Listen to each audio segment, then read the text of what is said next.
Request all the members to take their seats, please.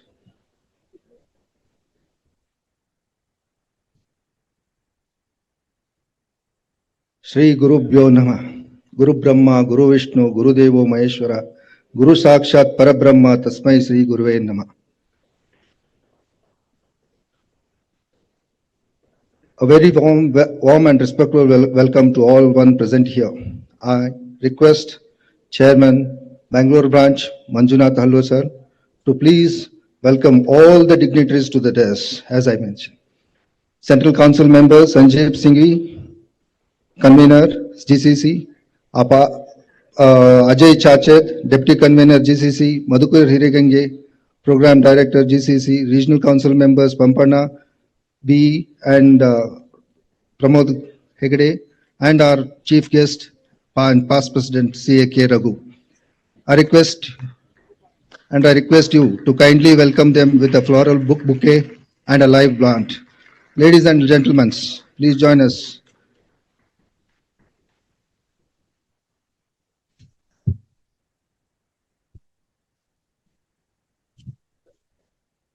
May we have a round of applause, please.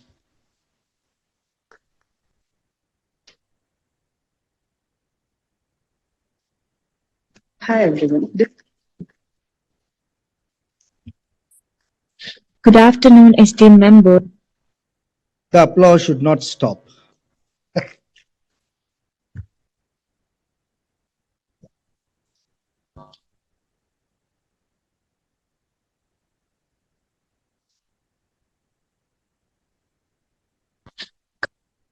Hi everyone. A very warm welcome to all the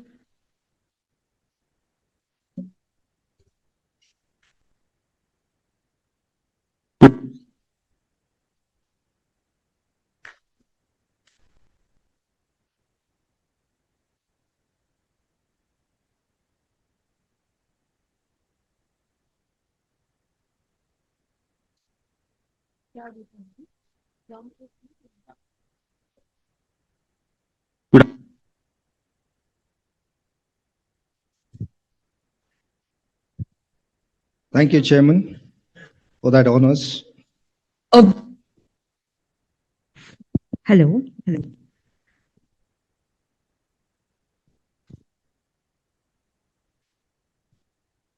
We are here for a global capability center. Good morning to everyone. On behalf of the Bangalore branch of SIRC, it is a privilege to extend a warm and heartfelt welcome to each one of you for this prestigious fifth GCC Summit 2025 in Bangalore. We are deeply honored by your presence. Your presence adds immense value to the summit and inspires us and continuing strength the vision of creating global competencies among other members. I also welcome all participants, industry leaders, faculties, and professionals who have gathered here to make this two-day summit truly meaningful. We look forward to insightful deliberations, knowledge sharing, and collaborative learning. Once again, on behalf of Bangalore branch, I extend a cordial and respectful welcome to all of you.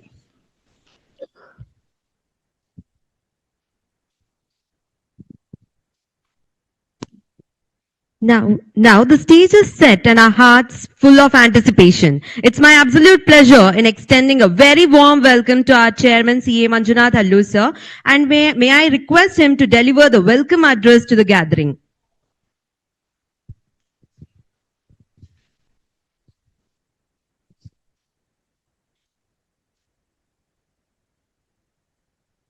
ಎಲ್ಲರಿಗೂ ಹೃತ್ಪೂರ್ವಕ ನಮಸ್ಕಾರಗಳು. A heartfelt namaskara to everyone. Good morning, everyone. It's a matter of immense pride and joy for the Bengaluru branch of the SIRC of ICAI to host the 5th edition of GCC Summit, a flagship knowledge initiative of the GCC group of ICAI, here in the vibrant and dynamic city of Bengaluru. Whenever something innovative, impactful, and truly path-breaking happens, It is only natural for it to emerge from Bengaluru. And this summit stands as yet another testimony to that spirit. Anything new, anything unique will always have Bengaluru's imprint on it. And this time, the uniqueness comes in the form of, uniqueness would be explained by our program director and CA Madhukar N. Hiragenge sir and Pramodar Hegde, our regional council member, whose vision, depth of knowledge, and unwavering dedication have added a special stature to this 5th edition of GCC Summit. It's my privilege to extend a heartfelt welcome to our esteemed chief guest, CA K. Raghu sir, past president of Institute of Chartered Accountants of India. Sir, your presence today adds immense value and inspiration to all of us. Thank you, sir. I warmly welcome the convener of the GCC group, CA Sanjeev Sangiji, and deputy convener, CA Abhay Chajaji, whose leadership has guided this summit to newer heights year after year. A special and affectionate welcome to our own respected Central Council member and program director of this summit, the man behind the show, CA Madhukar N. Hiragenge sir, whose contribution to the profession and to this event is truly unparalleled. We are honored to have our regional council members, CA Pampanna BE and CA Pramodar Hegde with us today, who constantly supporting and strengthening every initiative of the Bengaluru branch. Thank you so much, sirs. And I also warmly welcome our vice chairperson, Kavita Parmesh. And I also extend a warm welcome to all the eminent speakers from across India who have traveled from various parts of the country to share their rich expertise with us. I extend warmest welcome to all my managing committee members of Bangalore branch. And finally, a very special welcome to each one of our delegates. This year, your ICAI GCC Summits, Bengaluru has achieved the highest ever delegate participation, 1,000 numbers. In fact, your overwhelming response was so extraordinary that we had to stop registrations purely due to logistical limitations.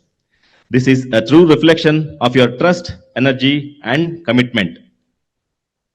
This summit is not just a technical event, it is a celebration of knowledge, collaboration, and the collective vision of our profession. Over the next 2 days, we will witness insightful deliberations, thought-provoking discussions, and rich sharing of practical experience that will benefit every participant. As chairman of Bengaluru branch of SIRC of ICAI, I am humbled and proud to welcome all of you once again for this landmark edition of GCC Summit. May this gathering inspire new ideas, forge stronger professional bonds, and prepare us for the opportunities and challenges ahead. With these words, I once again extend warmest welcome and heartfelt welcome to all of you. Jai Hind, Jai Karnataka, Jai ICAI. Thank you so much, sir, for that warm and heartfelt welcome.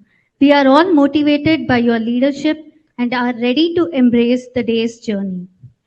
It's a timeless tradition that we begin every auspicious journey by invoking the divine light. This flame symbolizes the triumph of knowledge over ignorance, of hope over despair. Every great beginning starts with a spark of light. As we stand at the threshold of this important conference, we light this lamp not just as a tradition, but as a symbol of the knowledge and wisdom we aim to share. To perform this sacred ritual and illuminate our path forward, may I now request our Central Council members, Regional Council members, Chairman of Bangalore Branch and the Managing Committee members of Bangalore Branch to kindly grace their way on the stage to the ceremonial lamp lighting. I request all my CA fraternity members to raise on your feet and welcome this moment of peace and reverence.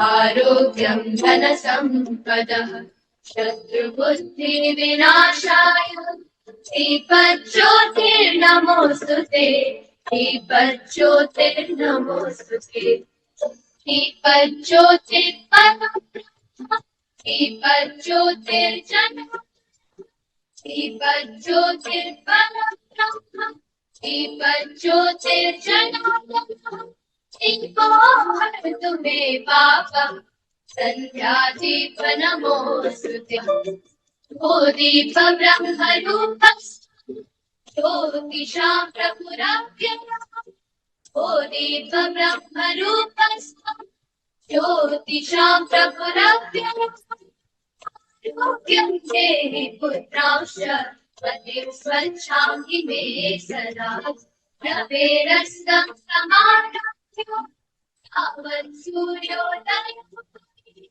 रवेरस्तं समानभ्यो यावत् सूर्योदयः. A heartfelt thanks to everyone who participated in the lamp lighting. The warmth and glow from that flame truly fills this place with a positive energy. We are now guided by the spirit of collaboration and enlightenment. Now I request all my esteemed members to stand together in honor of our profession for rendering of the ICA motto song, the anthem of our professional values. Please raise.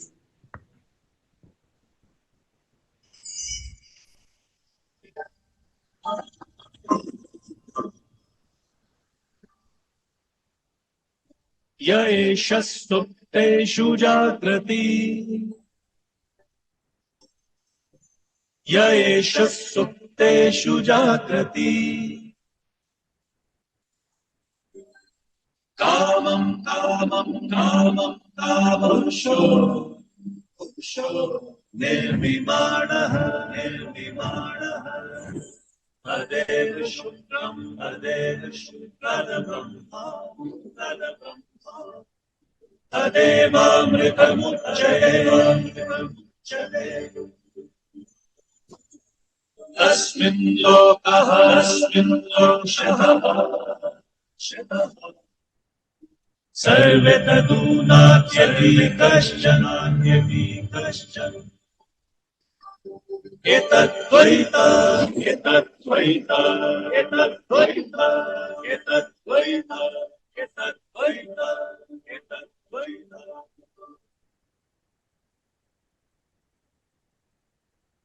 Thank you all for raising and joining in the ICAI motto song. The unity and spirit in this room are truly inspiring. Let's all have a seat.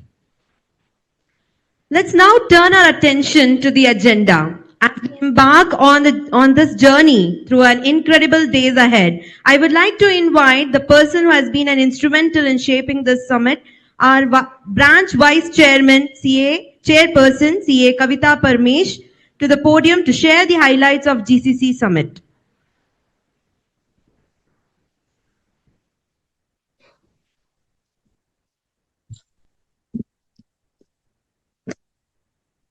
Shubhodaya. Good morning, everyone. It's a honor to give you an overview or an insight of the program which is scheduled for the next 2 days. Global capability centers have emerged as strategic engines powering the multinational companies with innovation and global leadership.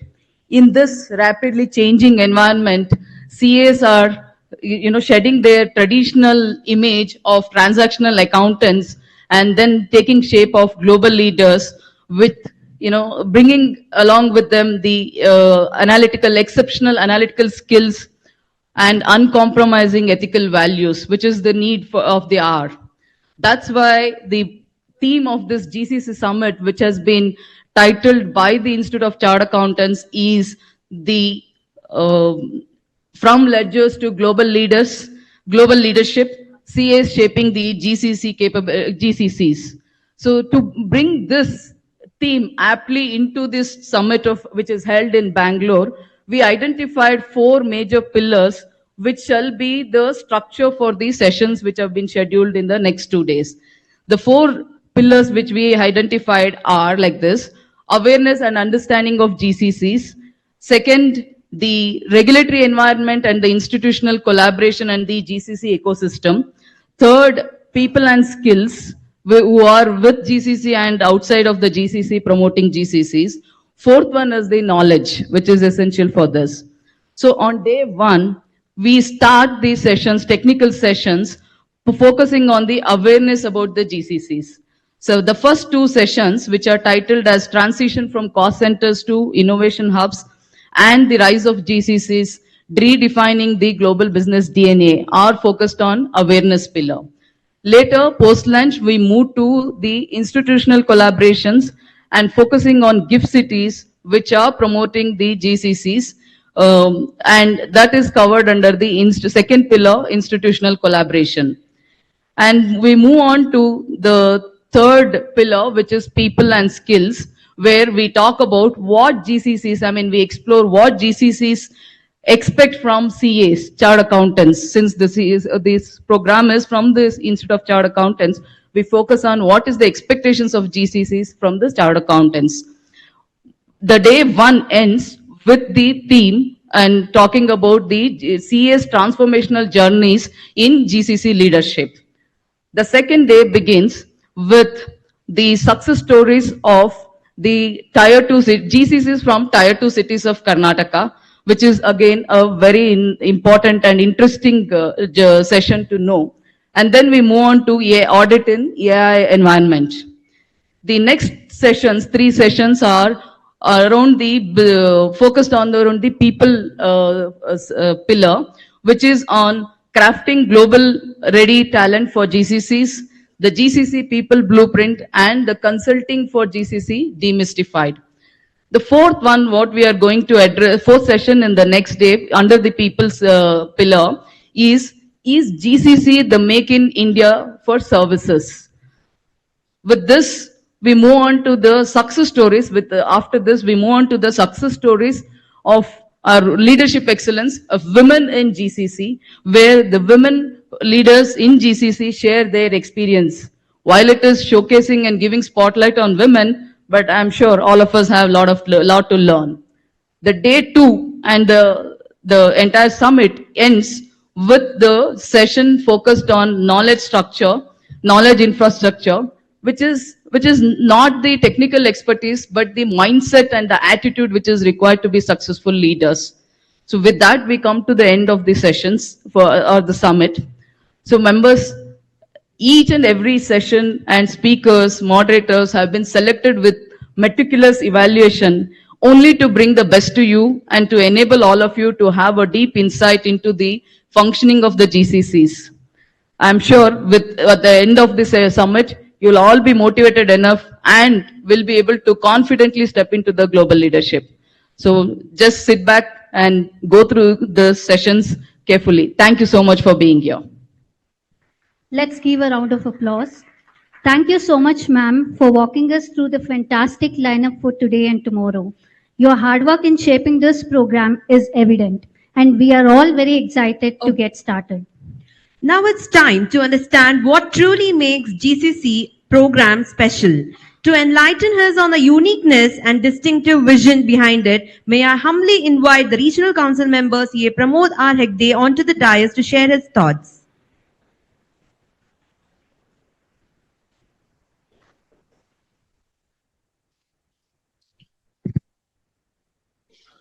Respected dignitaries on the dais, firstly our evergreen past president K. Raghu sir, our own Central Council member Madhukar Hiregange sir, who has been shaping this summit today, and a special thanks to our conveyor and deputy conveyor, CA Sanjeev Sanghi sir, who has come for the first time in the councils, and our Abhay Chajaji, whom Bangalore is well aware, previous startup summit was under his guidance as well.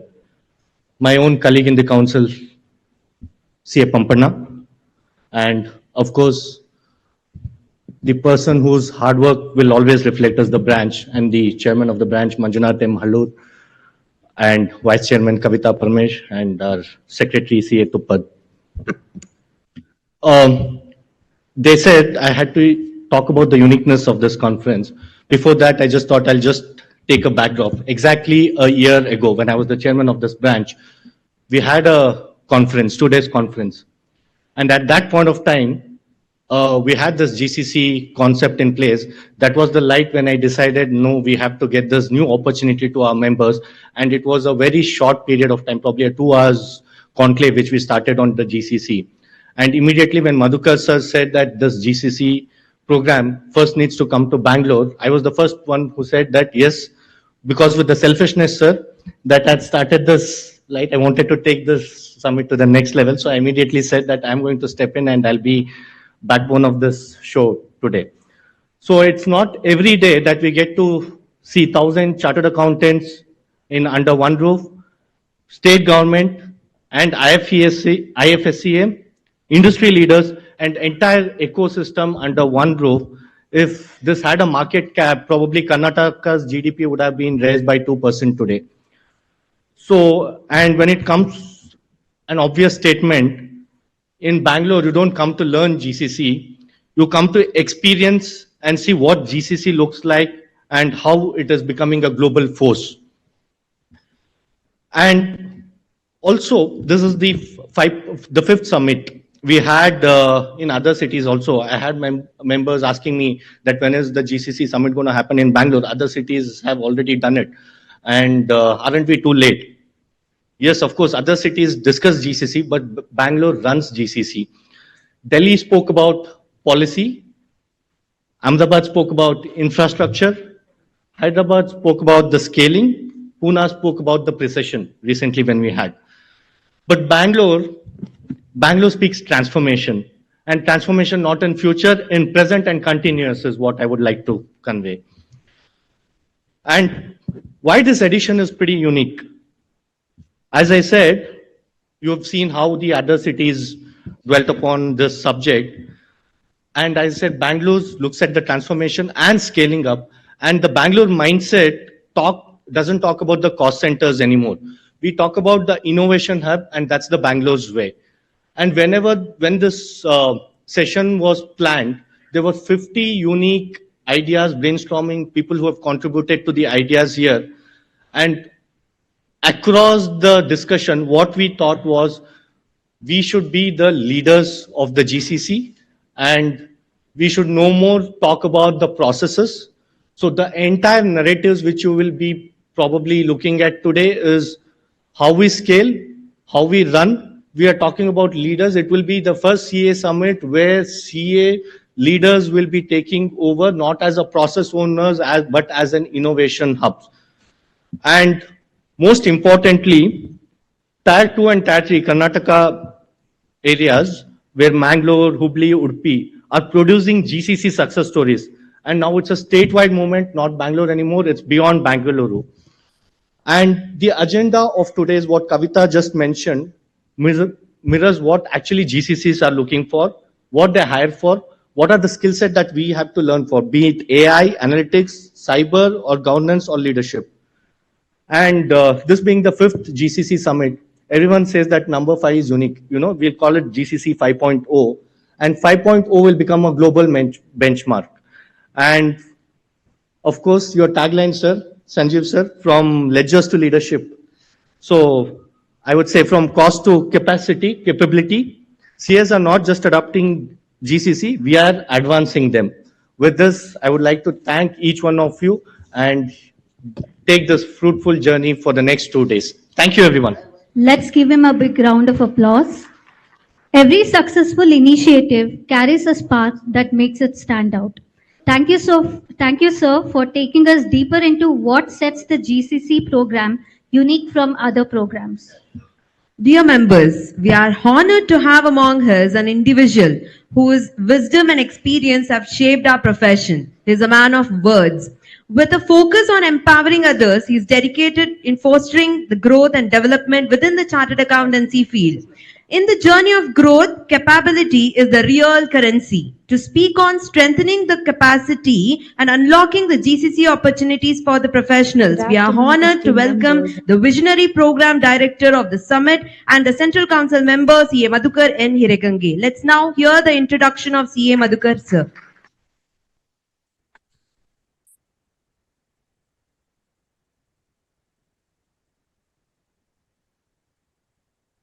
Hi everyone, this is Nishkala. I have the privilege to introduce Central Council member, Mr. Madhukar, sir. Madhukar N. Hiregange brings over 37 years of experience in indirect tax consultancy and professional development. As the founder and mentor of HNA and Co. LLP, he has guided the firm's growth into a values-driven network with 17 locations and over 650 professionals committed to ethical and quality service. Currently serving as chairman of the Committee for Members in Practice at ICAI, he has focused on strengthening small and medium practitioners, promoting non-traditional areas of practice, and supporting global consulting opportunities. His work emphasizes ethical values, empowering habits, and a service-oriented mindset.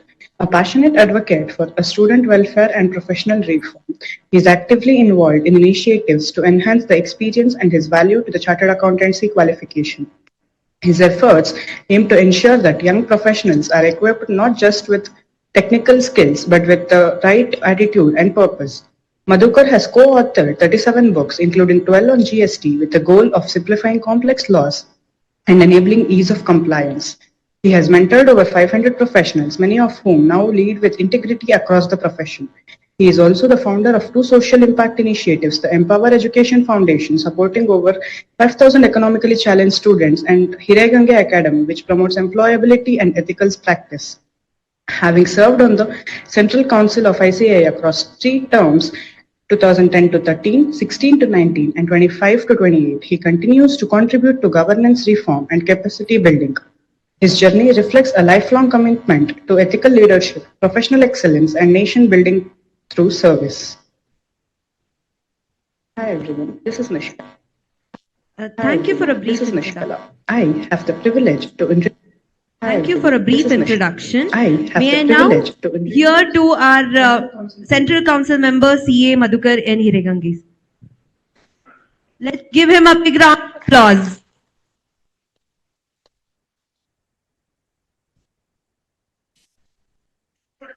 A very good morning, ladies and gentlemen, dignitaries on the dais, Locations and- my council colleagues. I'm not going to spend more time with you. I know you have not come to listen to any of us. The next session onwards is the interest. Our speakers are also waiting. I am also waiting to listen to them. A few months back, possibly, GCC, if you had asked me what is GCC, I possibly wouldn't have told you also. I didn't know what it was. I think it was January when Sanjeev Singh Sanghi took it in Delhi. Then I came to know what is happening in this area. Then we went to Ahmedabad. Then I asked him, how have you left out Bangalore, which is the biggest GCC, center in India? He was possibly waiting for me to ask. So now we have it here, thanks to Sanjeev and Abhay. As far as I see, the biggest change which is necessary in this profession is the value change.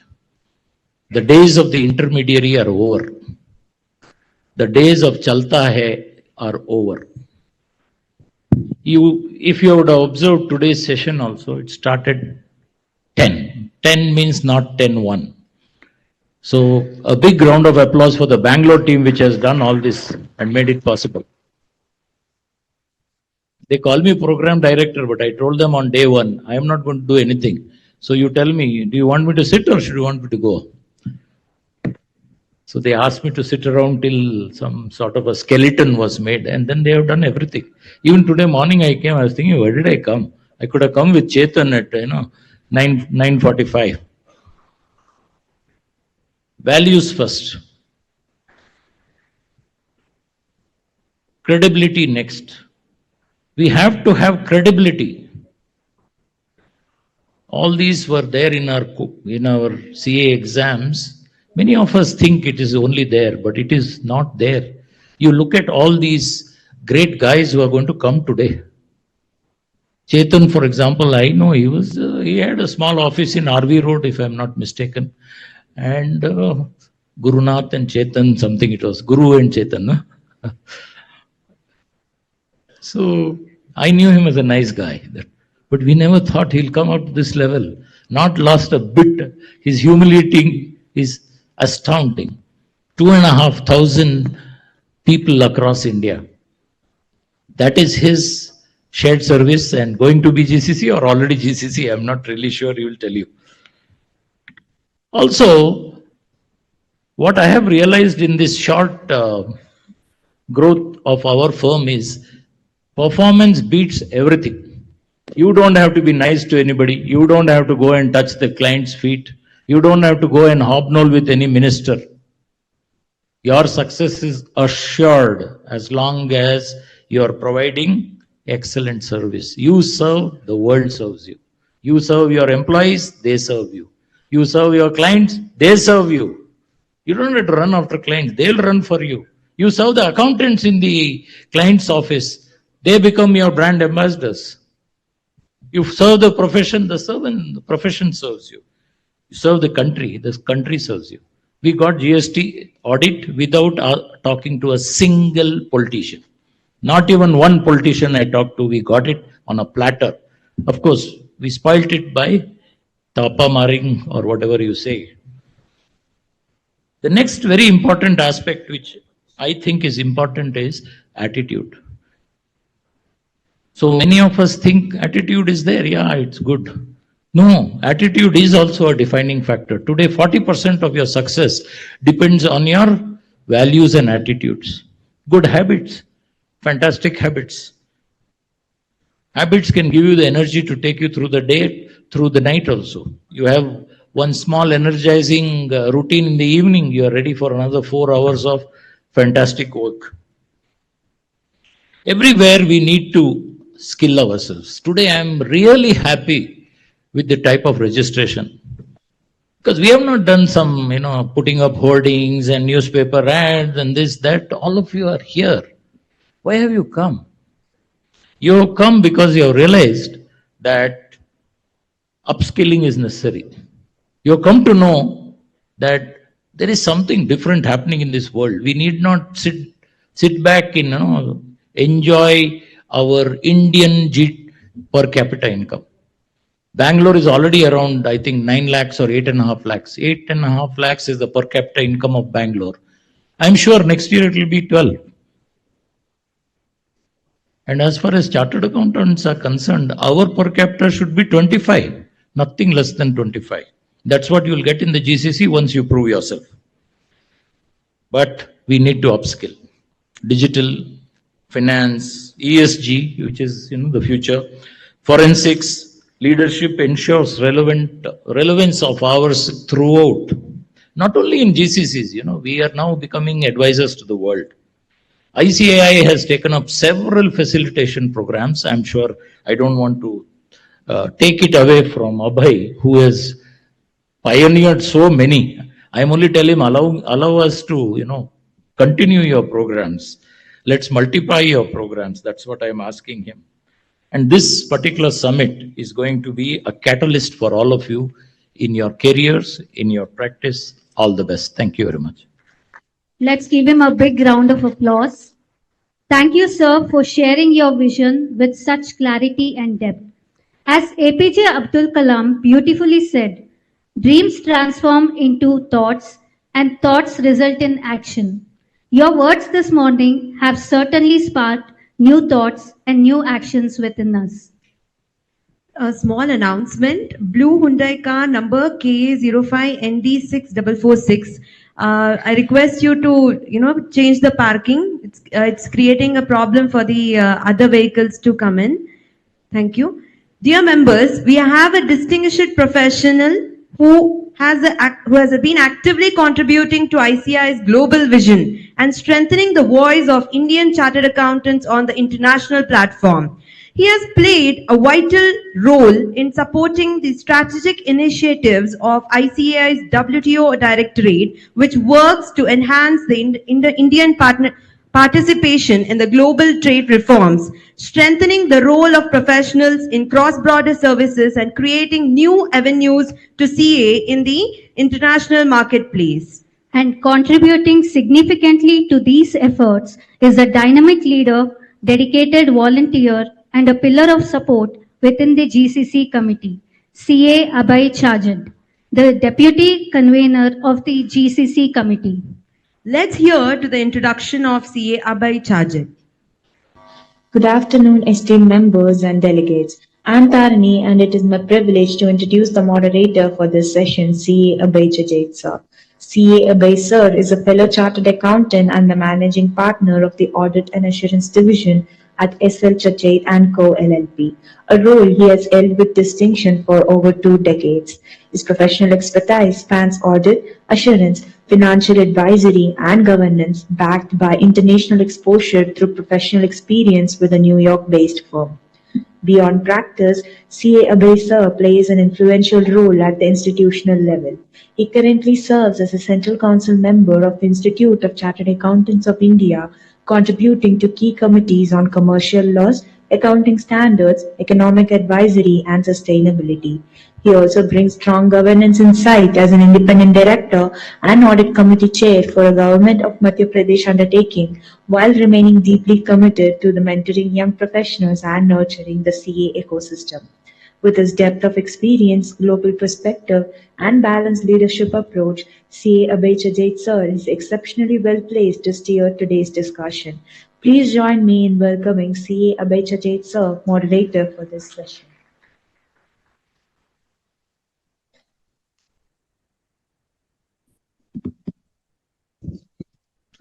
Thank you. Thank you very much for this brief introduction. Truly overwhelmed. Highly respected and honorable former president of ICI, CA Raghu sir, thank you so much. It's been truly an honor and privilege from the group and from the directorate that you are the chief guest here today. And I think none other than our K. Raghu sir. A big round of applause for sparing his valuable time here. So it's been truly an honor. Always listen to you. The initiatives which you have taken in 2015 as the president of ICI and the technology, I think at that point of time, which was discussed, I think now we see technology has taken a new shape in form of artificial intelligence. I think that's the time when you spoke, you started, and now it's the buzz all over the world, I would say, the AI. So thank you so much for being here among all of us. Truly an honor, sir. My esteemed colleague in the council, the man behind this show, say Madhukar Hiragange, sir, very apt, very specific. Whenever you discuss any topic, any issue, any matter, I think he is very apt, straight on the topic. And that's what I think he shared his experience. He spoke about credibility. He spoke about attitude. He spoke about transformation. He spoke about ethics, the upskilling. I think these are the key words for all of us today. And when all of us are here for this important summit, the GCC summit, I think these all words are very relevant, especially if I talk about members in practice, and especially members who have now switched from the traditional practice to now into the global capability centers or into different areas of practice. I think these are important areas where we have to really focus. So thank you, Madhukar sir, for giving us this opportunity to host this GCC, 5th GCC summit at Bangalore. I think the journey started, of course, Sanjeev Sanghi, a very dear friend. He would share his experience of GCC. But what I can only say, the journey started from Delhi, the first GCC summit, then to Ahmedabad, then we went to Hyderabad, then to Pune, and now, as mentioned, the largest branch of ICI, the Bangalore, which was much awaited. Now we have the GCC, the 5th GCC summit at Bangalore. So Madhukar sir, thank you so much for giving this group and the WTO opportunity to host this GCC at Bangalore. Sanjeev Sanghi, the day when he entered, his vision was very clear that I have to have GCC summit the entire year, whatever be the. So then we both of us discussed with our honorable president, sir, that let's have a GCC group which will be headed by Sanjeev Sanghi, and being so much experienced, already has been into this for last 20 years. Technology, he's among those one who speaks about technology for last so many years. And his vision was very clear that we have to give to our members, especially small and medium practitioners, that what GCC is, how they can establish their own GCC, how they can create a new vertical within the firm, how they can aggregate and consolidate and create opportunities for themselves. I think this is what the vision was. And thanks, Sanjeev. I think this vision, we have tried our best for last 10 months, reached Bangalore, and then we have at Jaipur. And with the success of Pune, we have another GCC which is planned, of course, at Pune on 21st and 22nd. of December and 19th of December at the Jaipur. So this is, the I would say the expectation of members that we should have more and more programs. More members want to know about it. And I think that is what our objective is, that we bring the best people, the esteemed, distinguished speakers all over the country. They come and speak, share their experiences. And I believe Bangalore speakers, Madhukar sir, thank you so much once again. Bangalore speakers from the list which we have are among the best which we could give it to our participants. So thank you, Madhukar sir, entire team for bringing these wonderful speakers here today and tomorrow in this 2 days GCC summit. Pramodji and of course other distinguished regional council member, the chairman, the effort of Manjunath, Kavita and Tupal has been amazing, always been active in the group. Thank you so much, all of you, the entire team of the Bangalore branch, the other distinguished managing committee members, the speakers, participants, my dear friends, ladies and gentlemen. Truly an honor and privilege to be here in the 5th GCC summit. Since we've been very important, as been mentioned, that we are here to listen to the speakers, their experiences, the opportunities of their the GCCs being established by them when they started. Of course, been mentioned about starting somewhere 40 years back and now having shared services or even the global capability centers with so many strength, which has grown pillars to pillars for years together. I think this is an opportunity for the participants to hear. But since I'm here as an opportunity for me to share some of the important initiative which we thought we should take from the WTO, the directorate under which the group is formed. It is called the Directorate of International Trade Services and WTO. This is the group under which we have taken a number of initiatives, more importantly for members and especially I would say the small and medium practitioners. When we speak about, we started a certificate course on overseas outsourcing services. We started this journey with the US. The US we picked up first in November 23, where we started the first certificate course, the batch of this outsourcing services. And believe me, friends, till September, October, we completed 10 batches with 1,500 plus participants who have attended the certificate course and now getting opportunities from the US market. So that is the success, with 1,200 participants already cleared this exam and others to follow. With the success of US, we thought, why not reach out to UK? Of course, we attended the Accountex London on 14th and 15th of May, where we just exhibited ourselves. We had put up our exhibition at the Accountex London when me and Sanjeev Sanghi were there, just to showcase the initiatives of ICI, what ICI has been done for last so many years. We wanted to share with all the participants who were there at the Accountex London. So believe me, friends, about 100 plus accounting firms, foreign entities reached out to us, discussed about the initiatives of ICI, how we can help them, how we can create how we can bring resources to UK, or maybe help them even at India, how we can have resources being given to them and they can get services from the best technical accountants which we have in the country with most cost effective. So a lot of discussion happened, and I can just share with you, with that discussion, we from the directorate thought that why not create an accounting process outsourcing portal.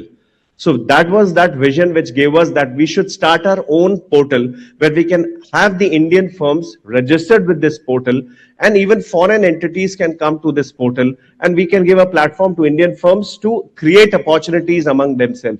So we started a portal which is named as apo.icai.org. This was started in February 2025, and that was launched in the last VOFA, which was there in February, and 700 such firms have already registered with this portal. This is a registered portal of ICI, where we are asking the Indian firms to register based on their credentials. We are asking them to give their credentials and do a ranking, which ICI is doing through an external agency, and also asking the foreign entity to register at this portal so that both can reach out to each other and have created a platform where a foreign entity would have the best pool of talent, cost effective and technically sound experts who can provide services to them sitting in India. So I think this is one opportunity which we thought that why not have our own portal, and looking to the success, we've got response from the foreign entities also, and we are getting them registered and creating opportunities for Indian firms. So that US market, like I was mentioning, also gave us an opportunity. Why not start an outsourcing services for UK? So we started in September 2025. Two batches already done. Again, they was very successful. We have got very good feedback. Experts who have spoken on these certificate courses, very good feedback from all the participants, and they are looking from practical point of view. That is what our objective is, that whatever has been shared by these experts, the speakers, the faculties, only practical part to be discussed, where you talk about accounting, you talk about filing of returns, you talk about payroll management or any other such services which you can give from India. Those have been discussed in these certificate courses over and above the rules and regulations for their respective jurisdiction. So these are opportunities, and I'm happy to share that the council just 2 days back has approved the certificate course for Australia and for Canada that was proposed from the directorate, and we got a response from the council that yes, these are important areas. We have to reach out to new jurisdiction, and I'm not sure if any one of you is already doing some services for Australia or Canada.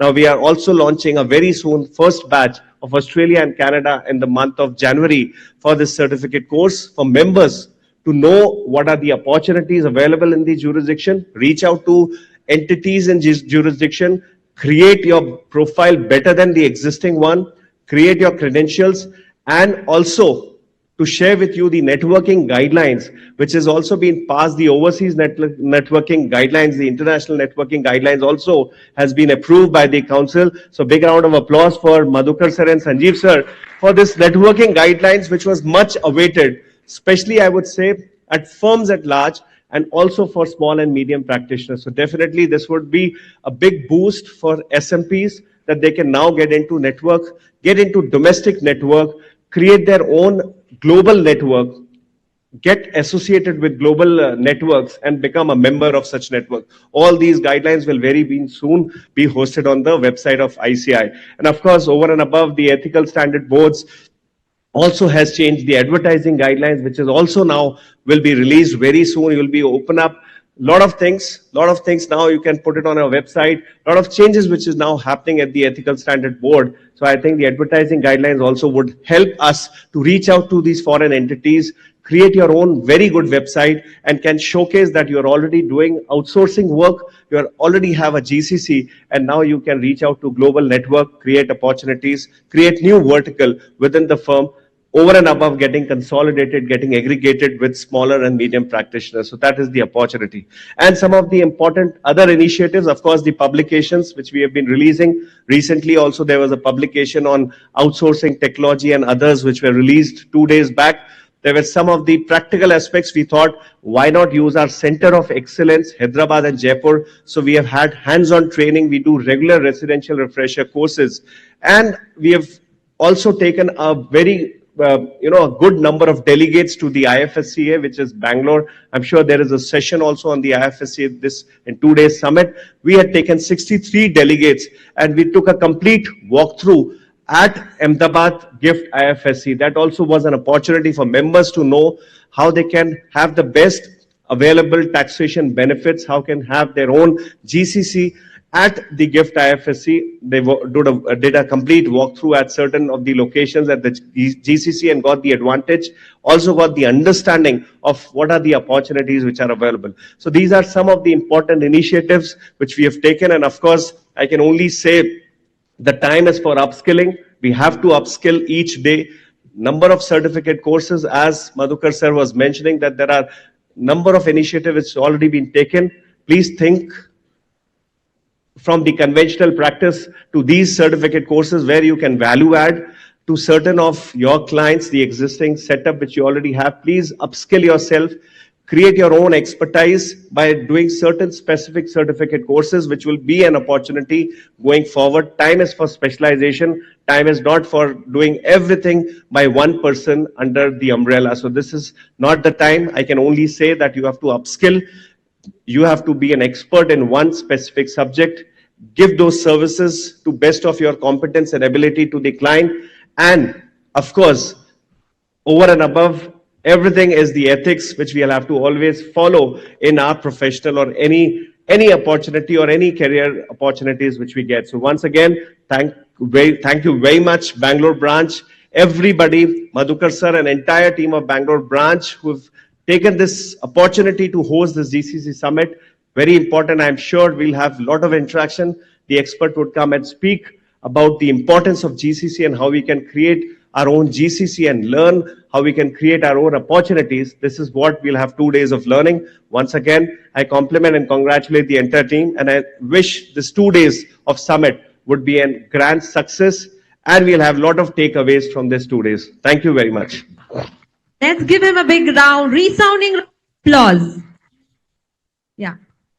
Through capacity building, research initiatives, global engagement programs, and policy representations, the WTO Directorate has been instrumental in ensuring that Indian CAs stay future ready in rapidly globalizing economy. Thank you, sir, for taking us through the initiatives of WTO Directorate.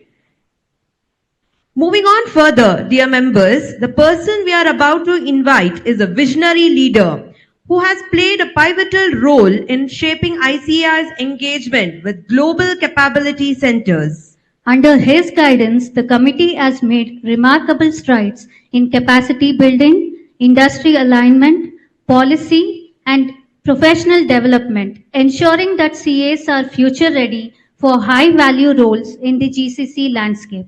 A mentor, a catalyst, and a driving force behind some of the most impactful initiatives like this GCC summit. Yes, it is CA Sanjib Sanghi, the governor of the GCC committee. We are truly honored to have you here.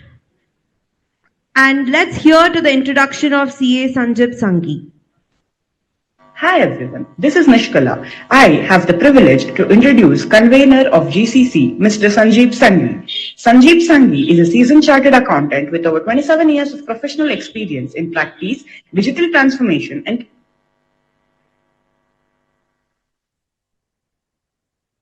Hi everyone, this is Nishkala. I have the privilege to introduce convener of GCC, Mr. Sanjeev Sanghi. Sanjeev Sanghi is a seasoned chartered accountant with over 27 years of professional experience in practice, digital transformation and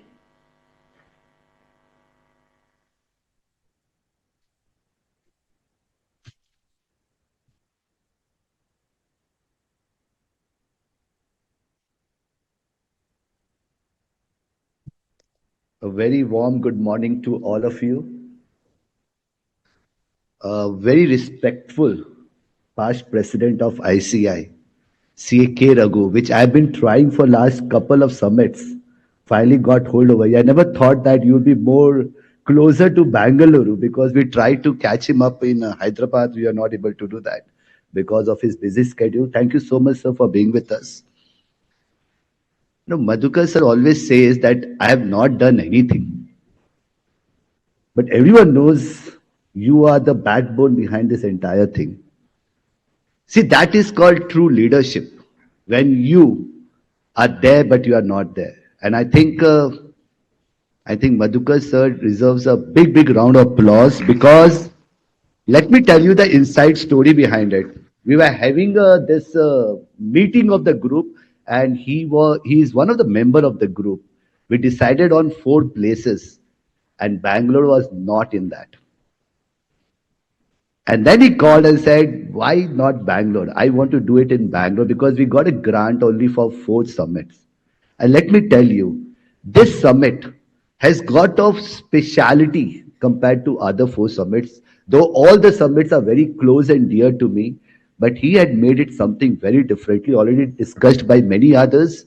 But the kind of aura he has created, every week, maybe 3 to 4 times, the entire team, the entire branch was meeting only to create one thought, how we can give enough value to the team, to the delegates. And that's what we as professionals need to start working upon to think about a bigger world is how we as a firm, how we as chartered accountant can start giving enough value to our team, our stakeholders, our people around. My deputy convener, also the chairman of the committee, Abhay Chhajar, without whom this would have not been possible. A big thank you to you, sir. I was just discussing in the morning when we are coming together, this is a time of celebration. We never thought that when we were going to Hyderabad just 7 months back, and we are attending one of the summit organized by NASSCOM, and we were one of the delegates over there. There were around 700-800 people, all were technology guys. And we were there listening to the program, was talking about scalability, team building, and all of that. In the evening, when the program got ended, we went upstairs and we were meeting all the networking and all the leaders of NASSCOM. And I was introducing myself to one of the leaders over there. He took my card and I said, I'm a council member of ICI. And he looked at my card and said, Chartered Accountant with a question mark. Now that is one big motivation. That is one big passion. That is one big fire which I said to him. Sir, we are there to stay. We are here and we are there to stay. And in this entire day, with all due respect, I've not seen anything on valuation, on ESG, on mergers, on investment, on funding, on data analytics, on forensic, on how we can do international taxation and transfer pricing. We are playing a functional role which is not replaceable. And that's the reason the entire purpose of this summit was to change the perception. The perception to say that we are moving on from ledgers to global leadership. Today, when we talk about having 500,000 chartered accountants, I don't know how many of you are aware of it, but more than 100,000 chartered accountants are already working in GCC and having a leadership position. Bringing this summit, giving a confidence, giving that projection, giving that vision that yes, we can definitely make it happen. If India is going to be the largest economy of the world, I think GCC is one big thing which is going to make it happen. Let me quickly share a few more important things with the objective. I really want to thank Bangalore branch, the entire team working so meticulously for this entire thing. Starting with, I will say, Manjunath, the chairman, we have Kavita, the vice chairman, Pramod, we had been working together for a long time on the same thought. We have other members of the MC branch, speakers, dignitaries. Let me share you one very important thought process. When Madhukar called me and said, Sanjeev, we need to talk about data. We need to talk about statistics. We need to talk about what is that each and every person coming over here will achieve. Let me tell you, in this 5 summit which we have done, the objective was not just to do an event. This was never an objective.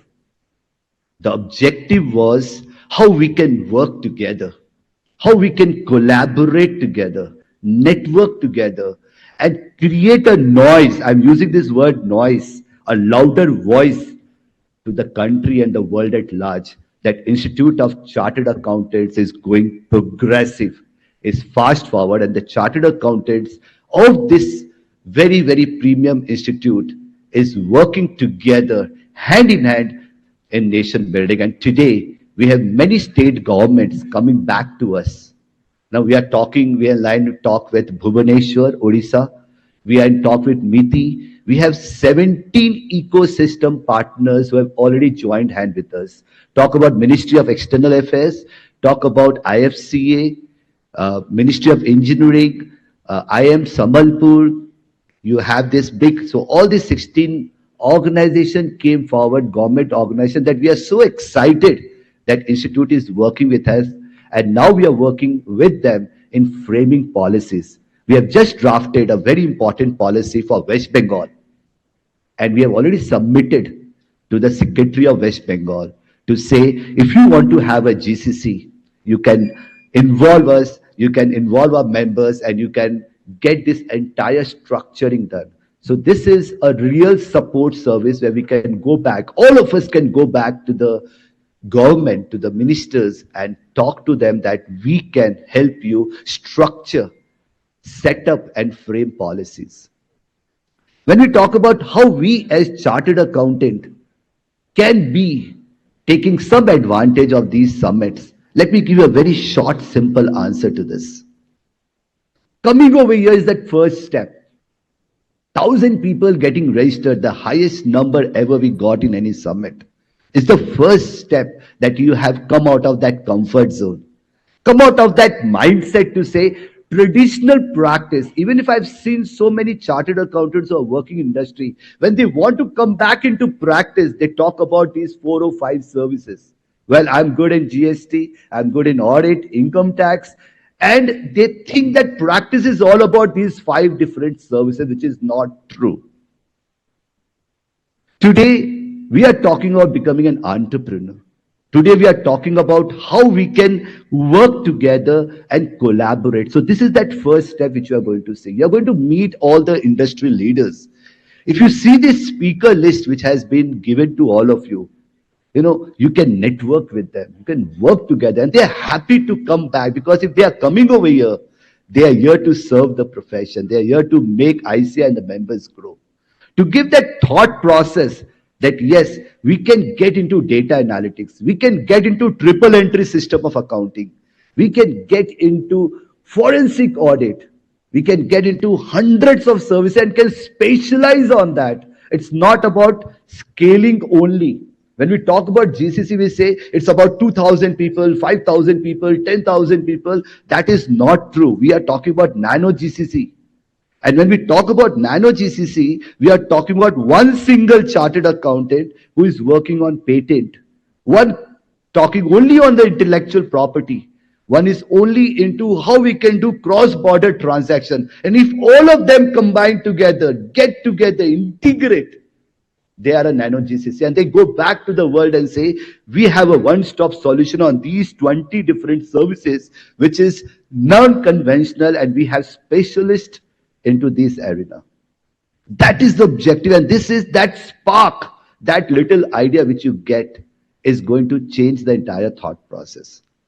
So I once again wish all of you a very, very happy learning, a very, very engaging, thing. When you are coming inside, make sure that if you are coming with your friends and going outside with your friend, you are not taking the actual purpose of this entire summit.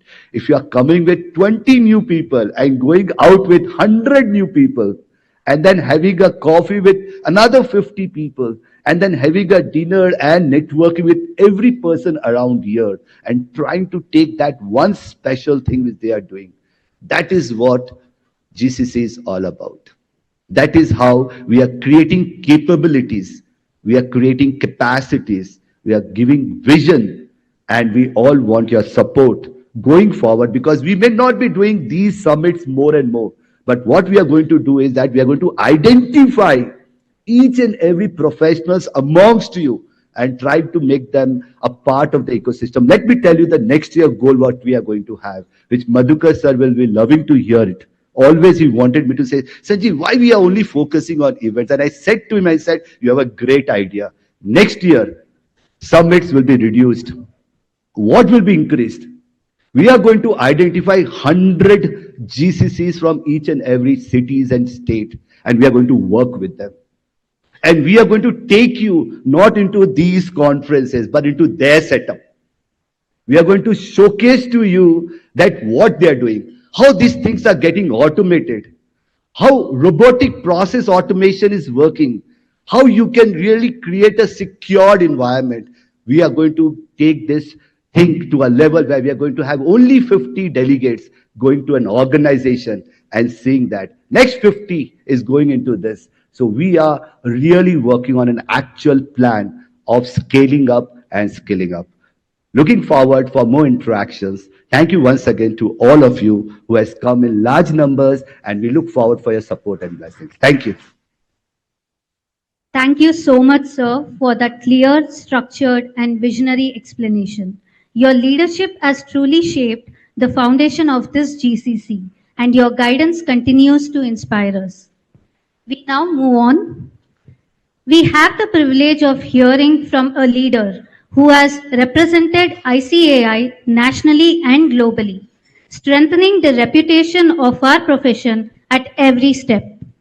Some leaders don't just lead an institution, they leave behind a legacy of excellence. So we have distinguished personality, past president of ICICA K. Raghu, whose guidance, clarity, commitment continue to inspire generations of chartered accountants.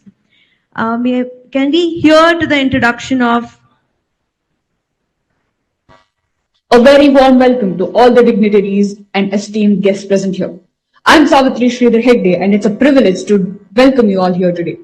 It's an honor to introduce a towering figure in accountancy profession, CA K. Raghu, senior partner at K. Raghu & Co., and one of the most influential voices in the Indian and global accountancy. With over 24 years of experience as a chartered accountant, he has contributed to the profession at highest levels. A fellow member of ICAI, he has served the institution with distinction, first as the vice president of the year 2013 and 14, and then as the president of ICAI for the term 2014-15. Leading more than 2.5 lakh members and over 8 lakh students during his tenure. His leadership is recognized globally. CA K. Raghu currently serves as the board of International Federation of Accountants, IFAC, placing him among the world's top accountancy leaders and representing India on the international stage. He has also represented ICAI on several prestigious national bodies, including the National Advisory Committee on Accounting Standards under the Ministry of Corporate Affairs, the Board of Insurance Regulatory and Development Authority, the Audit Advisory Board, and the Government Accounting Standards Advisory Board constituted by the Comptroller and General of India, the Quality Review Board, the Governing Council of the National Foundation of Corporate Governance, and the governing body of the National Institute of Public Finance and Policy. His presidency at ICAI is remembered as the technology-driven transformation period. He pioneered initiatives such as ICAI TV, national-wide webcasts, e-learning platforms, cloud campus, reading rooms for CA students, and the now ICAI mobile app. The digital library, ebooks, online publications, video podcasts, independent director repository, and ICAI's entry into social media and Google Hangouts. His contributions have strengthened the profession, empowered students, and elevated the global visibility of the Indian Chartered Accountant. Please join in with me in welcoming an exceptional leader, a visionary reformer, and a true ambassador of Indian CA profession, CA K. Raghu.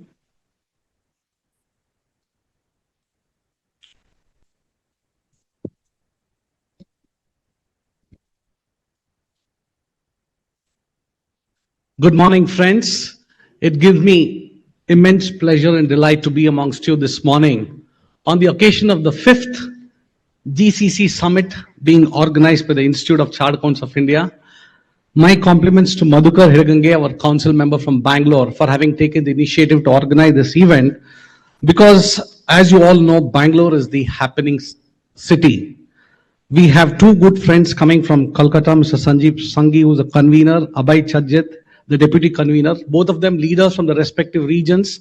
Sanjeev was the chairman of the Eastern India Regional Council. Abhay was the chairman of the Central India Regional Council. I've seen them working very hard, and I'm so happy to see two of these young council members trying to, sort of project what GCC is, what is the role of chartered accountants. My compliments to you, Sanjeev and Abhay, for the good work you've been doing.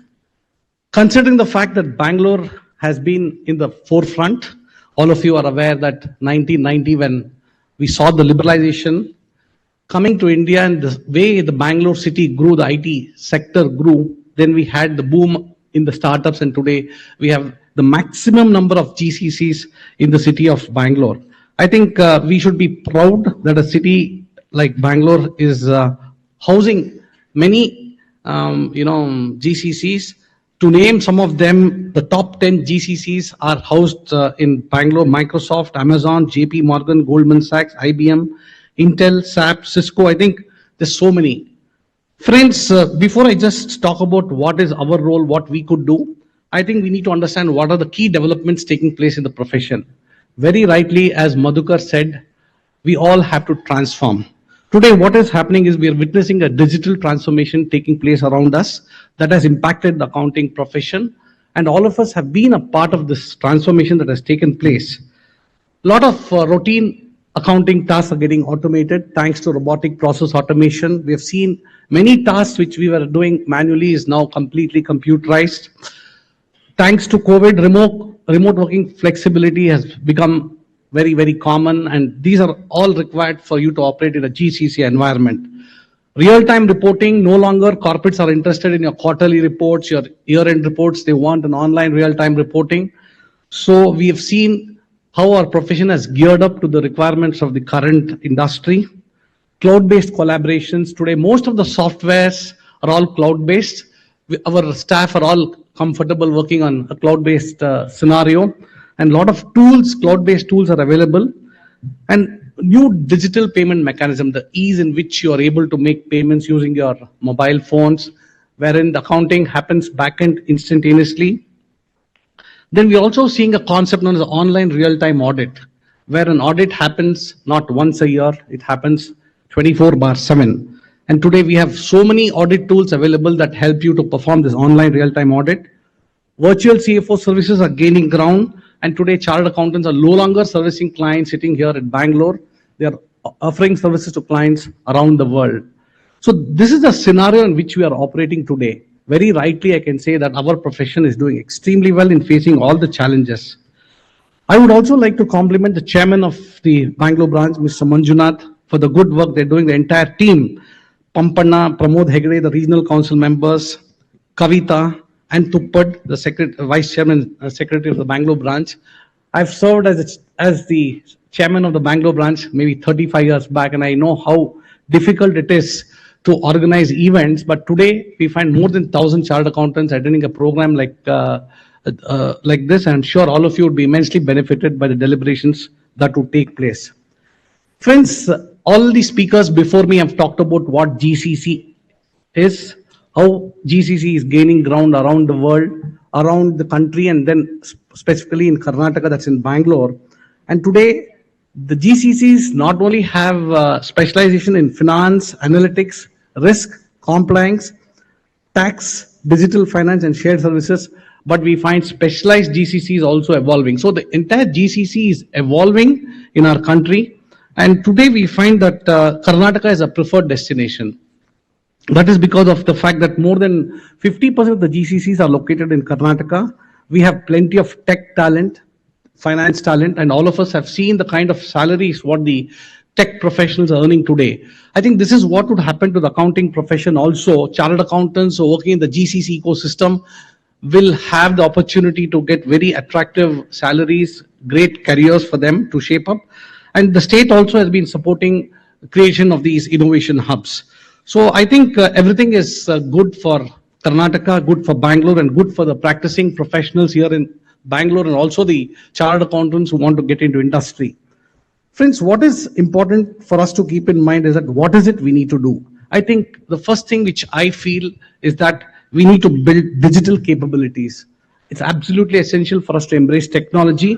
Yes, we have been doing it for quite some time, right from the Y2K, we've been embracing new things, but it's not sufficient for you to know just the basics in computers. You need to know Python, Power BI, ERP softwares, how to work with audit tools. I think you need to build digital capabilities, and we have a lot of certification course for you. We have the DISA Diploma on Information Systems Audit, which help you to acquire these skill sets. Number two, you need to have the knowledge of global reporting standards because you're operating in multiple jurisdictions. Sitting here in Bangalore, if you're working in the GCC ecospace, you will be catering to clients around the world. So you need to know the financial reporting requirements of that particular country, that particular jurisdiction. Yes, knowledge of IFRS is important because more than 130 countries have now, sort of following IFRS. Of course, India, we are following Ind AS, which is more or less in compliance with IFRS. Just about 7 to 8 carve-outs are there. So you need to have the knowledge of knowledge of IFRS. Then in addition to this, you need to have the knowledge of global tax treaties because you'll be dealing with taxation of other corporates. You need to know about SOX, COSO, risk, ESG, everything. I think you need to upskill yourself. And very rightly, as our speaker said, it's time for us to upskill. And another important thing you need to keep in mind when you're operating in the GCCs, you need to understand that you'll be operating in different time zones. Let us say you're catering to a client in US. Yes, you need to know that at 12, the time zone is different. You're catering to a client in UK, the time zone is different. So you need to adapt yourself like how the software professionals adapt themselves to the time zones. The accounting professionals also used to a 10 to 6 job or a 10 to 7 job should adapt themselves to different time zones. That's very important. Then you need to work with teams, accounting teams, finance teams with different cultural backgrounds. Let us say you're speaking to an accountant in Japan, you need to have the knowledge of maybe Japanese. You need to speak slowly so that you can understand, because when you start working with accounting professionals from other countries, you realize that you need to have different skill sets. So what is important, friends, is that when you are trying to work with other countries, other jurisdictions, you need to know the knowledge of tax laws. Of course, we have the mutual recognition agreements like we have with the CP Australia, then we have with Institute of Chartered England and Wales.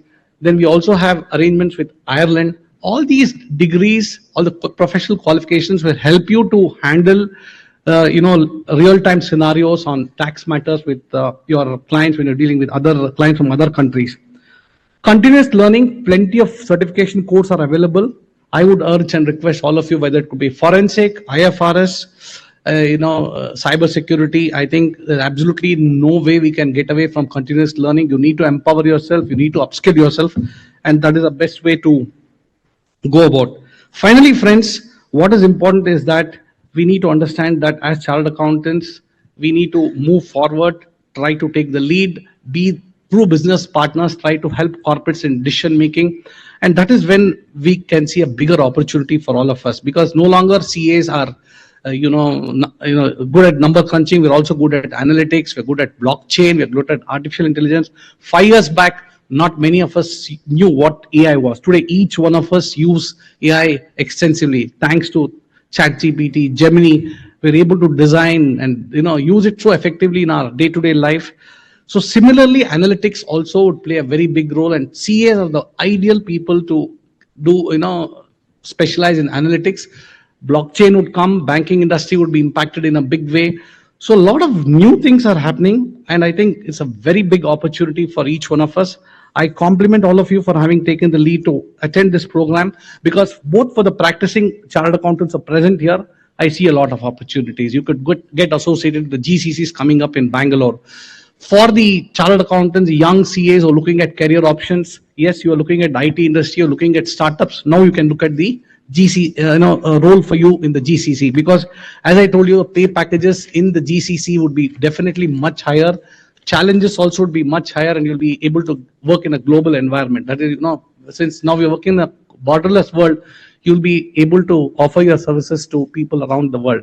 I think it's a great beginning for all of us. And I compliment the Bangalore branch and Madhukar Hiragange for having invited me today. Few days back, Madhukar called me and said, Raghu, you are delivering the keynote address. I want you to be there.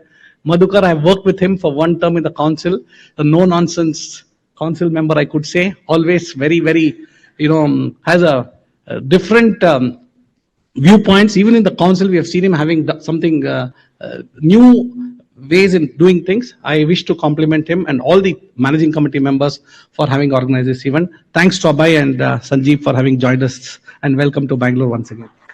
Thank you, sir. Let's give him a big round of applause. Thank you, sir, for your heartfelt and powerful words. Your leadership continues to guide and uplift this entire fraternity. It's always an honor to hear you. Your insights and vision are a source of strength for all of us, and your presence today has truly elevated this event. We are now to move on to the most special moment of this inaugural ceremony, the release of the technical background material of the GCC Summit. A background material is not just a document. It is a reflection of our vision, our journey, and the collective effort that has shaped this entire initiative. It captures ideas, insights, knowledge, and the essence of this summit. May I now request our dignitaries on the dais and the committee members of Bangalore branch of SIRC of ICAI to kindly come together for a formal release of the technical background material of this GCC Summit.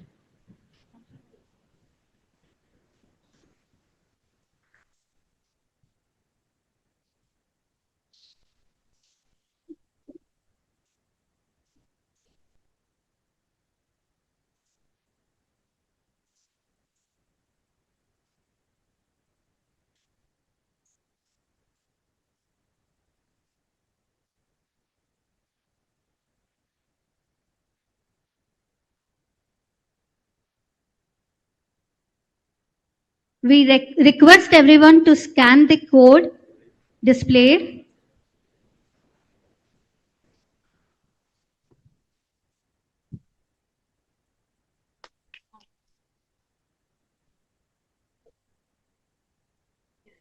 So we request to scan here to download the GCC booklet.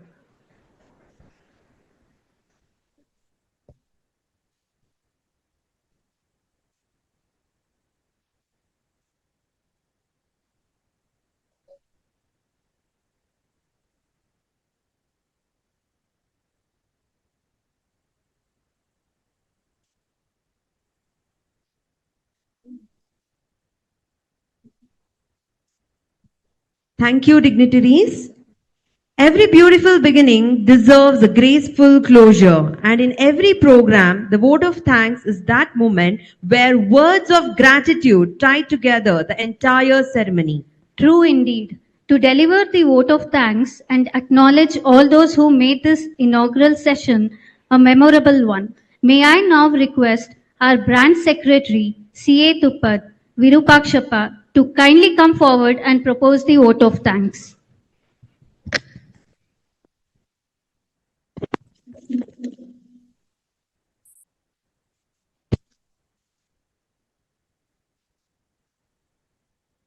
Good morning, all.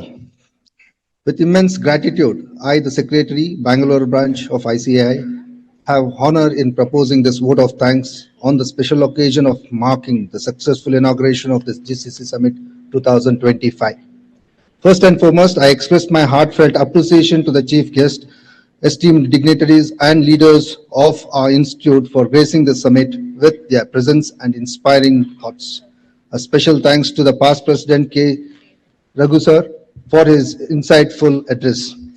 Our sincere gratitude to the Central Council members, CA Sanjeev Singhi, Convener GCC, and CA Ajay Chatir, Deputy Convener GCC, for their unwavering support and vision for this initiatives. Our deep appreciation also goes to CA Madhukar and Hiregange for our program director, whose commitment and guidance have shaped the very foundation of this summit.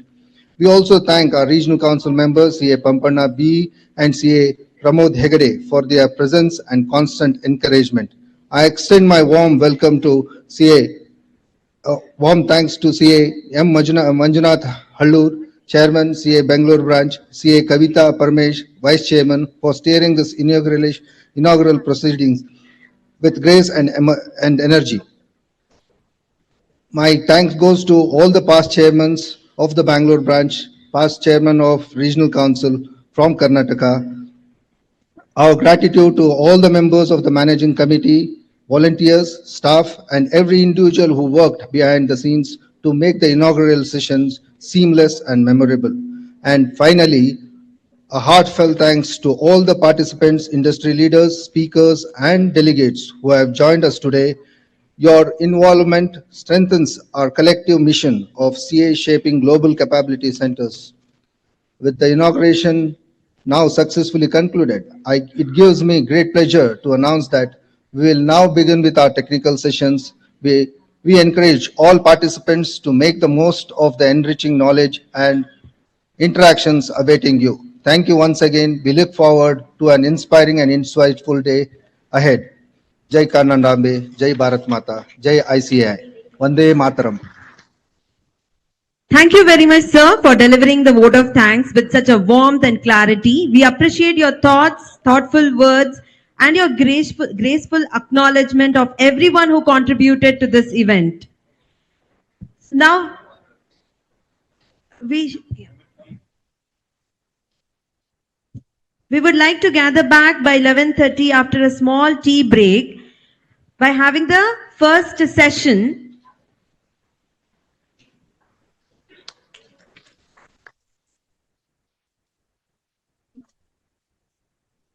1980s and 1990s, the world discovered India.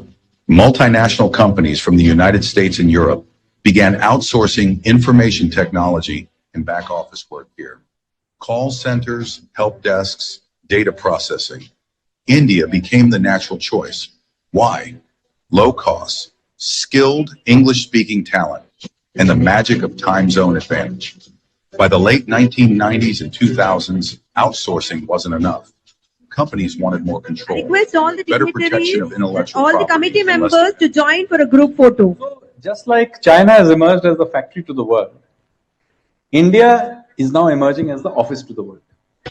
So they set up their own offshore offices in India, and then they rebranded into what we know today as Global Capability Centers, GCCs.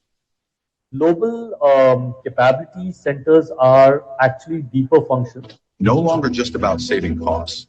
They began driving analytics, research, product engineering, and even global financial strategy. India's global capability centers ecosystem is expanding rapidly, with over 1,700 centers employing 1.8 million professionals and contributing over US $64 billion annually. With significant growth projected by 2030, chartered accountants are poised to play pivotal roles, not only in governance, ESG and digital finance, but also in building and scaling GCCs, driving global tech strategies, talent acquisition, and upskilling initiatives. I think this is the time we have to come out of box, think differently, think out of those traditional practices which we have been doing for years.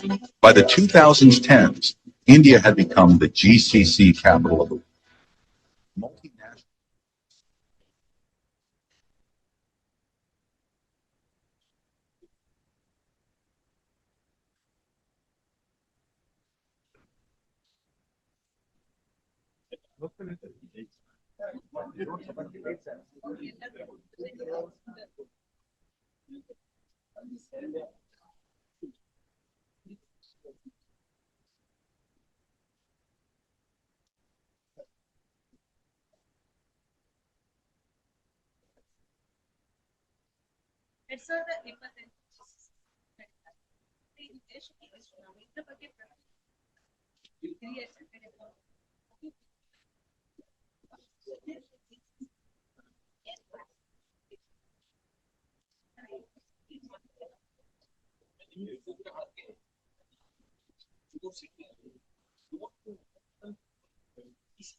Technical sessions were ಇಲ್ಲಿ ಹೇಗೆ engineers world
Don't get played, no?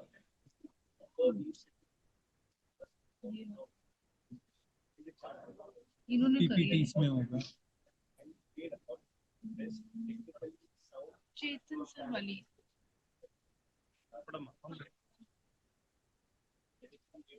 ಇನ್ನೊಂದು folder ಅಲ್ಲಿ ಇದೆ ಅವ್ರ ಹತ್ರ. Financial Not in goals. this.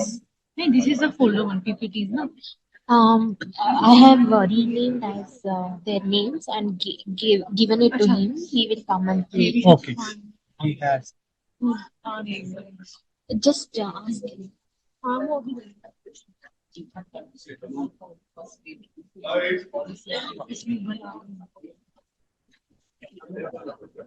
It's a pleasure to meet you, sir. Hi. Samir Venugopal, we spoke. Oh, okay, okay. So you know, Venkatesh is here. My father is director. कौन सी वाली है ये वाली So nice. Drive, drive. ये USB drive. So what is very nice to be inside. हाँ ये हाँ, चेतन वेणुगोपाल है. And और then, Suhail Which one, sir? हाँ ये- ठीक है, ये ये है. And second one, ये सुहेल आपने ये सारे पीडीएफ में कन्वर्ट कर दिए वो तो उनकी पीपीटी थी ना All are PDF only. First, Chetan, sir. हाँ बट ये पीपीटी में कैसे प्ले होगा अभी? No, we'll put it full screen, sir. Full screen we'll put it. Okay. ये मतलब हाँ, स्लाइड full में screen. Okay. हाँ, okay. Wonderful. ठीक है. You will be there down. so I will be there if any Would you mind taking few things? of yours. Yeah, sure, sir. I'll take from my phone and then I'll share with you.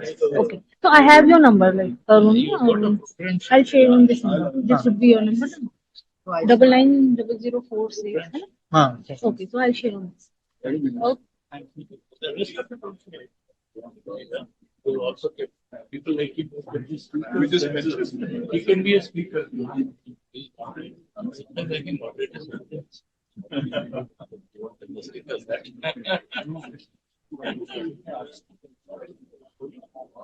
So we are not supposed to input. Like I have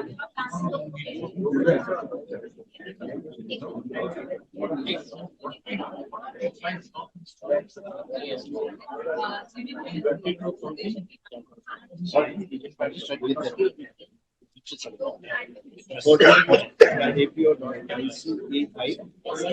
Yeah, na.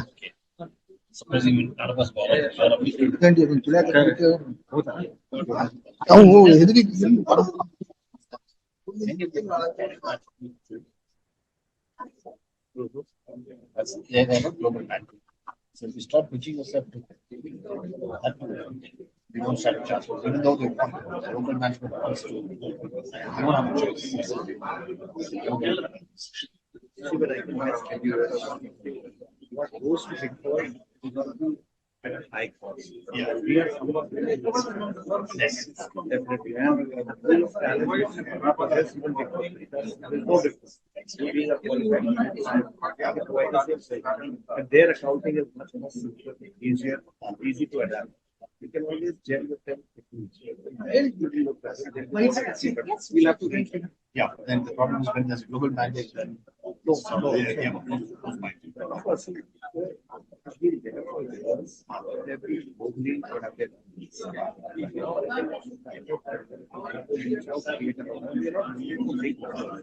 we are looking at, number where to start with, and then maybe 5-10 years down the line, you can have your own, strength created internally. And then once the work starts coming, and it keeps coming, it just comes by. That is brilliant. But the only thing is we have to think about it. Out of those routine matters, you have to go out. You have to have another person dedicated. You have to do this. Your role is to just get work. We'll do it together. This is to share. We invest together, and then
A warm welcome to all the dignitaries present here. I'm Savitri Sridhar Hegde and a warm welcome to all the dignitaries present here. I'm Savitri Sridhar Hegde and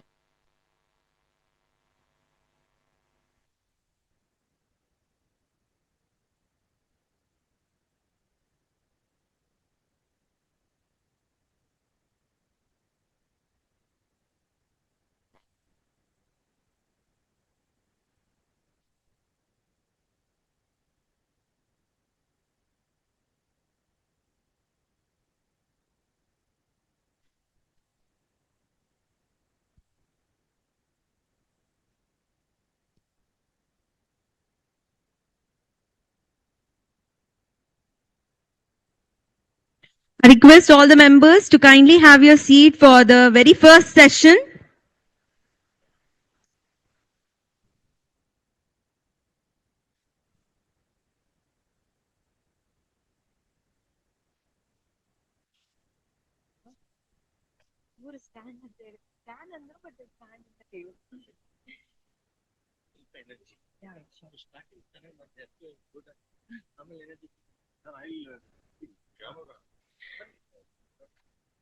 The very first topic, transition from cost centers to innovation hubs. Beyond F&A, building a multi-service GCC charter controls compliance and insight at scale.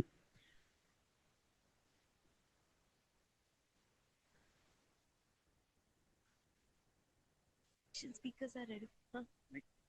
Mic ಬೇಕು. ಅದೇ ನಾವು ಇಲ್ಲಿ ಇಬ್ಬರಿದ್ದೀವಿ ಮಾತಾಡೋದು.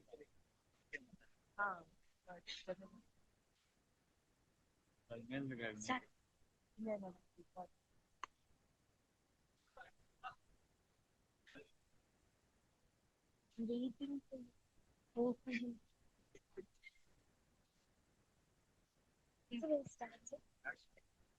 Yes, start. And your voice told should come out. Do you want something? I wasn't well in the morning, Okay, take it. but still Yeah. Welcome back after a short tea break. We hope you have refreshed because the next session is going to be insightful and transformational. There's a famous quote by Peter Drucker. The greatest danger in times of turbulence is not the turbulence itself, but acting with the yesterday's logic. This perfectly describes the evolution of global capability centers. Absolutely. What started as a simple cost-saving back office units has now transformed into strategic innovative hubs. And this evolution brings us to today's session, one that explains how cost centers evolve into value creators, innovation engines, multi-service platforms, and global command centers. Not just that, we will also explore how GCCs are moving beyond finance and accounting into controls, compliance, analytics, risk, regulatory, digital transformation, and much more. To take us on this journey from cost centers to innovation hubs, we are privileged to have with us the moderator, CA Arun Ramasubramaniam, Assurance Service Line Leader, Barker, Tilly, CA Chetan Venugopal, co-founder of Parent Group of Companies, a thought leader in a global business services transformation and GCC strategy. And to drive us on beyond F&A, building a multi-service GCC charter, controls, compliance, and insight at scale, we have CA Suhail Goel, EVP, San Martin Global Outsourcing. Can we now hear to the introduction of CA Chetan Venugopal? A warm welcome to all the dignitaries present here. I'm Savitri Sridhar Hegde, and it's an honor to welcome you all to today's GCC Summit 2025. It's my privilege to introduce a world leader whose career blends entrepreneurship, corporate finance, governance, and social impact, Mr. Chetan Venugopal. He is a chartered accountant and an alumnus of CEO program at IIM Lucknow. He is also the co-founder of the Perian Group of Companies, an organization that today employs over 2,500 professionals across India, the US, Singapore, the Middle East, and Australia, delivering services in finance, BPM, HR, data analytics, assurance, and risk advisory. He has held significant roles, including serving as an independent director in the board of Indian Railways Finance Corporation from 2019 to 2021. He has also chaired the audit committee during the company's public listing. His commitment to public institutions extends further. He was part of the government of Karnataka's Vision Group for Higher Education, contributing to policy and development. Before building Perian, he led global finance, HR, and administration as vice president of finance in the tech sector. The experience that shaped his approach to scaling businesses with discipline and purpose. Mr. Chetan, beyond the boardroom, is deeply committed to social impact. Through Rotary Bangalore Prime, he leads initiatives to skill final year commerce graduates, and over 2,000 students have been trained under this program in the last 4 years. Please join me in welcoming a visionary entrepreneur, a governance leader, and a passionate advocate for education, Mr. Chetan Venugopal. Welcome, sir. May I now hear to the introduction of CA Suhail Goyal. And respected delegates, I am Nayana and it's a pleasure to present our session speaker, CA Suhail Goyal. Suhail Goyal is a Harvard Business School educated, fellow chartered accountant and CPA who has emerged as one of India's most compelling voices in the GCC transformation space. As Executive Vice President at San Martin, a 45-year global professional services group, he leads a 550-member tech-enabled delivery organization supporting top CPA firms, GCCs, and other operators across the US, UK, Australia, and beyond. A second-generation entrepreneur, Suhail is recognized for architecting scalable, multi-service global capability models that blend finance, controls, compliance, and digital operations. His work sits at the intersection of AI-driven productivity, assurance-ready governance, and talent-led scalability, making him a trusted advisor to CFOs, controllers, and GCC site leaders. He also contributes to the profession's future through leadership roles on the LEA Global Asia Pacific Advisory Board, the ICAI Skill and Capacity Enhancement Committee, and NASSCOM's North Regional Council. We are honored to have someone with this impressive background and achievements on board. Ladies and gentlemen, let's extend a hearty welcome to CA Suhail Goyal. We now hand over the session to our distinguished speakers to enlighten us on the subject.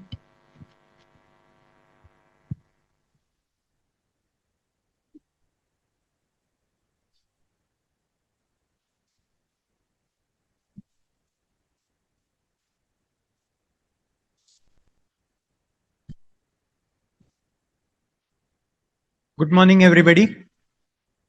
Good morning, everybody. I hope you all had tea. Yes? Thank you. It's my pleasure to welcome all of you for this panel discussion at the Bangalore branch of ICAI.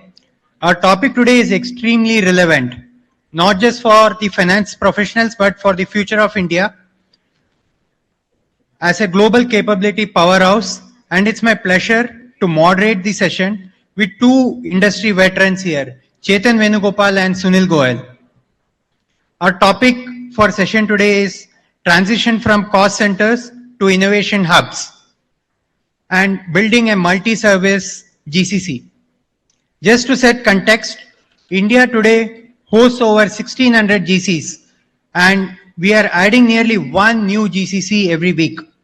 But what's important is not just the number, it's the kind of work they are doing. A decade ago, the saying was move work to India to save costs. But today, the narrative has changed.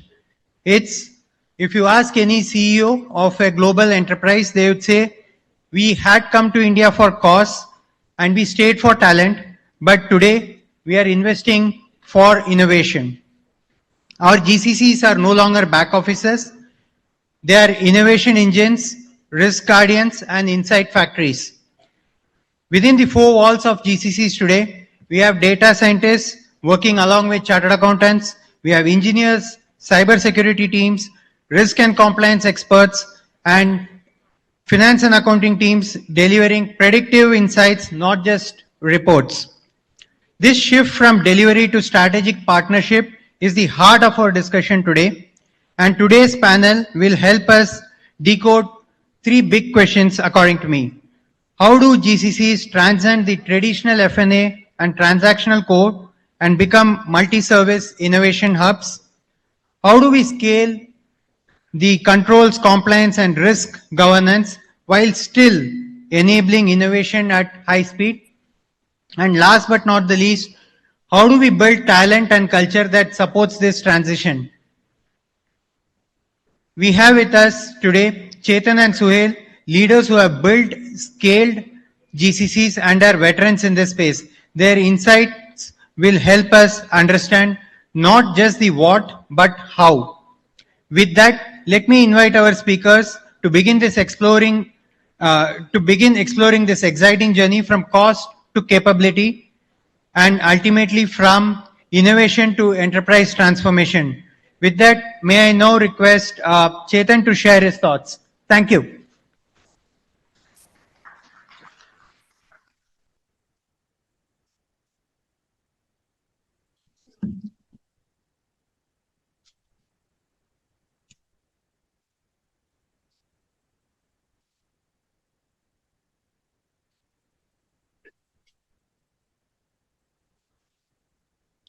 So I'm just taking a look at my watch because we're just moving in from morning to noon. If I wait for another 2 minutes, I have to wish you good afternoon.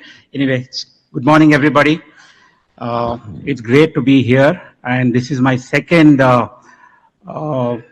session in terms of being part of the GCC program that ICICI have organized. And I'd like to thank my dear friend Sanjeev for inviting me, and also my good and old friend Madhukar Hiregange for inviting me for this session. And congratulate ICI for this wonderful program, because just looking at the turnout today and the number of delegates who have registered, it just shows the interest that the fellow professionals have in what's happening around GCC, the opportunities that is throwing up for the chartered accountants, and how can we leverage that these opportunities are coming before us, right? So this is the background, and what I would like to cover in my 15 to 20 minute session is basically talk about how in the last 4 decades, from 1985 to 2025, how has GCC evolved? You know, we had called it in multiple names like ODCs, Overseas Development Center, Captive Centers, all of that. Today it's called Global Capability Centers, but it's been in existence for the last 40 years. And I would like to do a walkthrough or a quick talk through about how GCC has evolved in the last 4 decades. As Arun likely said, today, as you look at India, what do we see today? India, we has about 1,700 GCCs. Almost 60 to 70% of the global GCCs are based in India. And it's given employment for about 2 million professionals. And in terms of revenue, it's generating about $60 billion, right? So, and the expectations is in the next 4 to 5 years, it's expected to grow to about 2,300, 2,500 GCCs.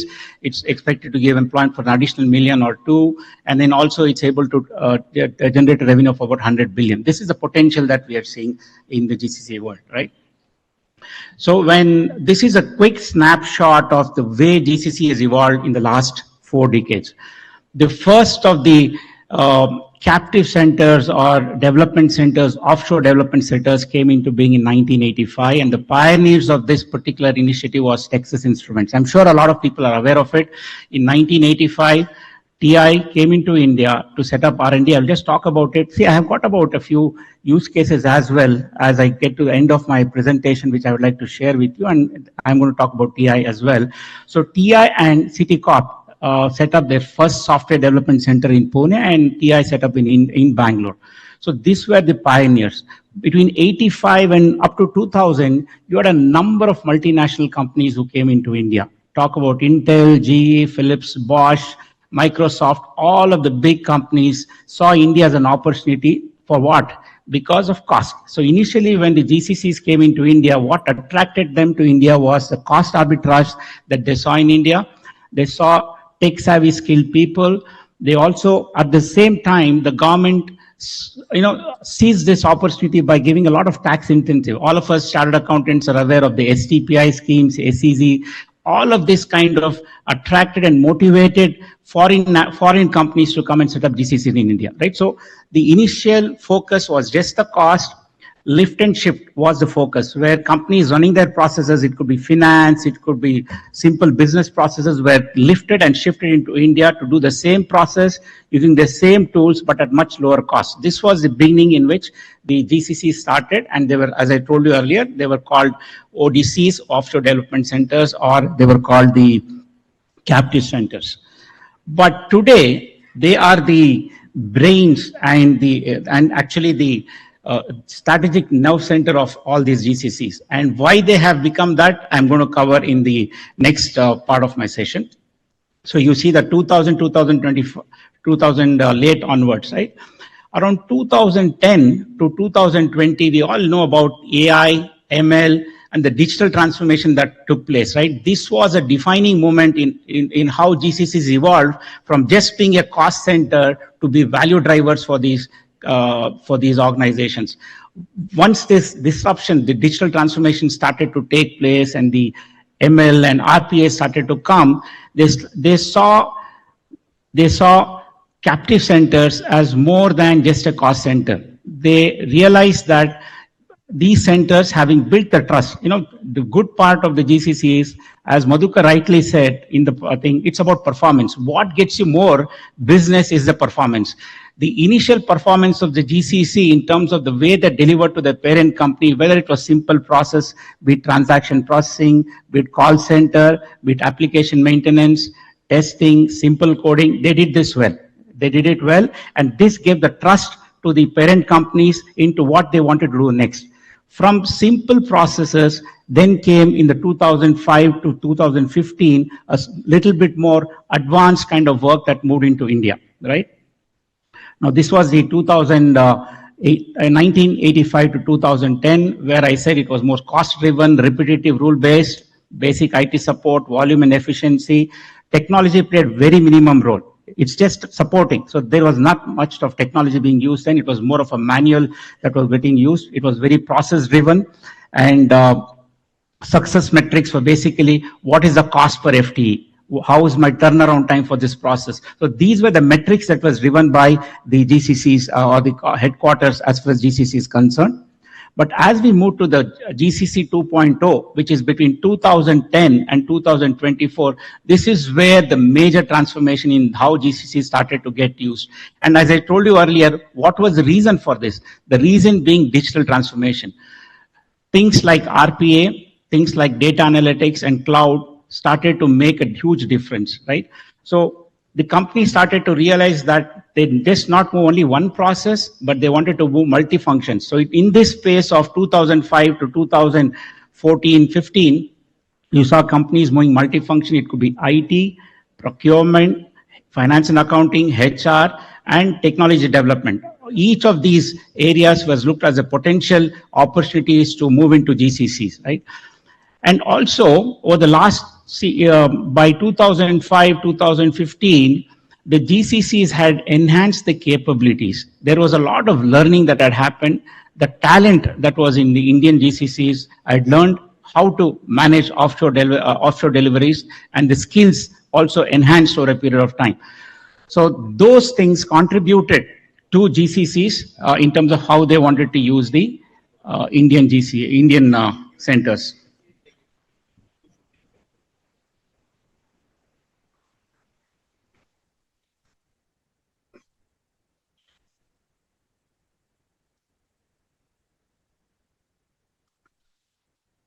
When you look at today, right? When you look at today all of us know how AI is transforming business processes, right?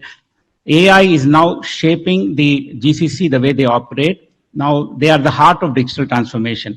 When AI, what can we do with AI, right? Right from intelligent process automation, right? Where AI is able to, with AI, you're able to automate a lot of business processes, thereby enhancing the speed, improving the accuracy, and also the quality, right? So AI is helping on that.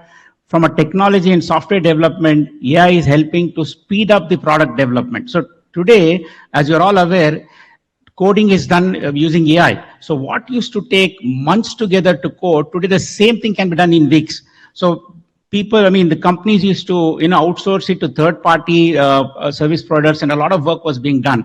But now the GCCs have realized that a lot of work can be done in-house, and they are using AI to be able to develop a lot of product development, platform innovation, analytics platform, which is being used for their global operations, right?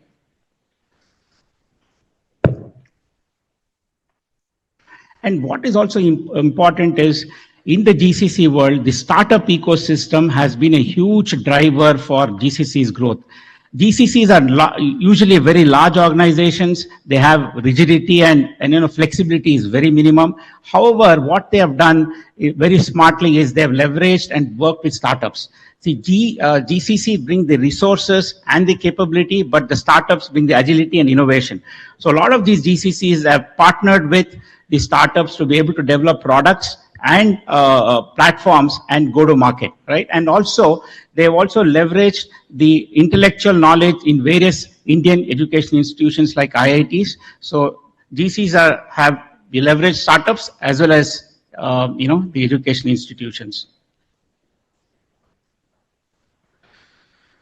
So what drove a shift in terms of GCC, right? When we talk, we began with cost as a driver for setting up, to innovation, where a lot of high-end technology work is getting done, where Indian centers are being seen as the nerve center for the global enterprises, where innovations are done, and leadership also is moving to India. See, one of the things that's happening in GCC is, in the past, a lot of instructions was taken from outside and executed in India.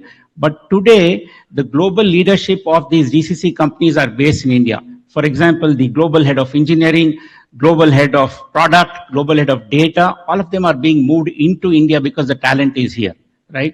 So the maturity, what led to Indian GCC gain so much value in the eyes of the global corporations, right? So basically, there are 4 factors which I have called out here. One is the maturity of the talent itself. Given the 2.5 to 3 decades of experience, the Indian talent matured from handling basic operations and transaction processing to actually product management, data science and analytics, design and customer experience, and global leadership, right? These were some of the drivers for shifting India from a cost to innovations. And also digital transformations brought along with it speed to market, innovation and quality and resilience. It also, and very important that we need to understand is, what else is GCC doing?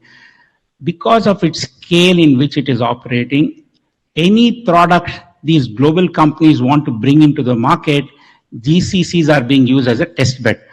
They're able to do prototypes quickly, they're able to test in the Indian environment and quickly roll out to global. See, these are great things that, the Indian GCC is providing as a platform for the global organizations. Besides the digital transformation, what other things are basically the leadership? As I said earlier, the leaders across the board, across the functions are being moved into India in terms of strengthening the management skills and management capability, simply because they see that India as a strategic driver for their global operations. And trust, and the whole thing is about how these companies, due to their performance over a period of time, they have been able to build the trust of the headquarters in whichever headquarters of these MNCs. So today, Indian GCC leaders are beginning to have a voice on the table, right? You can see the shift. You are doing back office. Today, Indian leaders from GCC are sitting on the board of the global corporations, actually from a planning stage, design stage. So this is a huge transformation that we have seen as to how Indian GCCs have contributed to the global organization. Now, if you look at these things, what is a cost center and what is a innovation hub? These are some 4 or 5 aspects that I've tried to bring it to your notice, which I'm sure you're all aware of. Cost center basically focuses on doing cheaper, whereas innovation hubs, they try to find means to do something differently, something new. So that's a major thing. And in terms of cost centers, you're doing routine work, transactional in nature, whereas in a innovation hub, you're doing experiments, you're exploring things and creating something new. Autonomy is, as I said earlier, the entire decision-making, entire thing was lying outside India. The headquarters used to direct the GCC in India to do what they need to do. But today, it's completely changed. A lot of decisions today is getting done in Indian GCCs because the leadership is moving into India, right? Metrics, previously, they used to measure what is the FTE, what is the cost per employee, what is the volumes of productivity, how many invoices were you processing. So these were the basic metrics that was being done. But today, what are they looking at? What is GCC? How is GCC contributing to improve my revenue as a global organization? How is it helping me to improve the customer experience globally, right? How is it helping me to bring my products quicker into the market? So automation and productivity. So it's a huge transformation that has happened and is continuing to happen because of AI, right? So these are some of the things I believe has resulted in actually the way the character of the GCC has evolved in the last 4 decades. And Indian GCCs are now, monitored and measured in terms of what is the outcome that they can produce to the global companies, right? So I discussed all of that. Given about another 5-7 minutes, I would like to quickly take you through some of the well-known use cases. You may be aware of that, but I thought it's a good opportunity to showcase some of the leading multinationals who have come to India and made India their global hub, right? So let's talk about Bosch. Bosch came into India in the 1990s.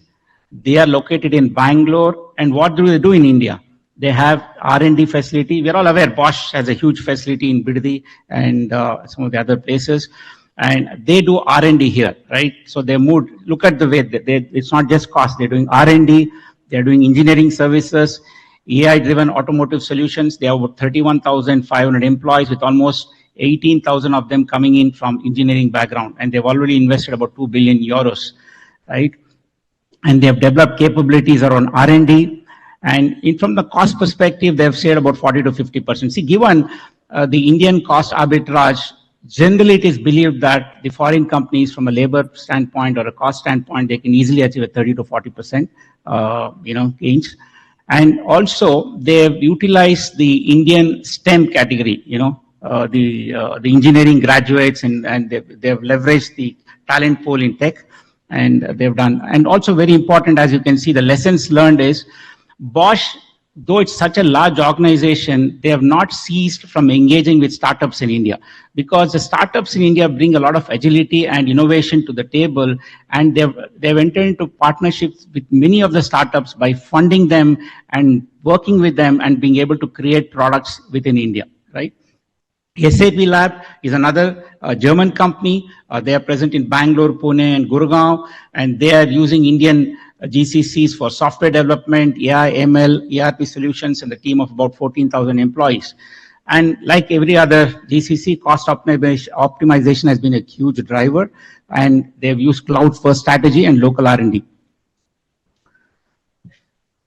Some of the other German companies are Siemens. Again, Siemens, based in Bangalore and Pune, they've used Indian GCCs for industrial automation and smart infrastructure, and also AI-driven manufacturing solutions. They have a team of almost 12,000 employees in India with about $1 billion investment. Again, they're using Indian Center for Smart Manufacturing Industry 4.0, scalability and agility. Indian GCCs have brought a huge ability for these companies to scale their operations, which obviously would not have been possible in their respective countries or for that matter in any part of the world. The scale that India as a country can offer is unmatched. And they've also collaborated with institutes such as IITs and NASSCOMs to be able to take advantage of the knowledge that they bring to the table. And same thing with BMW. They have leveraged their Chennai and Pune offices to help them in their engineering services, in AI-powered automotive solutions. They've also saved quite a bit in terms of cost, almost 40 to 50%. And they've also worked with Indian startups, right? So this is about the German companies. And I quickly want to walk you through the UK MNCs, basically Rolls-Royce. They have their GCC in Bangalore. And what do they do here? They do the maintenance, repair, and overall facility. They have a facility out here. They do a lot of digital engineering and also advanced R&D capabilities they have built. And they have a team of almost 3,000 engineers. And Vodafone is also having their GCC in India and Pune. I remember in the 2000 when they set up in Pune, that was more focused on business process, finance, accounting, HR, but they evolved into develop for technology as well. So today they're able to use their GCCs for telecom engineering, network planning, operational efficiency is improved significantly. So these are some of the things Vodafone has been able to leverage from the Indian GCCs. From a banking perspective, HSBC and Standard Chartered both have set up their GCCs, one in Bangalore. HSBC has set it up in Bangalore and Standard Chartered in Chennai and Bangalore. And again, they have also worked with startups in fintech to develop products. They've improved their finance operations and they've improved their risk management. And they've built a lot of models around fraud detection. I think if you know today, the fraud detection, AI-enabled fraud detection is able to help a lot of these finance companies to detect frauds real time. So it's not like you're realizing something has gone with your financial operations much later, but they're actually able to, using their AI-enabled financial models, to be able to spot and detect the errors the frauds that have taken place in real-time basis.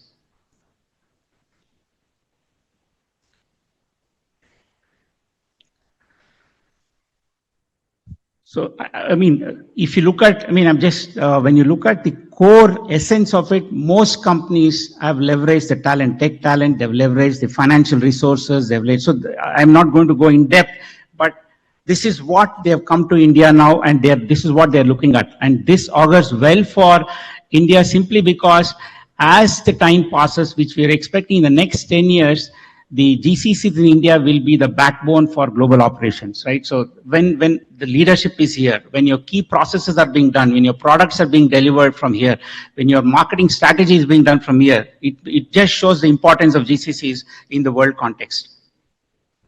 And last, I would like to conclude with Texas Instruments, right? So Texas Instrument is the pioneer in setting up a GCC in India. Way back in 1985, they saw this as an opportunity and they came in and set up. Today, they have almost 2,200 people. They are using the GCCs for semiconductor design, systems development, and AI-driven chip innovation, right? This is very high-end, deep tech that they're using the Indian companies for. And it also just reflects on the capabilities of Indian talent for the foreign companies to trust the Indian GCCs. So coming last, I would say this is the last part of the presentation with South Korean companies. All of us are very familiar with these names, Samsung, Hyundai. They have set up, for example, Samsung has set up their operations in Bangalore with an R&D presence in Noida and Delhi. And also they have used their centers for consumer electronics engineering and semiconductor design. They have a team of almost 6,000 people, and they've made an investment of almost $1 billion so far. And so is Hyundai, right? Hyundai, like other car manufacturers from Germany, be it BMW, they have leveraged the Indian GCCs for their deep tech and high tech solutions, supply chain optimization, all of this. So with this, I would like to conclude my session. Of course, we have a short Q&A session where Mr. Arun will be posing certain questions to us. But if there's anything that we have a 5-10 minutes interactive session, happy to answer the question. Thank you.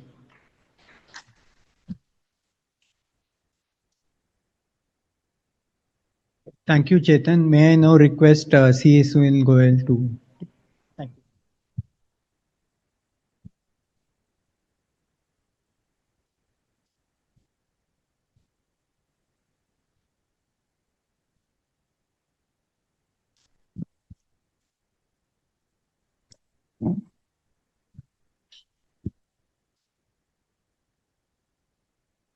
Good afternoon.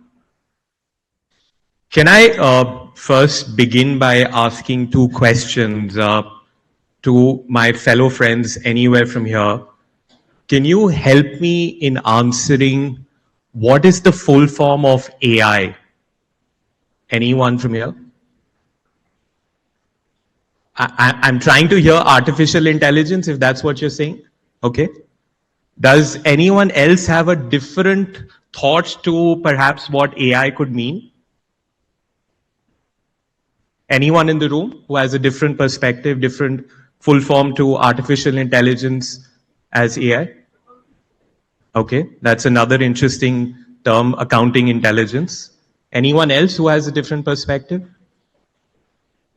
Okay, I'll come back to this. To my friends on the left, I am in the city of technology and innovation. Can someone help me in explaining what is the full form of SaaS? SaaS. Okay, I'm hearing software as a service, but I'm sure you know what I'm trying to do here. I'm looking at a different answer. So does anyone have a different answer to what could be the full form of SaaS? Okay. I'm going to ask you to hold to both of these thoughts, and I'll try and share during the course of my presentation how as accountants we need to start thinking differently. These are the common terminologies. These are the things that all of us hear every single day. But at some points in my presentation, I'll give you a different flavor. Before I jump into the formal part of my presentation, I'd like a quick show of poll, just raising your hands. Can I request whoever thinks or whoever has a desire in this room to perhaps be the global CFO or a global CXO of a multinational organization to raise their hands? I'm sure there are many more of you who might want to do that. Let me broad base anyone who sees themselves as a global leader in finance. Can I request the entire room, whoever feels that, to raise their hands? Okay, I see a fair amount of you interested. Can I also now ask whoever thought that they want to be a global finance leader, how many of you think that you can do that while sitting in India? Great. Now, this is the thought that I wanted to begin my conversation and my deliberation with. That if a majority of us in this room have an aspiration to be a global finance leader, how can we bring that opportunity to India? And that is what global capability centers are all about. We've talked about thus far what's been the growth of global capability centers. And Chetan, thank you so much for bringing that journey from the mid-90s to what's today and what the future could look like. But all of us as finance professionals understand that behind a successful growth, there always has to be a strong control mechanism. From my perspective, what I'd like to focus on is how, in my vantage point, with a little over 20 years of experience in my organization, San Martin, how can we try and bring some practical perspectives to how you as professionals can benefit from this growth story? As we've all talked about, and I'm not going to spend too much time on the cost arbitrage, that was the original bit. But how can we move today's GCCs as enterprise decision-making enablers? How can we shift them to be capable and to have the intensity to drive decision-making forward? So effectively, this is a juncture in our careers as professionals where we see the evolution of GCCs from cost to capability leadership across the world. I do want to spend a couple of minutes on this particular concept, and if my friends in the room can take away the ethos, then if you're able to take away this message, the whole premise of what we are going to be discussing today and tomorrow will be beautifully summarized when I did my research about this concept of digital twin. What it really means is Back in the day, India was being treated as a back office, as something which is only driving the arbitrage of cost. Now, as technology has changed, the opportunities have improved, and then finally the kind of knowledge that all of us as professionals have, the world is looking at India, the GCC established in India, as a digital twin of the global enterprise. And what I mean is you're using the India Center or the offshore center to replicate some of the critical enterprise functions.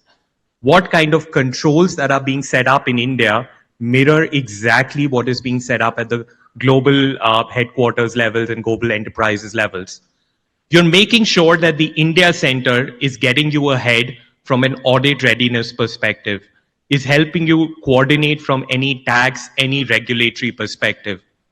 Essentially, we're becoming a clone of the global enterprise. And it's no longer just some of the back office functions that are being offshored. What we are seeing is organizations are now ready to replicate the entire organization, which means the client-facing roles, the internal functions which are critical to the organization, as well as some of the back office roles to be offshored completely. And that for me is the concept of a digital twin. Anytime that you refer to the India GCC, treat it as a replica of the global organization, and that would be the true opportunity that is available to each of us as professionals. Again, just spending some few seconds, how do we kind of talk about what does this digital twin really mean? Concepts which are on the left would give you an idea that these are the functions or these are the topics that are typically covered. But at the same point of time, what are the challenges? All of us in this room understand the concept of GCCs, the opportunities of GCCs, but a lot of us struggle to understand what could be the potential pitfalls, what could be the challenges that we need to overcome. I think the most important thing that we've seen in our experience is how do we move from pilot projects, pilot teams, to scalable and measurable outcomes. A lot of times as professionals, we're not able to demonstrate the value of what this digital twin in India brings to the global enterprise. Another thing that I'll talk about later is, as finance professionals, we all love numbers. But are we able to quantify those numbers when we are presenting an opportunity before the global leadership team, the decision makers, and therefore are we able to create that narrative of how the India Center becomes operationally effective? And then finally, we've talked about this earlier, discipline in performance, discipline in controls, discipline in terms of the compliance side. I think those are some of the three key challenges for all of us to look at. Now, when I also look back, anytime that we've had conversations, when we've had conversations with professional service firms who are looking to set up in India, or we've had conversations with enterprises who are looking to set up in India, we always get to ask, or rather we get to answer, what would be the 4 things that we need to focus on? As finance professionals in this room, I think the first and the most fundamental thing that all of us have to ensure is the data governance.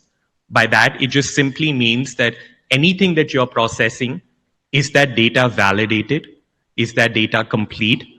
Is that data accurate? Which means, in a very simple way, if we're not reliant and we're not confident of what the data is being provided to the GCC, then automatically it's going to be a garbage in, garbage out kind of situation. And that becomes the key and the most important pillar to ensure the data integrity, the place at which it's being consolidated. If you're working with a multinational, they'll have multiple offices, they'll have multiple countries, and therefore the ERP or whatever accounting package that they're using, what is the data governance process? Second, and obviously, not going to go deeper into this, but AI-ready talent. And here I do want to unlock when I asked everyone, and I got 2 different answers, artificial intelligence or accounting intelligence. I do want to bring in what my perspective is. As soon as we all talk about AI as artificial intelligence, we're not really sure what is the outcome. But I want to ask you to think about AI as augmenting intelligence. And I'm going to repeat, treat AI as augmenting intelligence.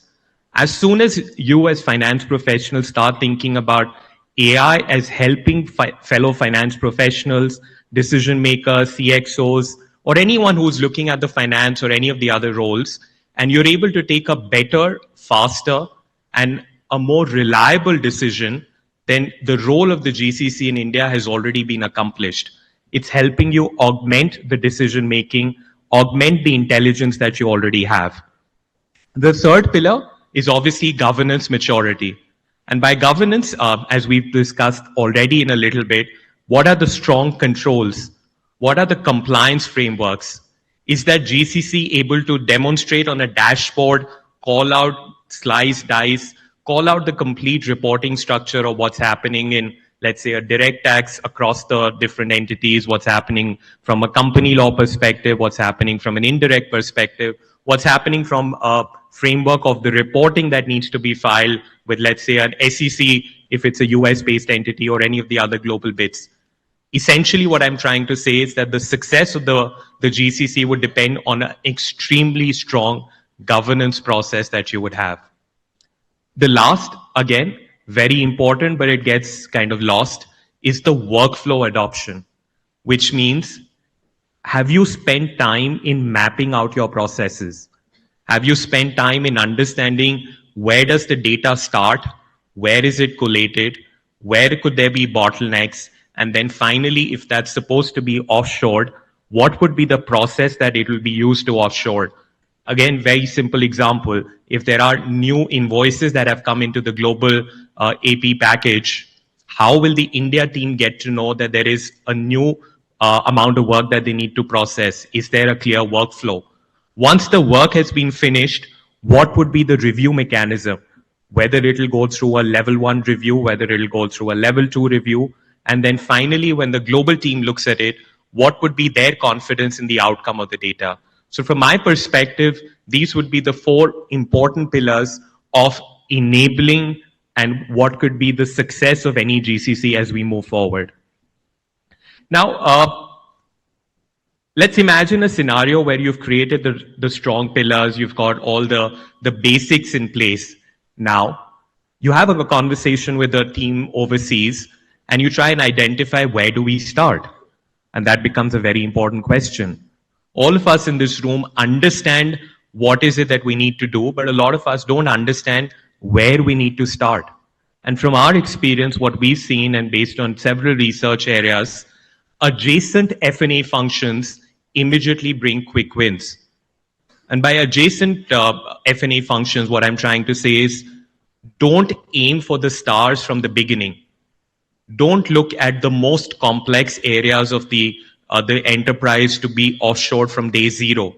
Look at things which are more transactional in nature. Look at things which will enable the organization to close their books quicker, faster by repetitive nature of work. It could be accounts payable, it could be accounts receivable, enabled through technology. It could be work processes which need to be standardized and processes need to be mapped out. You could start from there. Or you could even start from just creating the right SOPs across the organization. And for me, as soon as you identify what are the low-hanging fruit, what are the most important pain points of the organization, and if you're able to demonstrate in a 3 to 6 months period that yes, successfully the Global Capability Center is able to solve those pains, then automatically you get a stronger buy-in from the leadership. You need to create those first few champions which will ensure that the offshoring becomes a success. Make no mistake, there will be challenges. There is no denying the fact that any time that you're offshoring work to a different continent, to a different country, to a different culture, that there will not be challenges. But then what becomes important is your role in identifying from where you start. The last thing on this slide that I do want to call out is make sure that you have a clear roadmap. A lot of times where we struggle is that we have a 3-year, 4-year, 5-year vision that we'll bring X $million of saving, we'll be able to do this at this particular scale. But what we're not able to solve and what we're not able to present is a very clear 90, 120, 180 days program, which means what will we do in the first 3 to 6 months? And that becomes extremely important whenever you're looking to set up an enterprise as a back office in India. Some examples from my perspective, these are just some examples that we could research on. Typically what we see in GCCs when they set up a center in India. Audit PBC, PBC for anyone in the room who's looking for the full form, would be performed by client, which means any of those paperworks which as auditors are likely to be required at the year end, how can we start getting ahead of the curve? How can we start getting those lease agreements? How can we start getting those contracts in place? How can we have the minutes and the board minutes collated, summarized, available? How can we have lease schedules to working papers being available? All of these things are repetitive. All of these things are essential. And therefore, the audit PBC support becomes one of the quickest offshoring opportunities. Another high volume work is onboarding and sort of KYC of any vendors, of any employees, of anyone who's an external. And especially if you're working in, as Chetan was talking about, some of the more regulated sectors, a back office of a bank, a back office of a fintech setup. A lot of these organizations have very, very stringent KYC and laundering and other support, which can be easily considered as pilot phases to be offshored. From a tax perspective, don't start with the most complicated transfer pricing issue. Don't start with something which is litigious, but perhaps start with something which is just collating the compliance status across all group entities. Can you be that back office team to collate that data, make sure that that's available as a dashboard, make sure that you're understanding the reporting frequencies of those tax, and then gradually move up in the value chain of what you're delivering. And then finally, a fairly simple document control hub. As any organization, and especially the larger organizations, they have a plethora of data, and data is not always organized. With all the technology and the AI capabilities that we now have, and again, sitting in the city of innovation, can you help them in collating the data more appropriately, more systematically, and from a perspective that can be used across departments? So from my perspective, these were 4 examples which are not extremely complicated, but then these would be the success pillars for the first 3 to 6 months before you go in deeper into more complex roles. One of the other things which I look at is once you've gone deep into the organization, which means you've gone through the maturity curve, you've gone through the first 6 months to 1 year, you've got the depth of experience. How do we grow this setup? And that's where you need to go wide.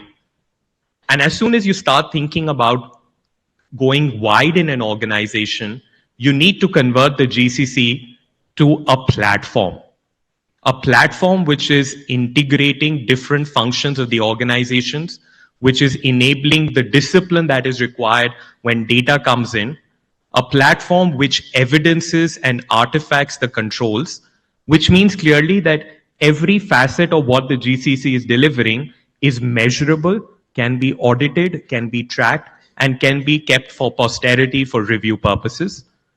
Anytime that you're working and operating on a platform, you'll always have queries. And when you start thinking about query management, imagine yourself sitting in Bangalore in an India time zone and you get a query from someone who's 12 and a half hours behind you. You're not always going to be available to talk on a Microsoft Teams or a Zoom environment. And therefore, what kind of query management system do you have in place? And then moving to the 2 other bits when we call about the platform is what role each player has in this journey. What is the role of the onshore team? What is the role of the global headquarters? What is the role of the GCC? Who's playing the role of the reviewer? Who's playing the role of the preparer? Who's playing the role of the record keeper? And then finally, who's going to be answerable to any of the bits which will be queried upon late at the end? And therefore, anytime that you're setting up this, you do need to ensure that you're documenting the very obvious things. A lot of times as professionals, we just assume that if we've made some audit adjustment entries or we've made some year-end adjustments, the person on the other side will automatically understand that. I think that's a classic mistake that we've seen in our experience, that as accountants, we don't always clearly define and document what the narrative is, which means make sure that if you're making some changes, whether onshore, whether offshore, those are being documented properly. Those are quick notes which are available. And that will help time, not just today, but when you look back at it the next quarter or you look back at it the next year, at that point of time, some of these efficiencies will only multiply. I'm going to now bring to that question when I asked you SaaS. A lot of the people in the room said software as a service. Can I request each one of you to think from a different perspective? If you're enabling all of this, can you bring service as a software? That's the thought that I wanted people to leave with on this particular bit. You've got a great platform, you've standardized things, you've got the right controls, you've got the right review notes, and therefore, why do we look at software as a service?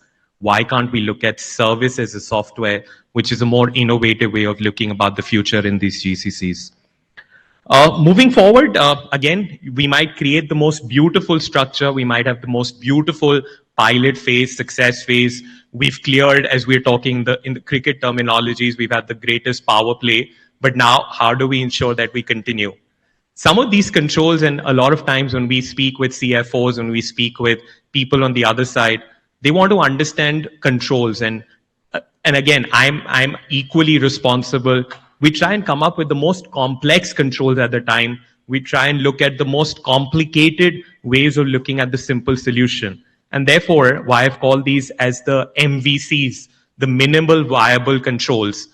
These are the basic things that you need to have in place anytime that you want to be successful in your role as a doer, as a reviewer, as a leader, as anyone who's working in a global capability center. And again, I don't want to go into each point. Most of these are self-explanatory. But what my message from this slide is, don't overcomplicate controls. Make sure that the controls are simple enough to be implemented. Make sure the controls are repetitive in nature, and make sure the controls last the entire life cycle. Finally, how do we ensure that we're able to market ourselves? And by market ourselves, I mean, how do we ensure that the success of a global capability centers is tracked, is communicated, and the narrative is clearly done? Some of these are common matrices that we've looked at and what we've seen globally as driving success. What is the cycle time compression? Simply means how much quicker are we able to do the monthly closing, yearly closing, quarterly closing, whatever function that you're offshoring, how much quicker can we do it? What is the rework percentage? Again, none of us would like that if we've done the work, then a majority of it is reworked overseas. A good percentage is typically less than 5% for it to be reworked. And that also is more relevant in the beginning. As you strive to grow and achieve perfection, the rework percentage simply needs to go down. Touchless processing, again, AI, whether you call it artificial intelligence, accounting intelligence, augmenting intelligence, whatever terminology that we want to use is AI. I think what becomes important is how much percentage of the repetitive work is gradually being done through technology. There's a term that we see very often in all of our contracts, productivity pass back. If the same work was being done by 50 people in the current year, would you be able to do that work with 40 people next year? Or would you be able to do 120% of the work with the same number of people? These are matrices that you need to look after. These are matrices that you need to keep talking. It's part of your culture, part of the DNA, and some things that need to be implemented on a day-to-day basis in the organization. I'm going to skip through this particular slide. I think we've covered it. I do want to spend a couple of minutes in terms of what the future is. We've talked about how we've come from the last 30 plus years of the GCC journey, but what could be the future? What are the opportunities for each one of you in the room?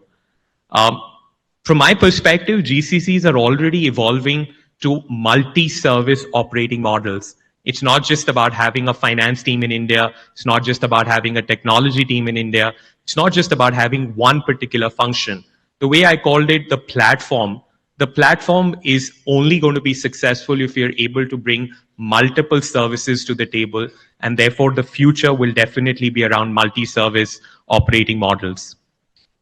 Tier 2, and even for that matter, when I was in this room, I was speaking to fellow professionals here, even Tier 3 opportunities.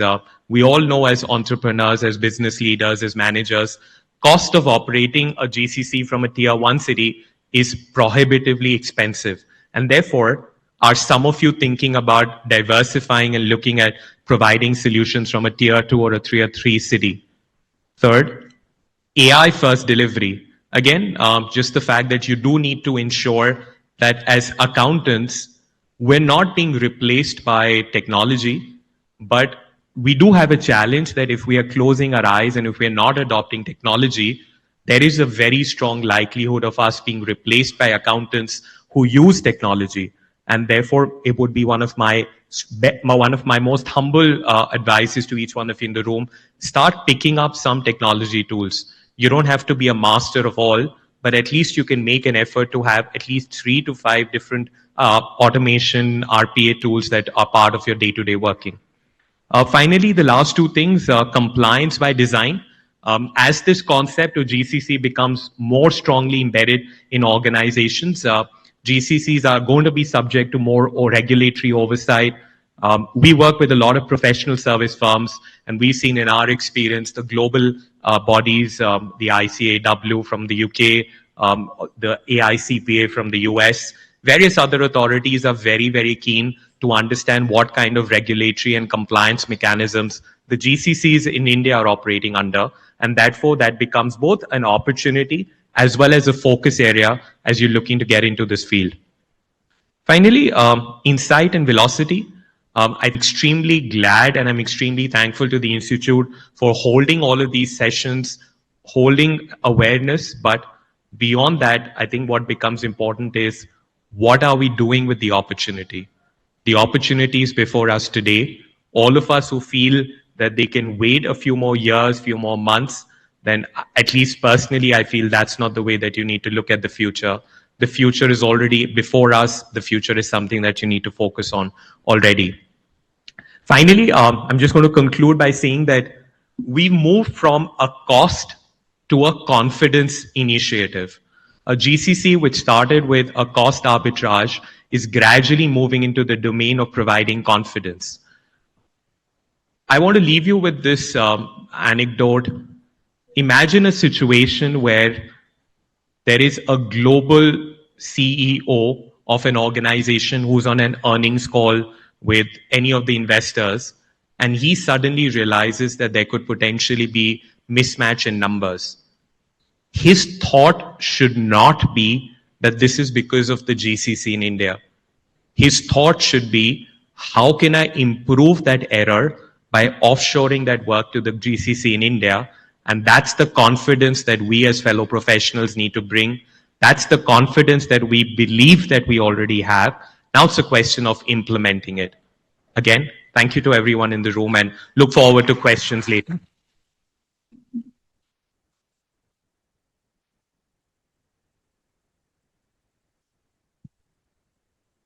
Thank you.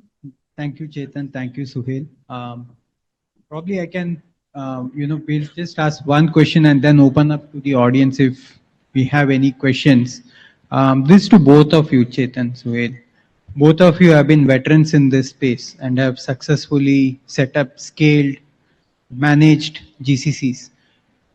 Today in the audience, we have a large number who are members of the Institute as well as students of the Institute who are keen to know the opportunities that this GCC sector or space can offer.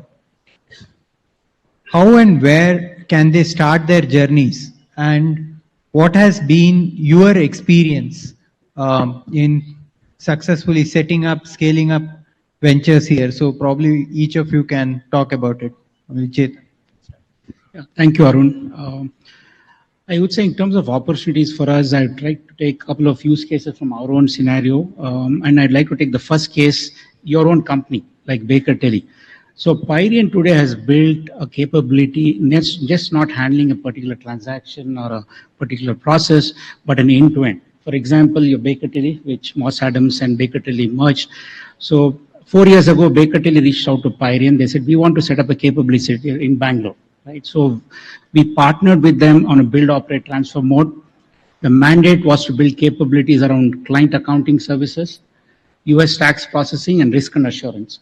So the last 4 years, Pyrian enabled Baker Tilly right from setting up the infrastructure to hiring talent, to building leadership team, to managing the entire process, right? It's just not the virtual model. We actually took ownership of understanding the processes, mapping those processes, executing processes in each of these lines, and delivering it over a period of time, and then handing over a fully ready organization to Baker Tilly. So we have been doing many such things.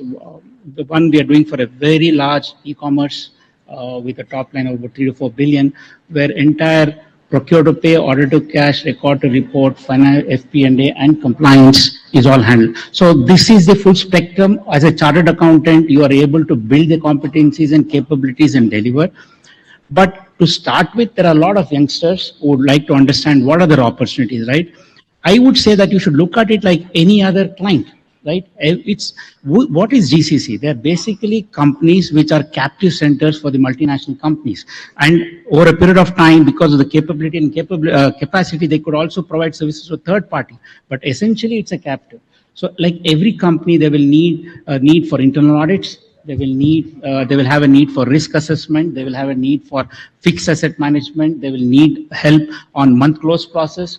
So there are multiple things that typically what a chartered accountant can offer as a service. He can actually connect with GCCs and reach out and be able to provide very close support. One good thing about GCC is that you can build very long-term relationships with them.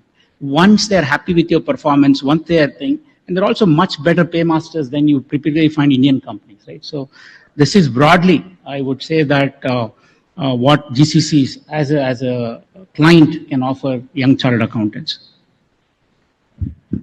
Thank you, Chetan. I'll just pivot it slightly differently to give a different perspective. We've talked about large enterprises, but the opportunity for a lot of you in the room is also in the SME space. Not every organization can set up their own GCC in India. Can you effectively be their GCC? And that's the model that San Martin, we've been operating for 20 plus years, where we go and talk to fellow professional firms, we talk to mid-size organizations, and to every one of you in the room, you can leverage several opportunities beyond the most obvious ones, which is typically the US and UK or some of the more English-speaking countries. There are a number of opportunities which come from places like Canada. There are a number of opportunities that are evolving and coming in from Australia. I was extremely happy to hear from the Institute that these are two countries that are being focused on in terms of technical skills, in terms of programs. So that would be one of my advices, that you can broad-based your focus and not just look at where everyone is focusing. The second thing that I want to focus on is, as we're looking at opportunities externally, there's also an evolving opportunity, which is, can you service GCCs in India itself? When I am privileged to be part of the regional council on NASSCOM, when we sit down as a leadership group in NASSCOM, I'm extremely surprised and pleasantly happy to note that there are opportunities which some of the larger GCCs are offering to Indian professionals in India itself. You don't always need to go to the global enterprise to look at opportunities. The scale and size of some of these GCCs in India has become so large that they need talent even externally in India. So that would be a second opportunity that one could look at. I do have some other thoughts, but I do want to keep the floor open in the interest of time, Arun. Thank you. Probably we can open up if there are any questions in the interest of time. Yeah, probably we can take 2 questions. Hello, my name is Arun. I am a practicing chartered accountant who comes from a GCC. We call it Gulf Corporations Council. And first when I heard its name, I thought it was something related to that. But we also are trying to set up a GCC in India for our practice. And my question is around focus.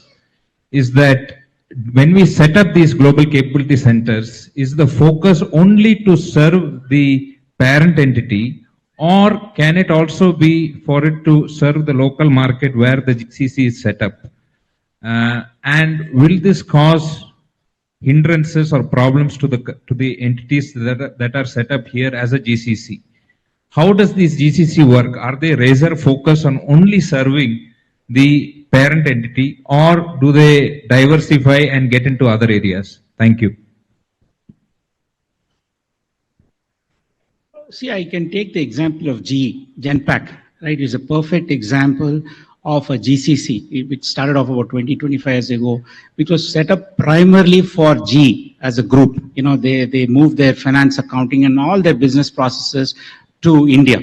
But today, Genpact is offering services to outside as well. You know, it could be outside India, and also they are pitching you some of the, today India is opening up huge and lot of, as Sohail rightly said, the sweet spot for chartered accountants is not really the large companies. There are a lot of mid-sized companies, small evolving into mid evolving into large companies. This is a sweet spot where some of these companies really don't want to go to the big four, but they would like to go to a CF firm or a company, which professional services company, which is able to provide them the required competency and capability. In short, to answer your question, it is not necessarily to render services to the parent company. Once it is tested, matured enough, they open it up for third party and becomes a revenue model for these companies.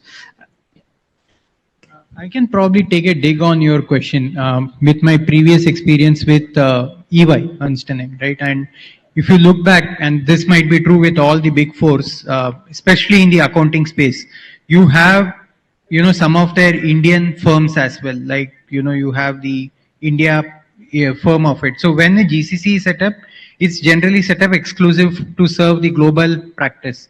The India market is specifically addressed by a India registered firm. That's how most of these firms operate, right? But there can be areas where one can through, but that requires, you know, specific internals and external approval. So it would depend upon how it is set up also, and the space, the regulations around it, to add on. Only, yeah, there is one question there. The lady, yeah. Asha.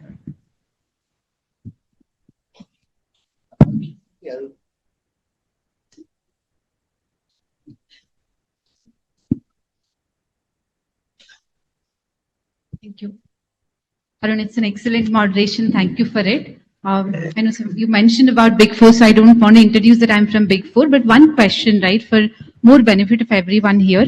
As the GCCs are set up, how do you see that they have to establish ways of working, like time zone, right, saying no, having those boundaries for the well-being of people in the organization? Very keen to kind of learn your thoughts on how do you manage that. You want anybody?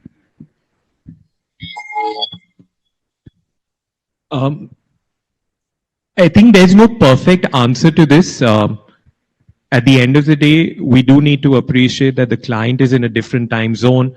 We need to be flexible, and I might sound controversial, but I do want to call out that the fundamental benefit of the client, which in this case could be the parent company, is the fact that you're operating in a different time zone and you're going to drive some efficiencies.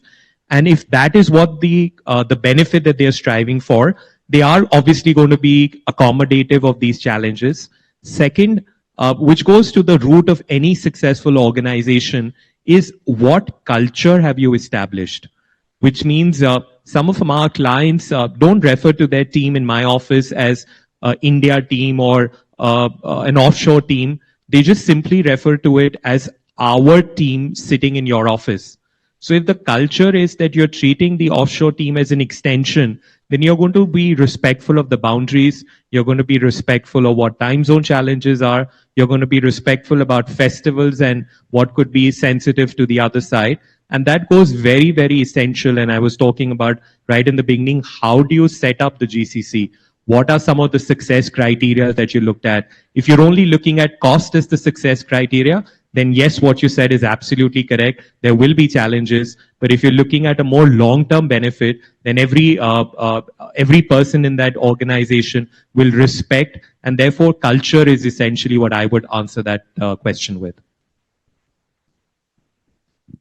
Thank you. I have been said we are about time, so I'll probably quickly conclude if it is fine, and we can obviously catch up, during the rest of the day.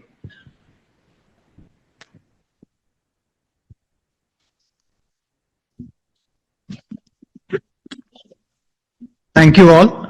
Thank you to both our speakers for an enriching knowledge session. Let me summarize quickly, in terms of what we discussed and, what are the key takeaways. So if we look at the evolution of GCCs, we transitioned from cost effectiveness, which is around transactional work, labor arbitrage, to capacity building. We built analytics, digital ERP, and then finally to innovation leadership on AI space, product teams, and even IP creation out of India. One of our speakers also specifically said, Suhail sir specifically said that, building AI into each workflow and innovation really becoming the engine in India for the global enterprise. That's the new reality. Multi-service is no longer optional. We are into building AI into accounting, auditing, consulting, cybersecurity, legal advisory services, and even into data engineering and customer analytics. Suhail sir, again, I will take your example. You nicely coined the term digital twin in your presentation.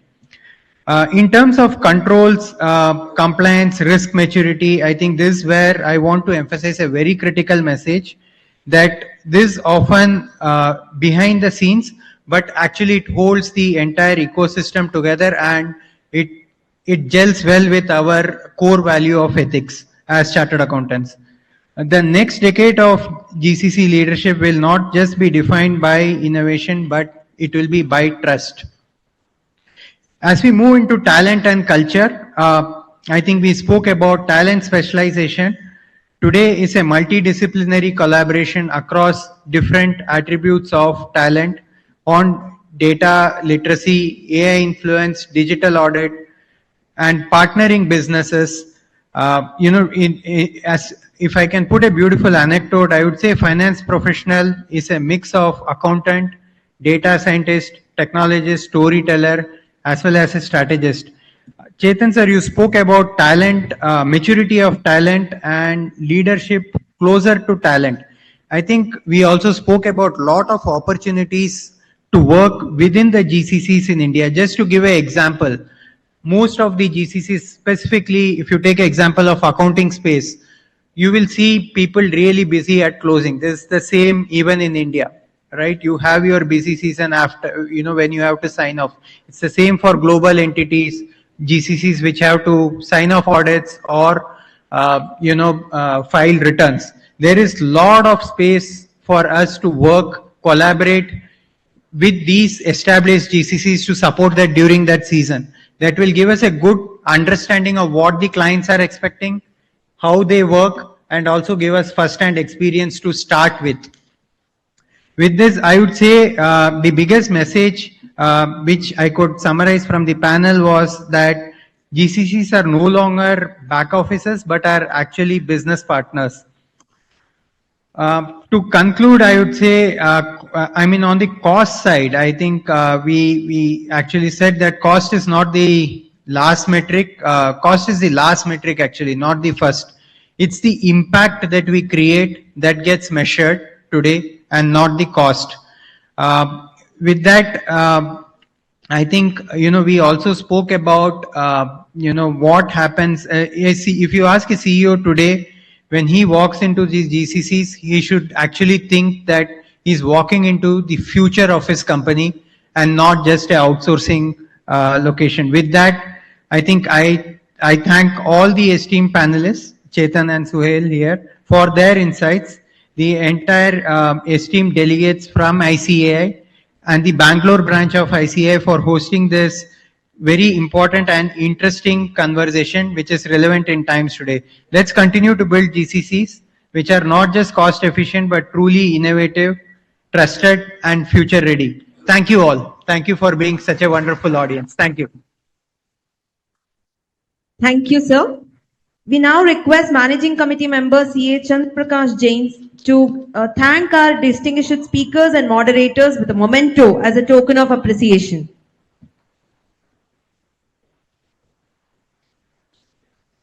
Let's give them a big round of applause.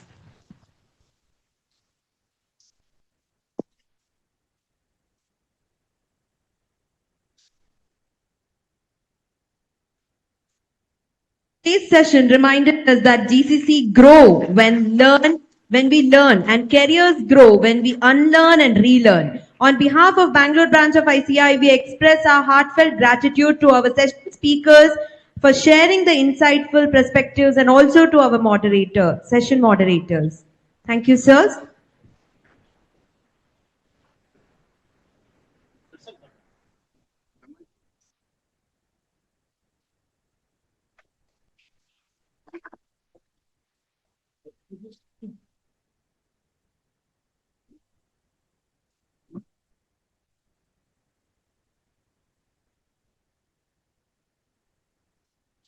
Let's move to the next session. From finance to cybersecurity, from automation to analytics, from product engineering to AI transformation, GCCs today hold the steering wheel of global operations. And that is exactly what this session is about. The rise of GCCs, redefining global business DNA. How India moved from processes to platforms, from execution to excellence, from cost to capability, and capability to finally global influence. To take us on the journey, we have CA Abhay, Chartered Deputy Governor of the group, Mr. Giridhar Rajagopal, and CA Shreyas Kumar. May I now request Managing Committee member CA Sri Raksha to escort the session speakers and moderators onto the dais and present them a book and a life plan symbolizing the growth and sustainability to the speakers of the session and moderators of the session.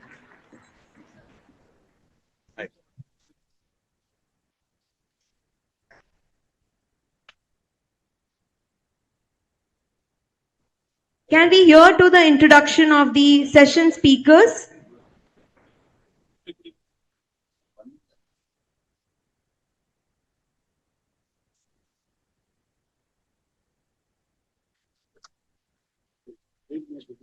Let's give them a big round of applause.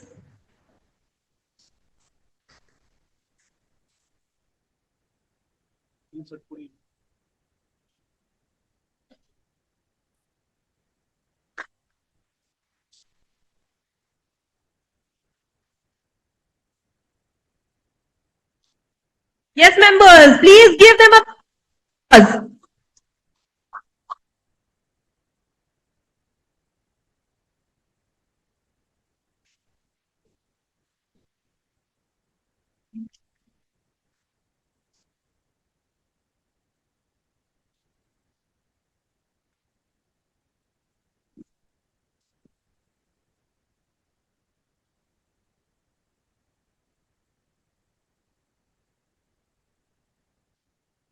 Can we have the introduction of the speakers?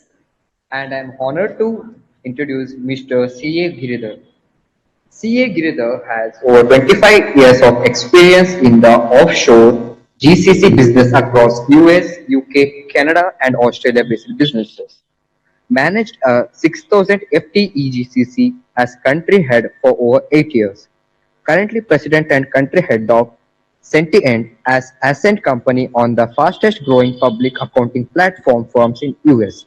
Top 25 in IPA ranking, set up AI ML based Indian research lab in insurance and underwriting. Was responsible for several key M&A transactions with the GCC, purchase, demerger, slump sale. Was the first 100 APA signatories in India when the same was introduced, was a key part of India's pioneering BOT transaction in the GCC world. ACS MBA in Finance with distinctions and qualified top of the class in the Business Excellence Program awarded by HAAS School of Business. UC Berkeley, California. Industrial recognitions. India Top 100 GCC Leaders in 2024, 3 AI Data Transformer Award in 2023, AIM Magazine, Forbes Top 100 Award People Leadership, Forbes India Magazine, panel member in various industrial forums. So let us join our hands to welcome Mr. C.A. Giridhar.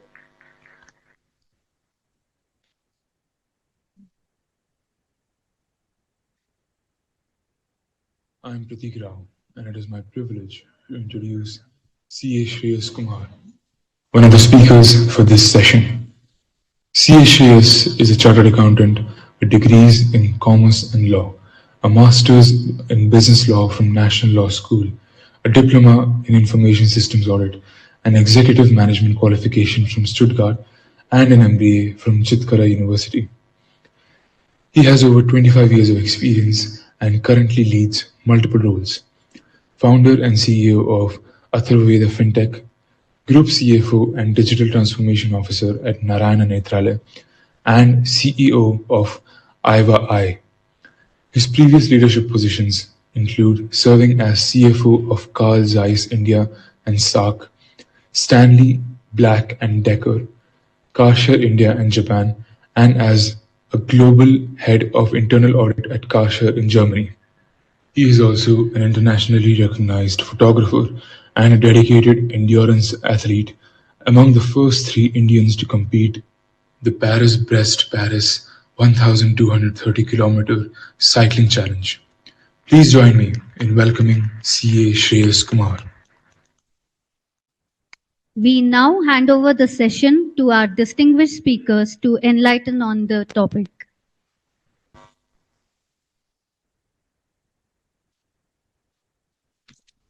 Just the initial opening, Mark. Thank you so much, MOC, and good afternoon, one and all. So excellent session first, which we had. Now we have a very interesting, I must say, a session that is reshaping the global business landscape, the rise of GCC, redefining global business. Very happy and glad we have 2 eminent speakers on the dais. Of course, Mr. Giridhar Rajgopal, Managing Director at Sentient Solution, whose extensive experience in strategic transformation and global operations offer invaluable insights into the next phase of GCC evaluation. And also welcome C.A. Shreyas Kumar, the Group CFO and DTO at Narayana Nethralaya, who brings a unique perspective on leveraging GCC-like models to drive efficiency, digital transformation, and strategic growth within a highly specialized sector like healthcare. So truly an opportunity for all of us to listen to the experts.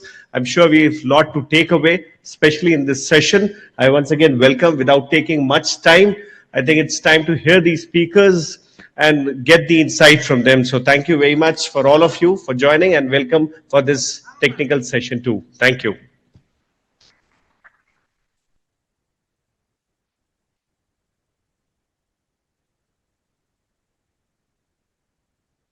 Hello, good afternoon, everybody. You know, it's wonderful when you go for a pre-lunch session because I can increase your appetite for knowledge here, but really the appetite will take care of itself out there when, you know, ICI is going to provide a great lunch. So thank you for being so patient with us. And again, thank you for addressing me as CA. Unfortunately, I'm not. I'm a CS, but I promised my dad that I'll finish my triplet before whatever time. So I'm still awaiting that opportunity. So I'm so glad I'm here for just a privilege. You know, not when I look back into my past, and I used to sit as a student listening to wonderful folks from the CA Institute teaching us accounting, taxation, and whatnot. And here I am sharing with you my 25 plus years of experience. Indigo, the name on everybody's mouth, especially if you've traveled and waited long hours in the airport. Now, there is something the media missed, maybe the Instagram memes missed. You're all accountants, tax professionals practicing and advising clients. What do you think they missed in this whole problem? What was it that this really taught us, this experience of missed flights, a whole operational snafu, as they call it? What was that one thing that, if you were to think about it from a CEO's perspective, a CEO of your organization or a CXO or a CFO, cost of compliance, yes, but that's like I would say, a third or a fourth important issue. What's the number one issue? Customer experience, travel, one more. You're all giving me 2, 3, 4. How much of missed EBITDA you think is going to be there because of the missed meetings? How many people did not sign deals? How many deals got postponed? How many people probably didn't get a job interview done and didn't join on time because they couldn't become productive billable hours then? So the business cost of this outweighs everything else. We spoke about the emotional cost, the compliance cost, the client experience, our own experience. This is what a GCC is all about. So the question which I often have to answer, let's say tomorrow morning, the entire GCC is vanished. What happens? Believe me, America, Europe, UK, wherever it is in the world, will go through what we went through with Indigo. So it's not just about the journey. The journey is wonderfully captured, and I'm guilty of using those kind of same points. But the perspective that I want to share through some stories, and I've probably got about 10, 15 minutes to share these with you, is how critical, doesn't matter which layer you address, whether it is at a cost level or at an innovation level. It's like, the popular game Jenga. If all of you have played Jenga, you pull one, the whole thing comes crashing down. GCCs are like Jenga blocks. They're like layers of a cake or layers of something that you like to eat. It's built one on top of the other. And each layer addresses an important part of the parent organization. And what I'll do is I'm going to fast forward to some of my slides here because some of it has been eminently covered by my co-panelists in this session or the previous session. How does this move? Fantastic. Okay. There you go. Page down.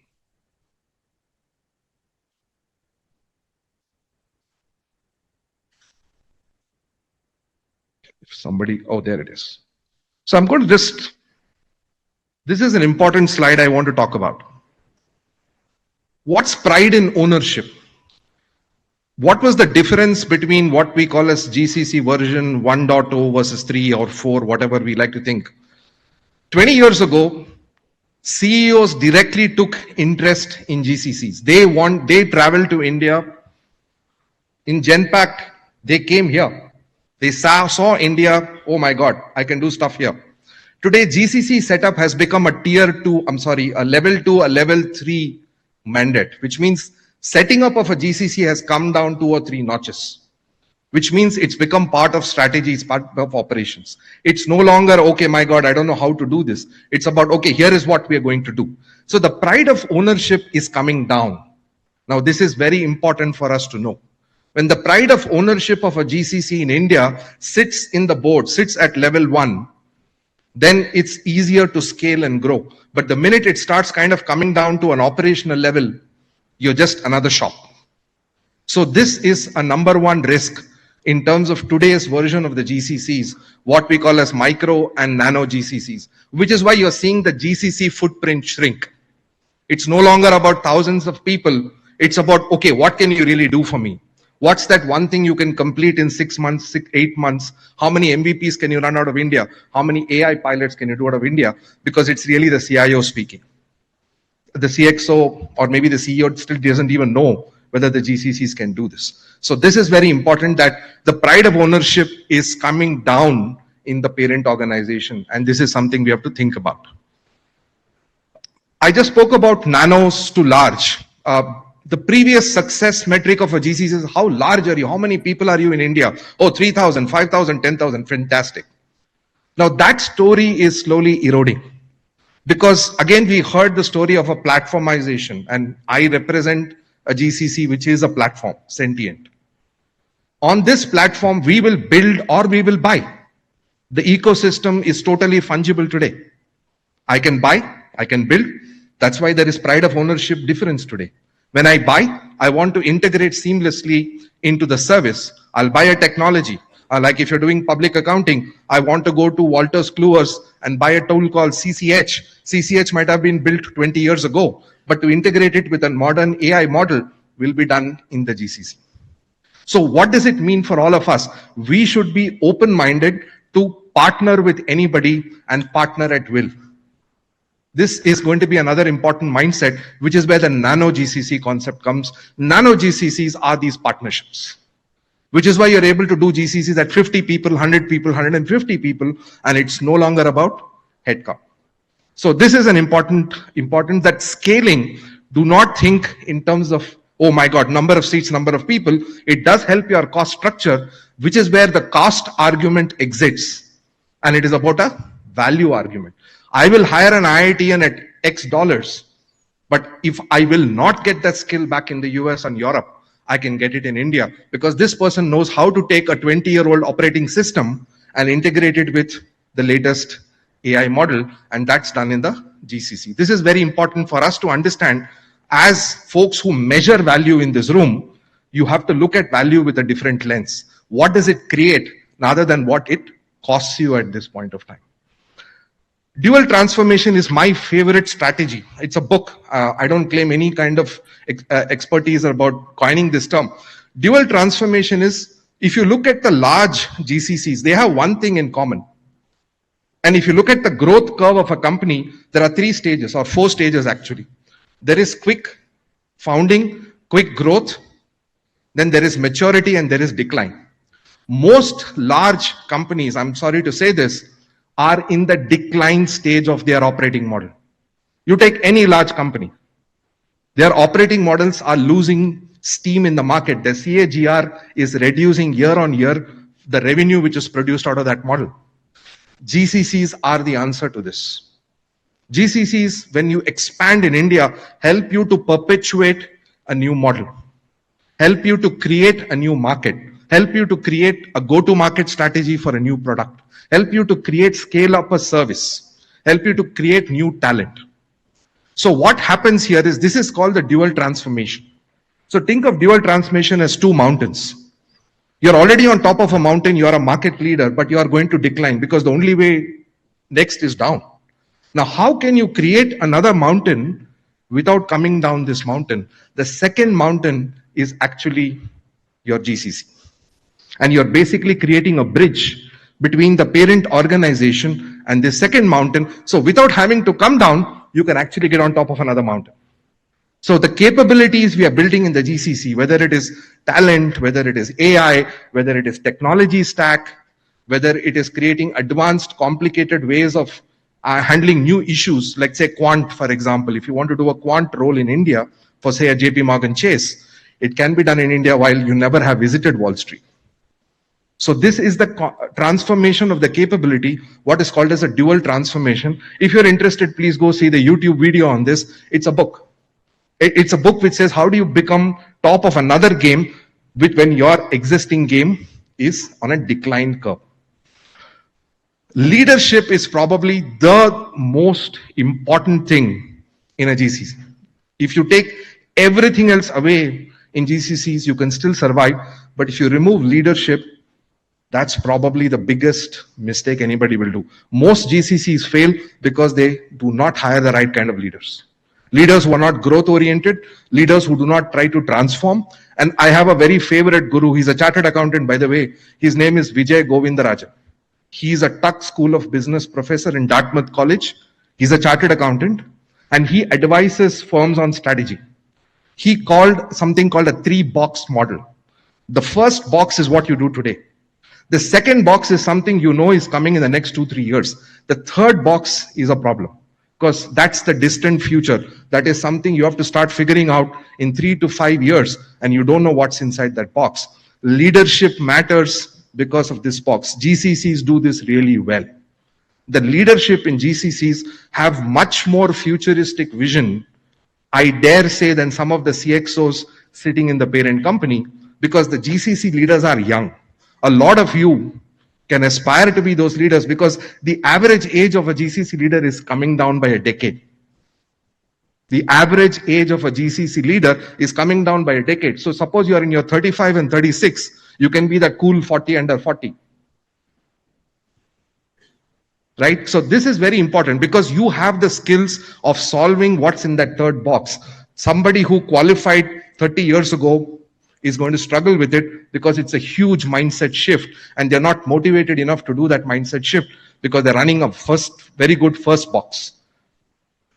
Right? Please think about it this way. As future leaders, what are the skills you will need And what are the coaching you will need to become future GCC leaders? This is going to be a key ingredient of making GCCs, the market growth which is there. A lot of you have great opportunities here. Lastly, a strategic asset. Strategy is a fantastic word, but also a very abused word. Now, I can strategize getting through Bangalore traffic by saying, okay, I have 5 means to get through. I have BMTC, I have metro, I have a car, I have an Ola cab. And what's my fastest way of getting here? Everything will fail because Google ultimately rules. Because Google knows stuff I don't know. So strategy is what you don't know. It's not what you know.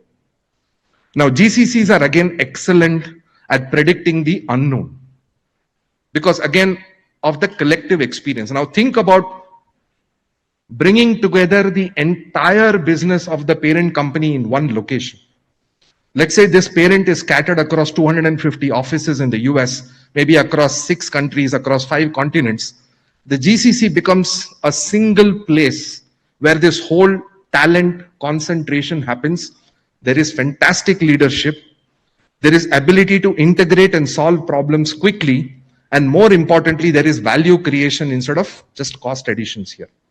When you bring all of this together, it becomes extremely powerful, and that's what you get as a strategic asset. The strategic asset is not the GCC itself, it's the convergence or the confluence of all of these features which come together to make a great GCC. The most successful GCCs are the ones who have integrated people leadership, strategic skills, skills about technology, skills about creating basically every business process out here. That's why it becomes a strategic asset. So really, this is really what I wanted to speak about. I'm going to leave this presentation. Some of the dimensions of measuring these GCCs models I've touched upon today. You have operating models, talent, digital, process, value, stakeholder management, scalability. So if we did this right from a practitioner's perspective, what I have learned over these 20, 30 years of, this is my 4th GCC outing, and the last 2 have been country heads, is it's hard. It's not easy. It's hard not because it is complex. It is hard because ultimately you have to make the right choices. If you look at, there are so many things to do. Like somebody asked about focus. You can do so many things, but picking that one thing which will create value fastest, create the fastest go-to-market strategy, create the fastest product is probably the one which is most valuable for the GCCs. So I'll kind of stop my speech here because I want to give you something to think about. As each one of you want to probably are working in a GCC or wanting to work in one, the one question you really have to ask yourself is how open are you to shift your mindset almost on a daily to monthly to quarterly basis, because this is going to mean success for each one of you. So thank you for your time here, and I'm going to turn it over to my other colleague speaker here. Thank you.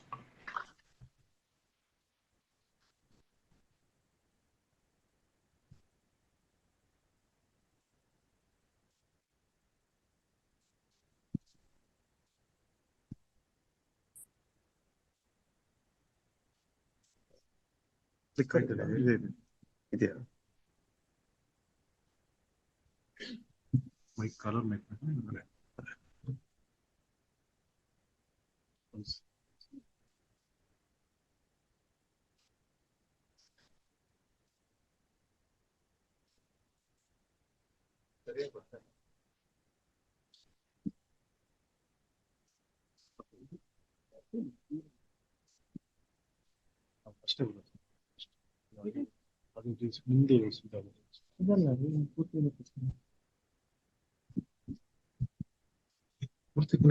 Tech glitches happens also in the GCC, I believe.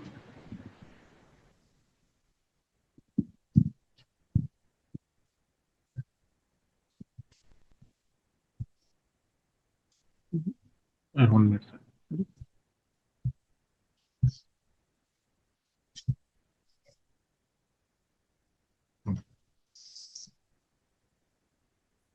Hi, good afternoon.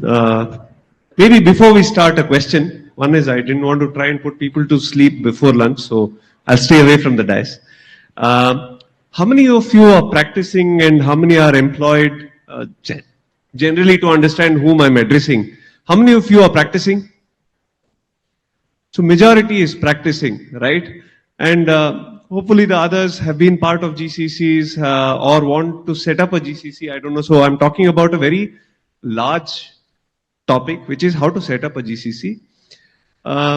Many years back when I had recently qualified and I'd been through some, I was probably the third employee of a shared services set up in India. It was just coincidental or serendipity, maybe for a better word, that I was there. And we did a lot of strategy around setting up back office for this company, which did global tax structuring. You know, let's say you're a German, want to invest in US, or US wants to invest in New Zealand. So how would the setup be? The holding company would be in a tax haven mostly, right?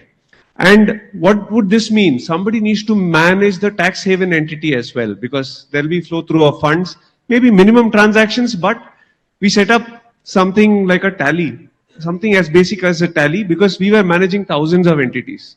And we set this up, which eventually went on to become more than 1,000-member team here. And this is way back 2005-6 times, and was interesting then. So I have been fortunate. A couple of weeks back, there was a very interesting survey asking about what is the most, overhyped word in these days. And the survey said probably it is AI, right? Overhyped. I'll maybe take this a little further and say maybe the second most overhyped word today in the finance domain is GCC. Why do I say that? And what do I intend to convey by saying that is GCC something that is very far-fetched? Can all of us set up GCCs? Or can all of us aspire to be a part of something that sets up a GCC? And can I oversimplify it so that you don't feel it is too far away, that it is not achievable by each one of you, by a lot of you coming together? I don't know. So that is the intent I carry today. Because GCC at the end, the word has evolved from being just called as a BPO, right? Then it took a lot of forms and it took a lot of functions as well. So today I just talk about that. So I'll try to oversimplify it. It's a very difficult topic of how to set it up. I've been fortunate that I was a part of one of the setup teams at Zeiss. We set up the reverse order of what I would have liked. But let's see. Two things we all spoke about. I think the colleagues in the past spoke about captive GCCs, where a parent company is setting up a GCC here. That's very, very clear. They have expenses. I think Giri just mentioned that the CAGR is going down. They need to do something about it. So they set up an entity in India, cost arbitrage, and we already spoke about it. This is long term, is very focused on what the organization wants to do. But what is good about this is it can be any function first. It need not be finance. It can be tech. It can be R&D. Mercedes started R&D before they started finance, right? It can be any order based on what you need. And it can focus on anything that the organization needs. But what is probably a lot more interesting to all of you is managed GCC or partner run GCC. And when Giri spoke about nano GCCs, I found it a lot more interesting.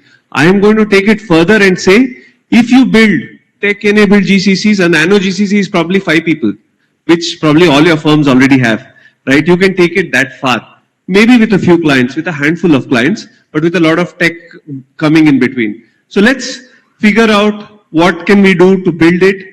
But the foundations of both are same. You need very strong processes. You need very good discipline. You need to stick to what you promise to deliver, right? Controls, peoples, and of course automation. I'm a very big fan of automation, so I'll focus on it every time. When it comes to us as the finance professionals, I would say it's easier for us to make it a finance anchored GCC, right? And I'm still telling you finance anchored, which means that you should also look for non-finance processes to bring into GCCs at a later point. But start with finance, because everything that you do in a company, it has to have a cost or a revenue repercussion, right? It touches finance in one way or the other. So there is nothing that escapes finance. So be the first phase, and you are all finance professionals. These are your domain expertise. You already have the expertise to start something like this. So I think you can start with the finance domain first and build, something, let's say, these virtual CFO services that are coming up, right? Why would you call it virtual CFO services or outsourced accounting services, and why not a GCC or why not a finance GCC? It's the same, that's why I said maybe GCC is overhyped. So when you're doing the same, and there was a question I think my friend asked here saying, can we service local? Why not? You have global capability. You can serve locally. There are large companies here which operate large shared services or centralized services rather within India, which have thousands of people handling their operations in India. So you can service Indian clients, you can service Australian clients, US clients, doesn't matter. They are global capability centers. That means you are building capabilities to serve the globe, but you can serve as locally as possible. And CAs have a natural strength after going through the grind. You remember our final syllabus saying, expert knowledge in 8 subjects, right? After going through that grind, we understand controls, we understand the risk, and we understand compliance very, very well. So I think that is an advantage that we have, which we need to use to our strength. So for us, what comes naturally, where our domain expertise, where our credibility is very strong, is finance. So I would say, when you want to build something within even your own office setups, start with finance as the first function to touch. Now, of course, when you're starting, there are multiple models that you can look at. We spoke about the captive GCCs. So you find, we'll figure out, the build, operate, transfer is a very, very popular concept in many, many big GCCs. If you talk about ANSR or you talk about Zinov, what they do is, they are very large now. They are Indian and they are very, very large now. What they do is they set up GCCs for very large corporates globally, because they're not sure if this will scale up, if this will do well, if this will not do well, they're not sure. So they set up, and when the organization is sure that this is large enough, they transfer the whole team, they transfer the whole process, they transfer everything. So build, operate, transfer is also a good model that you can think of. So captive GCC is one, of course, where the organization is setting up directly. You can try to be a part of it, set it up for them and exit later. But if you can set up your own, but you can always go midway. You can set up a build, operate, transfer setup where you offer your client, let's say you have a Indian subsidiary of an American company whom you're servicing already. You offer them saying, why don't you think of bringing, and it's a small, small organization, let's say not even medium size, but small in US, right? Why don't you say, why don't we set up your GCC here in India? As you continue to grow in the US, we will support you from here. But the moment you're large enough or your account makes good sense, you can take that over right here in India. So this is a build, operate, and transfer concept. It works with speed because the client does not need to go through hiring, setting up a new legal entity, etc., etc. They leverage your entity. And the capability, because you have had staff who understand, you can hire locally, and if you build capabilities like understanding what the US compliances are or what Australian compliances are, and trust me, if you've seen, I've worked abroad as well as in India, and if you've seen Indian laws, you can handle any laws, because I find most other laws less complex than the Indian laws, right? So that is how you can think of. Now, coming back to the phase, which is the foundation, and I think another colleague of mine just touched upon, pick your strength. Pick your strength. So let's say you have a good team that's handling payable accounting very well. Just start with payable accounting for clients. Don't do anything else. But trust me, what we need to focus on, and I know I will focus on a lot of automation here, but pick function by function, process by process, and say, I will only handle this. I will become excellent. There is a company called GCC, right? They have built an automation software for payables. Now we are their competitors. We are their lesser known competitors at Arthaveda, but they claim to be able to manage your supply chain for you, right? Including negotiation somewhere abroad. Let's say you're buying crude oil for some small purposes, you're buying plastic for something. They say that I will go to the real GCC, which is the Gulf, the oil nations, and they say we'll go and negotiate on your behalf. So they are offering only in supply chain management. They are offering, a GCC capability. So the world is very, very large. I think it can be as large as you want to see it. Then you can pick billing. Today, look at tech companies. Billing can be extremely complex. Some are based on hours and for the same client. We're not even talking about different clients. One client he'll be servicing one customer who has billing based on number of hours that you work. The other is based on number of transactions. The third is just based on something flat. It's extremely interesting for you to note that there is so much of complexity here, right here within. You can pick a process like this and say, I'm going to automate a lot of this. There are products available in India, abroad. I'm going to pick one of them, automate a lot of this. And I liked what I think Suhail spoke about, augmented intelligence. In finance, we are all very, very specific about 0.00, right? At least 2 digits. We are very specific about how accurate we are. And there is a necessity for having a human in the loop. This is a high necessity in finance processes. It cannot be just artificial intelligence. We build AI products for automation, but I can very, very clearly tell you that it does not work on its own. We need augmented intelligence. We need people behind the scene because there are going to be a lot of exceptions despite AI, right? So pick functions like this, whether it is reporting, whether it is your month closing, your financials, vendor onboarding, the KYCs, I think one of us spoke about, tax filings, whether in India, abroad, there are a lot of scope to do. Pick a few which you specialize in and try and see how you can pitch it to organizations. You can start with the Indian subsidiaries of multinationals and then say, hey, why do I not do it for your parent company as well? And trust me, the doors are open. I know tier 2, tier 3 cities in India doing fantastic work, having 100, 200, 300 people just doing accounting for global companies across the world. And there are multiple ways to reach out to. So as far as you're concerned, this becomes your GCC offering. You need to package it really, really well. You need to pitch it really, really well. And post this, and here I want to tell you that please be open to it. It is bringing things together should be a specialization. You probably have clients in every field of this where you will have a call center, which is your customer.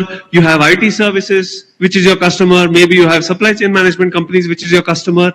See if you can bring them together to offer more services to these GCC clients. First, you can look at outsourcing it within yourself, integrating it for your client, and then, of course, setting up the function itself.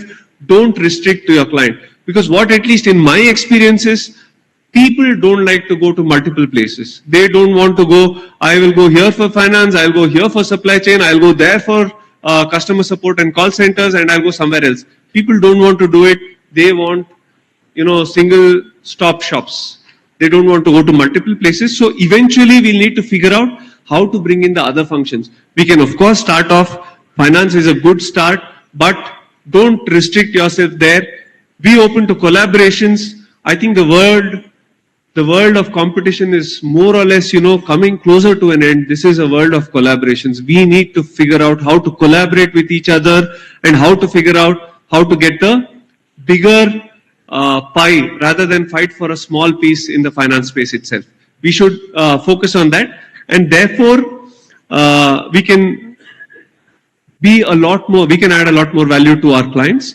And I had been fortunate enough. So at Zeiss, when we started, IT services, SAP support came first because that was this was an in-house thing. I was fortunate enough to be a part of it. IT services came first. Second came product R&D, which was very, very high tech. A company like Zeiss is a very high tech, high-end product company. And what came next was product R&D, came to India. Of course, those days, India was not given any recognition, any patents, even if something was entirely developed here. But that has changed now. With the GCCs coming in, with the good capabilities coming in to India. So people even have a lot of patents today. when it is their R&D, right? And then supply chain came, and I was fortunate enough to be the part who set up finance automation first. I set up the global finance transformation office, and then also went on to set up the finance processes itself, which were outsourced to India. But this can be any order when you are setting up what you want to set up, right? But I would always encourage all of you to think beyond just finance processes. You should not compromise on certain things when you think of starting a GCC, when you're setting things up. Of course, it can be investment heavy, it may not be investment heavy, but the initial process is where you need to, like IT security, nobody is ready to compromise on IT security anymore, right? If you don't give security, the clients won't come to you. It's as simple as that. They'll say, okay, I'll give you data, you do whatever you want, give me the report back, I will not touch your IT systems. You want to become a GCC where your client data is handled, you will have to ensure that you are set up with the right infrastructure. It could be just the place where you have set up the company because you won't find talent if you go to the wrong place, or where the office is because people don't want to travel 3 hours to and fro every day. And this could be a lot of this, right? So when you talk about IT security, please take care of that. The IT infrastructure, do you need dual monitors to make it easier, because a single monitor is making it inefficient. And that also means your capability to handle a lot of more volume comes down. It could be things as simple as that. And if you're servicing US clients, if you're servicing Australian clients, time zones, what you work upon, can women work in those shifts? Where will I have the shifts? Can they use the same IT infrastructure? These are all questions you need to ask yourself, strategize for it, and set up before you go ahead and set up the GCC itself. People, I think somebody just mentioned a few minutes back, is the most critical layer of this, right? So we need to ensure that the right people are on board. It could be us hiring somebody who's already worked in a GCC environment, or it could be just our existing teams that scales up. But communication is very, very important. You're talking to clients, probably as a global capability center, you're talking to clients across countries. If you're talking to a Spanish-speaking country, though in English, it'll be with a very strong accent. So if you don't have the right team who understands this, you will struggle to communicate. So these are small things that small nuances that you might want to think about. But the core finance talent is all of us basically, and that is already available. Now, when you go to the operations side, what you need, do you need tech talent also to be a part of it because you want to automate it? You want to have a lot of IT talent. Pay attention to communication, pay attention to how you set your processes up, and ensure that it is followed very diligently. And cultural sensitivity becomes very, very, the monkey gate that happened in Australia, right? Harbhajan called somebody a monkey apparently, but calling somebody a bandar or a koti is very, very common here. It's not a big deal. But these are culturally sensitive issues. I mean, a small thing can backfire when you're handling a global client, and it could mean that you don't have that client anymore. So this sensitivity also has to come into place, and be organized at work, use the SOP and all and just the basics is what I'm talking about. I'm a big fan of this. Like I said, automation from day zero. When I handle clients, when I have built my clients, I probably need 1/3 and maybe 1/3 to half. I need 1/3 of the manpower that a normal firm needs when we do outsourced work or when we do simple accounting work, because I use automation. I use automation to a very, very large extent, because I don't want, let's say I onboard a client tomorrow, I don't want to hire 3 more people extra after that and train them fresh. It's going to take a long time. But if I have automation in place, right, the scale up is a lot more faster, the processes are a lot more stable, and the guarantee that I can deliver what I promised the client is a lot more possible. So that is what I would say, is look at automation, because we use, for example, an AI-based procure-to-pay automation tool. It completely eliminates your manual data entry. But again, I told you, human in the loop to validate it. We have a vendor portal where you don't need somebody calling you saying, hey, where should I enter this data? Where is my purchase order? Where should I submit the bill? Oh, the bill is gone somewhere else. Have a vendor portal and your entire vendor management is simplified. And these are things, tools you can use when you're servicing your procure to pay automation to your clients. And reconciliation at scale. Imagine e-commerce companies. So Noon is an e-commerce company in Dubai. They have recently launched many payment gateways that they use. Payment gateway deducts a fee every time they transfer money to your bank. Your bank, payment gateway and your books are never going to match automatically. That needs to be matched. But imagine 1 crore transactions per day. How will you reconcile this manually?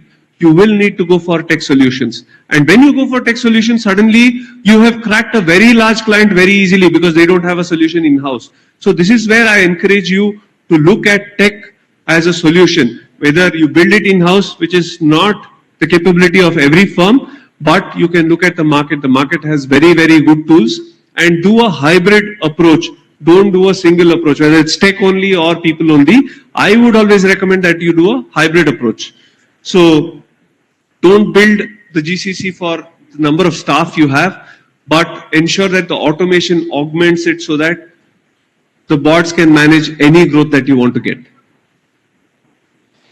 Simple 5 steps as I end, right?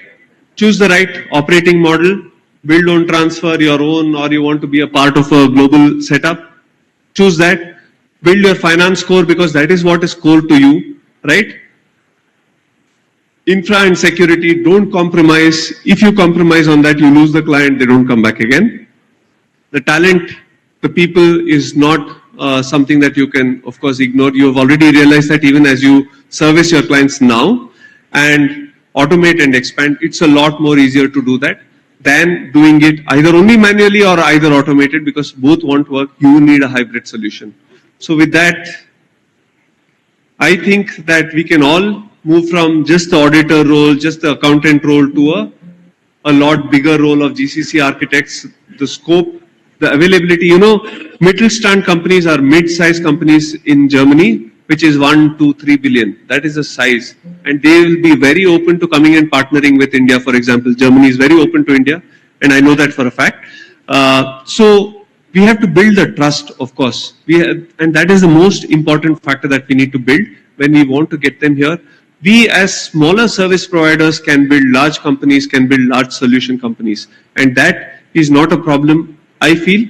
The problem is we being to envision that we can build something as large. And that is the only thing probably that is either going to be, that is going to happen or be your constraint, is how large do you think you can become with your existing capabilities. So that's about it from my end. Thank you very much for...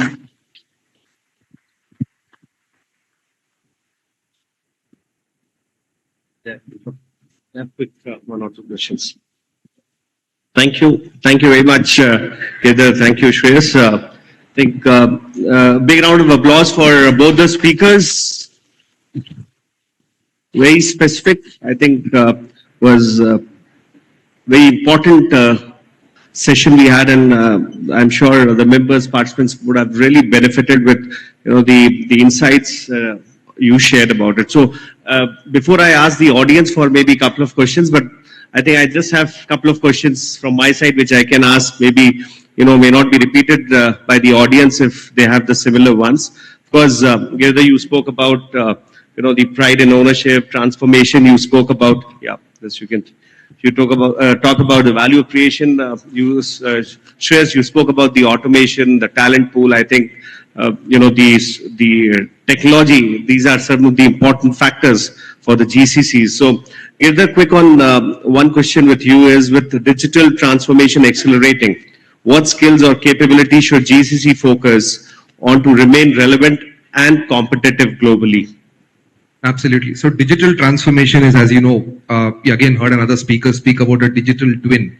A digital twin is nothing but a virtualization of a physical service. So if you had a machine, now that machine is actually sitting in a computer. So your AI models are all basically virtualizations. As practitioners, as I saw a lot of folks put their hand up as practitioners, I think it's very important to know how a model is built. How does an AI model build? Like, I'm sure all of you are using what is known as LLMs, the large language models, ChatGPT, Claude, whatever it is. how does this work?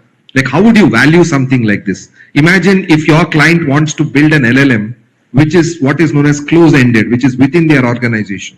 And they call you and say, hey, what value should I place? I didn't spend any money.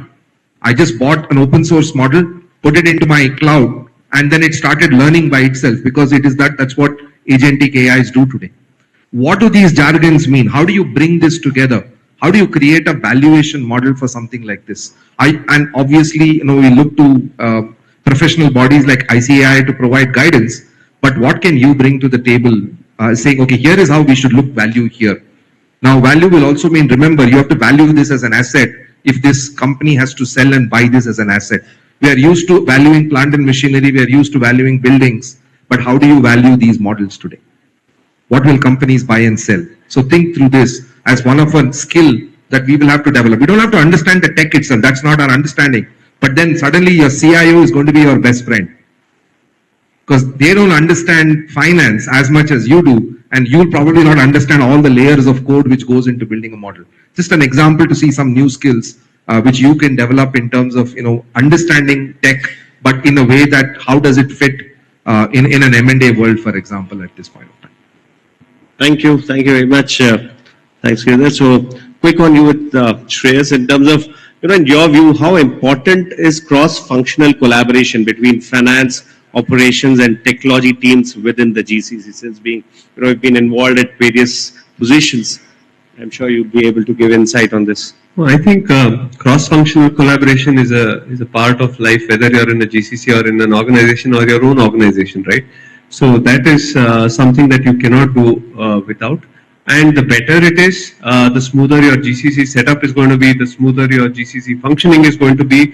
So whether your finance interacting with IT, whether your finance interacting with supply chain to understand their needs, and if you're leading the setup of the GCC, then understanding everybody's needs when you set it up, because you cannot ignore one and set up the other. No organization succeeds. So I used to describe it as a one-winged bird, If, let's say, sales is very, very strong, but all your back office functions are not strong, that's a one-winged bird. How far can it fly? It's going to spiral down at some point of time. You need very, very strong wings on both sides. So that means all functions need to collaborate and be equally strong as well. Correct. I think that's very important. So, yeah, so quick on, Shreyas on that part on the, being, experience in the healthcare sector. Strategies have found effective in attracting and retaining top talents in GCC, especially in niche areas. So what do you, think about those strategies which are relevant, especially in domains like healthcare? I think retention is a challenge these days for all of us, irrespective of the domain, and has been the same. And since GCC is currently a much fancy thing, I think hiring is today a lot more easier than it used to be, but it may not stay the same. I think so. We need to ensure that. And today there's going to be poaching from the newer setups. They're going to offer better salaries and better, facilities at office. So treating your people well is is mandated in any organization, whether you're a GCC or not, and that will build your organization culture, and that will also build longevity of processes, how these improvements come, and so on. So that I think is anyway mandatory for every organization. Correct.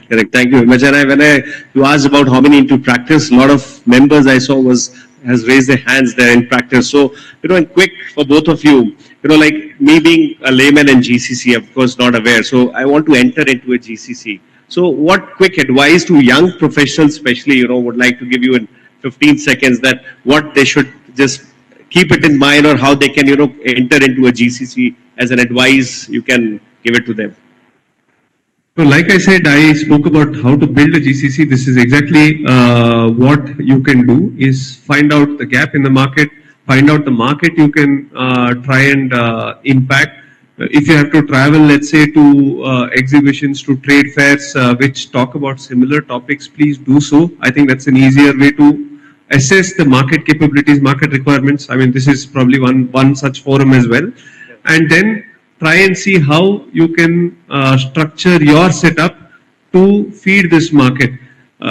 Because the market gap assessment is probably one of the most critical things you do here. Otherwise, you'll set up something where there are too many people and then you will say, oh, this we did this, but it didn't work. I'll probably take another minute and give a small example of an experience I had just a few weeks back of a new client of ours. So they went to a very famous actor and they said, you have a lot of brands, but there is no suitcase brand. Can we take your brand and set up suitcases, manufacture suitcases with it? They went to a factory that manufactures suitcases for a very, very large multinational company, and they said, can you do manufacture for us? We want good quality. And then they went to Flipkart, one of our top e-commerce companies, and then they said, we have this brand and we have the suitcases, one of the best qualities. Can you give us we will give you an exclusive sale. Can you buy from us? This was tied up. In 5 months, their monthly turnover rose to 25 crores. In 5 months, 25 crores. This market gap assessment is very, very critical. And if you figure that out, because the market is very, very large, today it's not saturated, it's not full, it's far, far away from that, because there are still a lot of small and medium-sized companies abroad which will still come to India. And given this, try and assess that gap and figure out where your niche is. Yeah, I think very, very well said. I think so. I think we can take up one or two questions from the audience. I think I have got the hand raised from the 6th row. If we can have a mic, mic up.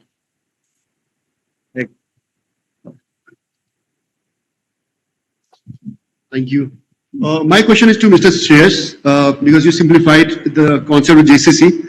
My name is Mazhar Avedin, and I'm the founder of MBS Global, which provides transfer pricing services. Okay, so we also give our services very much in GCC model. We don't call ourselves GCC. Maybe you have to redesign that. So, what is your advice? Should we just continue servicing on the TP specific, or should you also expand to other services? As we said, client look for all the services at one place. Okay, so just for your context, we provide these services to global firms, consulting firms, as well as direct to corporates. Yeah. So that's a soft corner for me, because I started my career in KPMG in transfer pricing, or call it international taxation maybe. So you have a domain expertise which you're already exploiting. The most difficult thing that you have cracked here is to acquire clients. You already have clients, but the clients have more needs than just transfer pricing. And they have your trust in certain matters where your domain expertise already exists, right? For existing clients, cross-selling more services is a lot more easier because they trust you and you already have them with you. I would say look at adjacencies in other matters of tax to start with, and then you can look at other things as well. If you're open to it, I think you should expand, nothing like it, because the first and the most difficult part of getting clients is what you've already cracked. Adding expertise, whether you even collaborate with another firm, but you front end the relationship, adding expertise is a lot more easier, and you should control the quality of delivery. That, of course, is non-negotiable. But I think you can expand and become a true GCC, whether it's a tax GCC, whether it is all functions, I don't know, that is up to you. We are on that path, and we already have covered more than 80 countries so far, so doing good, yeah. Thank you so much for your answer. Thank you. Maybe one more quick question. Yeah, my question is to Mr. Shreyas. It is around automation. I think since especially we see the salaries of chartered accountants going up, automation is very important. My question is, how do you envision to build an automated process flow? How does it start? And how do you look at those quick wins when you look at automation per se? Because we have a dream of automating many services, but we don't know where to start. And also, how do you look at it from your own firm perspective and also automating services for your clients? Thank you. So I fortunately have the good fortune of having a very, very capable tech co-founder who used to do AI for Microsoft and so on. But besides the point, I code myself. I learned coding when I was with General Electric, and we had 70 people managing accounting in Excel because Oracle implementation had gone for a toss, and we had to improvise, otherwise we wouldn't survive. So it was a question of survival. If it becomes your question of survival, I think you will also solve it. But the problem I found with CS generally is we run away from tech. We say, okay, maybe not our plate or not our cup of tea. So we run away from tech. I think we've had many sessions even organized by the institute which teaches you how to do simple automations, because today, like he said, the coding is already done by a lot of AI platforms, and the platforms are just getting better and better. And what you need to figure out when you service clients with this technology is where the data is hosted, what is the security and all that. That comes as a challenge, but it is also reasonably solved. I would say first step, try to look for products. Second step, try to get them customized to your need. Third step, try to hire tech talents who can quickly build this for you. So these are 3 steps that you can easily take. So find products that serve your purpose and then try to build on that as next steps. Might I add something?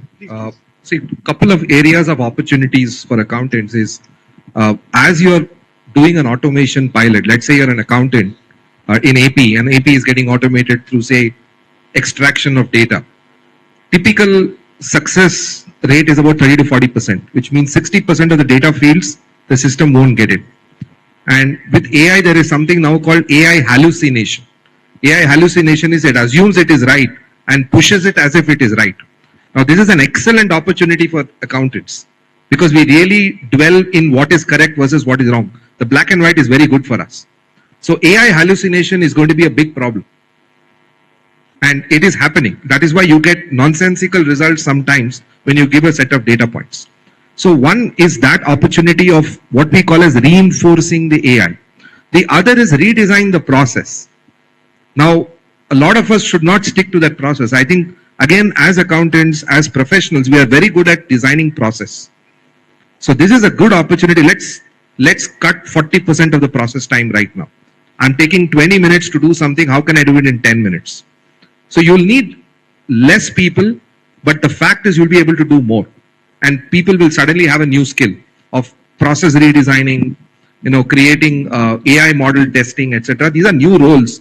These roles don't exist in the market today, but they are going to happen. This is only happening in the large organizations. And as we distill down, and these are going to become everyday roles, even in your own firm. You could tomorrow start a team which is, you know what, I will send you 5 accountants just to test your AI model. And it's a billable service. So please think about these kind of new age areas which you can actually offer as a service which don't exist today in the market. Right. I think what he mentioned are 2 different things. One is workflows. Workflows are very easy to build using any random tool that you pick up from the net and build. Workflows are not challenging here. And even if it goes wrong, instead of sending something to you, it sends something to somebody else. That can be corrected quite easily as well because the error is very apparent. The problem he said is with the builds of the products itself like AI. For example, for the procure to pay, OCR is a challenge. It can hallucinate. But for that, what we did is we built a 3 LLM extraction for the engine because one LLM can hallucinate for something, but all 3 LLMs hallucinating for the same thing is not, literally not possible. And if that happens, anyway, the human will also most likely get it wrong. So workflows, which was also your question, you can automate workflows very easily. There are so many tools that you can use to automate workflows, build your approval matrices so that you're faster, and so on. So I think you should try and see how the workflows, and workflows are your domain knowledge. They cannot be taken away from you just by any random product coming into the market, and that is yours. So you need to look at what are the processes you need to set up, how you can automate it, like he said, and build a workflow around it, which you can build yourself or have it built by at quite reasonable cost by anybody who's competent. Thank you. Thank you. I think a big round of applause again for Giridhar and Shreyas. And just quickly on the scaling up, and we spoke about the locations, the Germany spoke about, Japanese he spoke about. So just to share some of the, in fact, one of the important initiative which we have taken from the WTO is, making our members and students learn languages. So we started this year in January 2025, and 7 languages we have added in our WTO where we are teaching members. So we've already done batches for German, we have done for Spanish, we have done for Japanese. Almost 600 members, students have learned Japanese. Just more important, how you can scale up, upskill yourself, because an investor or an opportunity coming from Japan will be the first one you'll be looked at and would be an opportunity for us. So business English also is something which we have made you learn French. So there are 7 languages. Anybody interested, We are starting the batch of German we are doing for the Spanish very soon. So this is again something where you will have to add in the capabilities which you have. So this just thought maybe it was be important. We'll share once again. Thank you, Giridhar. Thank you, Shreyas, for an excellent session. Nobody moved. I think in the entire session was tremendously well. And over to the MOC. Thank you very much. Yeah. Thank you, sir. Now I request our past chairman of Bangalore branch, CA Ravindra Kore, sir, to present a memento to our speakers and moderator for the session as a token of appreciation.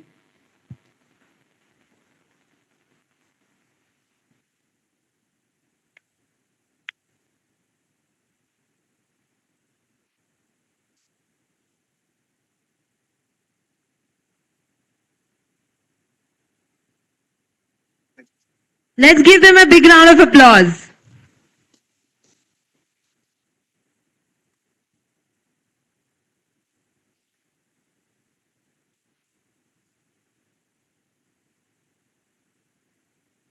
GCCs are not the shadows of the global companies. They are the spotlight of the global excellence. With this thought, we will conclude this session. Thank you so much, sir, for a wonderful session. I now request all the members to kindly give your honest and valuable feedback for the sessions, for both the days of the sessions, a QR code which is sent to your mobile. Let's all break for the lunch and rejoin.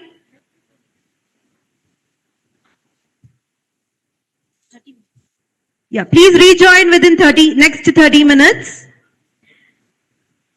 for the next technical session. Yeah. A small announcement to all the members that tomorrow there is an arrangement of the breakfast in the morning for the second day's session from 8 a.m. to 9:30 a.m.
This one.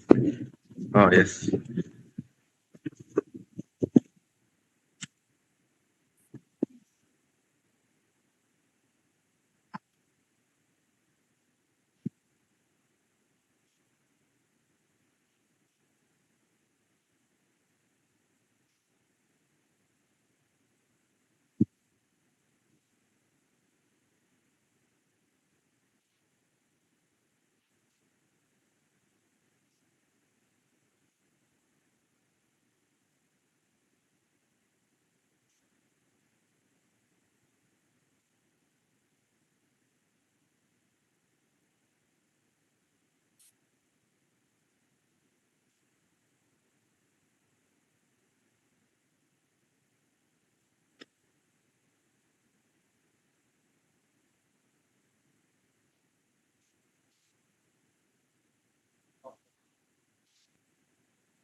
two, two, two, two, two.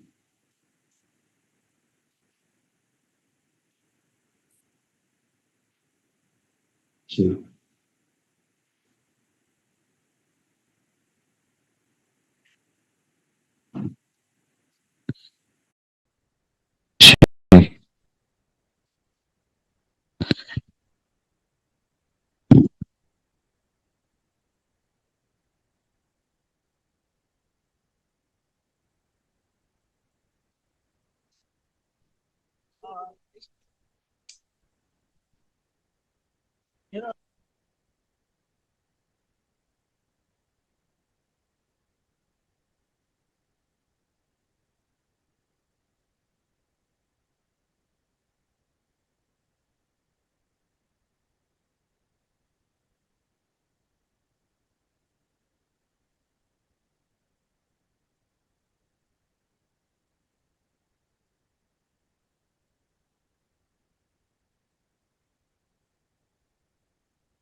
Attention everyone, we request all the delegates to take your seats. We are about to begin the next technical session.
Members are requested to take your seats so that we can begin with the next technical session for the day.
So members, let's start with the session Gift IFSC, a strategic enabler in realizing the vision of Viksit Bharat at 2047.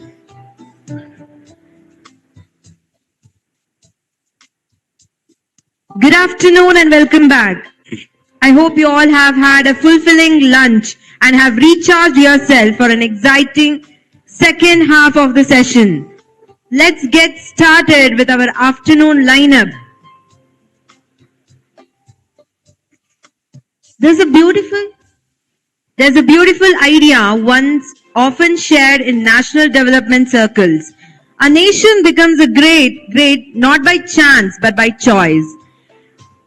GIFT IFSC is one such choice, a choice to position India at the center of global finance, a choice to build a world-class ecosystem for investment, innovation and international business, a choice that leads us towards Vikasit Bharat at 2047.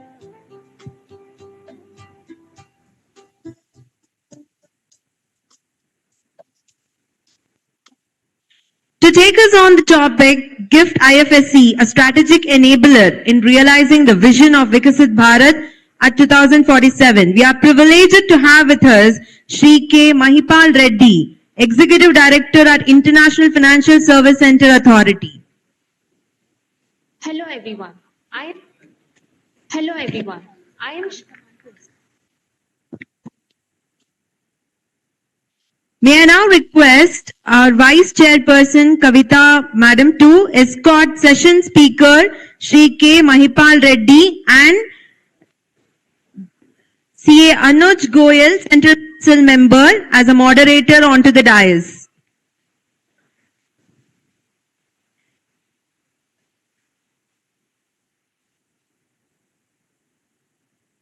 I also request her to present a book and a life plan symbolizing growth and sustainability to the speakers and moderator of the session.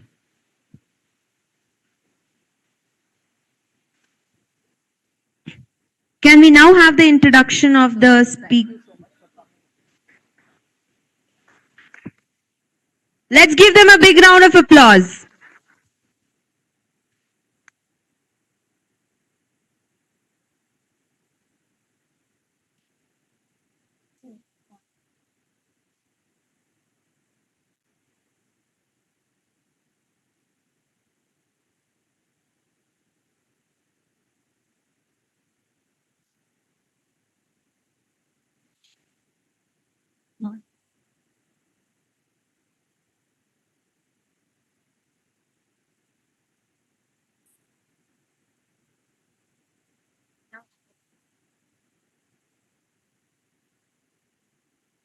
The Speaker of the Day, K. Mahipal Reddy.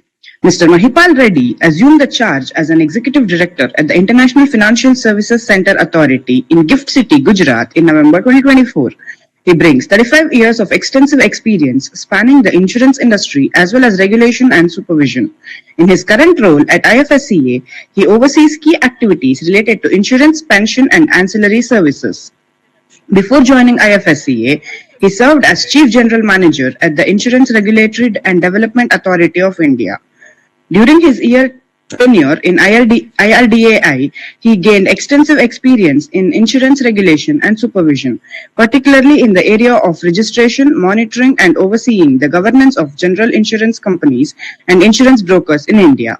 This expertise has provided him with valuable insights into the insurance regulation and supervisory frameworks. Prior to his role in IRDAI, Mr. Mahipal Reddy worked with the public sector general insurance company, where he held various positions including managing branch offices. This place of his career allowed him to acquire significant field experience in the insurance sector. Mr. Mahipal Reddy holds professional qualification in insurance as a fellow of the Insurance Institute of India. He has postgraduate degrees in economics and management, equipping him with around knowledge in non-life insurance and insurance regulations. Hi everyone, this is...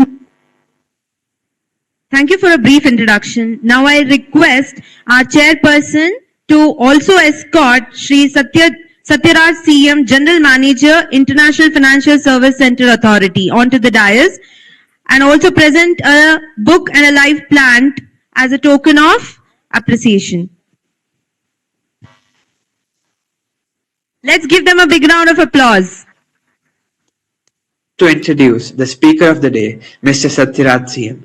Mr. Satyaraj CM is a seasoned public administrator with a decade of extensive experience in institutional development, regulatory affairs, and sports governance.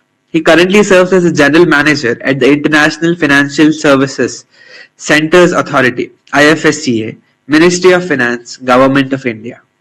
Since joining IFSCA in 2020, he has played a foundational role in building the authority from the ground up, handling key responsibilities such as statutory registrations, staffing, policy formulation, etc.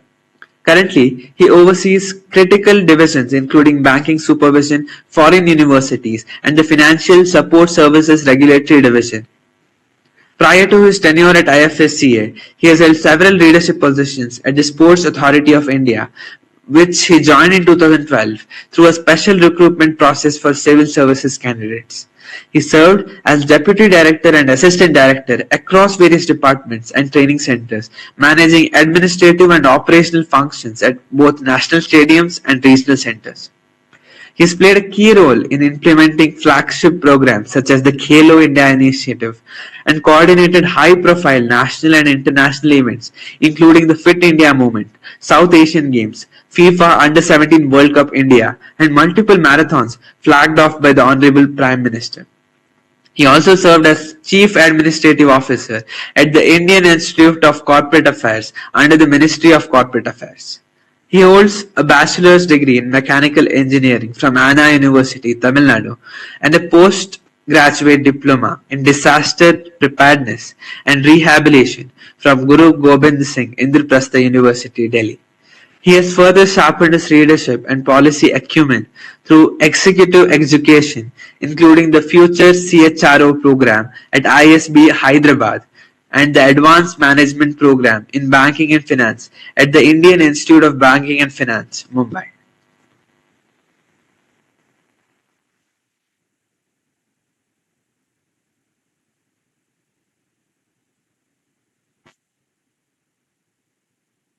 Yeah, it is my privilege to introduce CA Anuj Goyal. He is a seasoned professional and a Central Council member of the Institute of Chartered Accountants of India. His profile is characterized by a strong commitment to the finance and education sectors, demonstrating a career that spans over 3 decades. He has been a chartered accountant since 1989. He also holds qualifications including FCME, FCS, FCA, DISA, and DIRM. As a Central Council member of ICA, he is actively contributing to shaping the future of the profession. He has served as Chairman of the Professional Skills Enrichment Committee at ICAI. He is also noted as a member of the GST and Indirect Taxes Committee of ICAI. He is the Senior Managing Partner at Rasool Singhal & Co. and the founder and proprietor of Anuj Goyal & Company, a firm established in 1989. His legacy is built around ethical leadership, transparency, and integrity.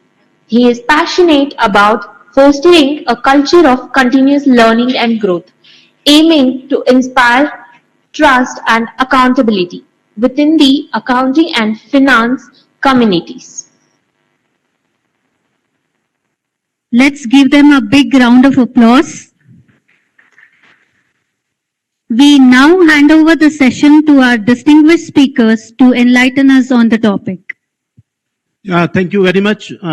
Very good afternoon, friends. I am really very happy that we are having this GCC meet at the happening city, Bengaluru, and we are having close to 1,000 professionals. Most of them are chartered accountants. We are having our very, very prominent resource persons today. I'm quite confident that these two very prominent resource persons who are representing GIFT IFSC, I think now India is going to be the global capital, and the GIFT IFSC is going to play a very, very prominent role, and the GCC. is going to take place in a great way as far as the GIFT IFSC is concerned. Our first theme is GIFT IFSC, a strategic enabler in realizing the vision of Viksit Bharat at 2047. Aligns closely with India's aspiration to become a developed nation by 2047. Friends, as we move towards this ambitious goal, the financial sector will play a pivotal role in driving competitiveness and growth. And in this journey, GIFT IFSC has emerged as a transformative initiative. And we are having very, very prominent resource person, Sri K. Mahipal Reddy sir, Executive Director IFSCA with us. And his leadership has been instrumental in shaping a progressive and globally aligned regulatory environment. His insights will greatly enrich our understanding of GIFT IFSC role in India's march towards Viksit Bharat and 2047. I will request all of you to put your hands together in welcoming our honorable guest speaker, C.K. Mahipal Reddy ji, and our second theme, GCC and professional services ecosystem. The growth catalyst for GIFT IFSC will be taken by Sri Satyajit CM, and it will highlight another vital pillar of the center's growth. Global capability centers have evolved into strategic hubs of innovation, and the members of the Institute of Chartered Accountants are playing very, very pivotal role in this regard. And we are competent enough to take up, to shoulder this responsibility.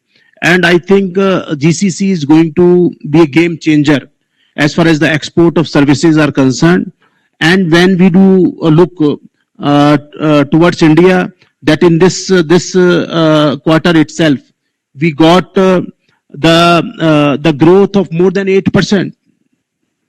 And in the same quarter in the year 2024, the growth was close to 6%. So in spite of the fact that what is happening internationally, you know, what is happening in USA, what are the sanctions, the war between Russia and Ukraine, the problem in the Middle East. In spite of that, if the India's growth is more than 8% in this quarter, I think one of the most important reason is the growth of the Global Capability Center, the GCCs, and the role of the members of the Institute of Chartered Accountants of India. You will be very happy to know that close to 1 lakh chartered accountants are engaged only and only Global Capability Centers, GCC. And you see from each and every nook and corner of the country, the chartered accountants are here.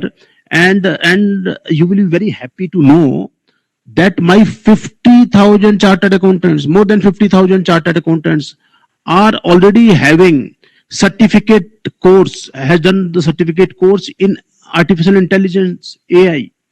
And not only the youngsters, but the very, very senior chartered accountants are now having the expert knowledge of the artificial intelligence. So I think this is the USP of my chartered accountant, that my chartered accountant can adapt according to the changing requirements, according to the changing circumstances, and can learn anything.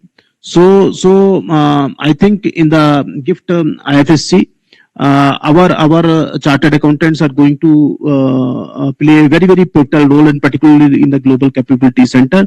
So I once again welcome Sri Satya Raj CM sir. A very, very big round of applause, friends. He is General Manager IFSCA, and who has played a key role in enabling this ecosystem. His perspectives will help us appreciate the opportunities ahead and how GIFT IFSC can continue to scale its global relevance. So I will not be taking further time, and I will request both the distinguished leaders and invite them to share their insights with this August gathering. To first, Mahipal sir. So very, very big round of applause to Mr. Mahipal.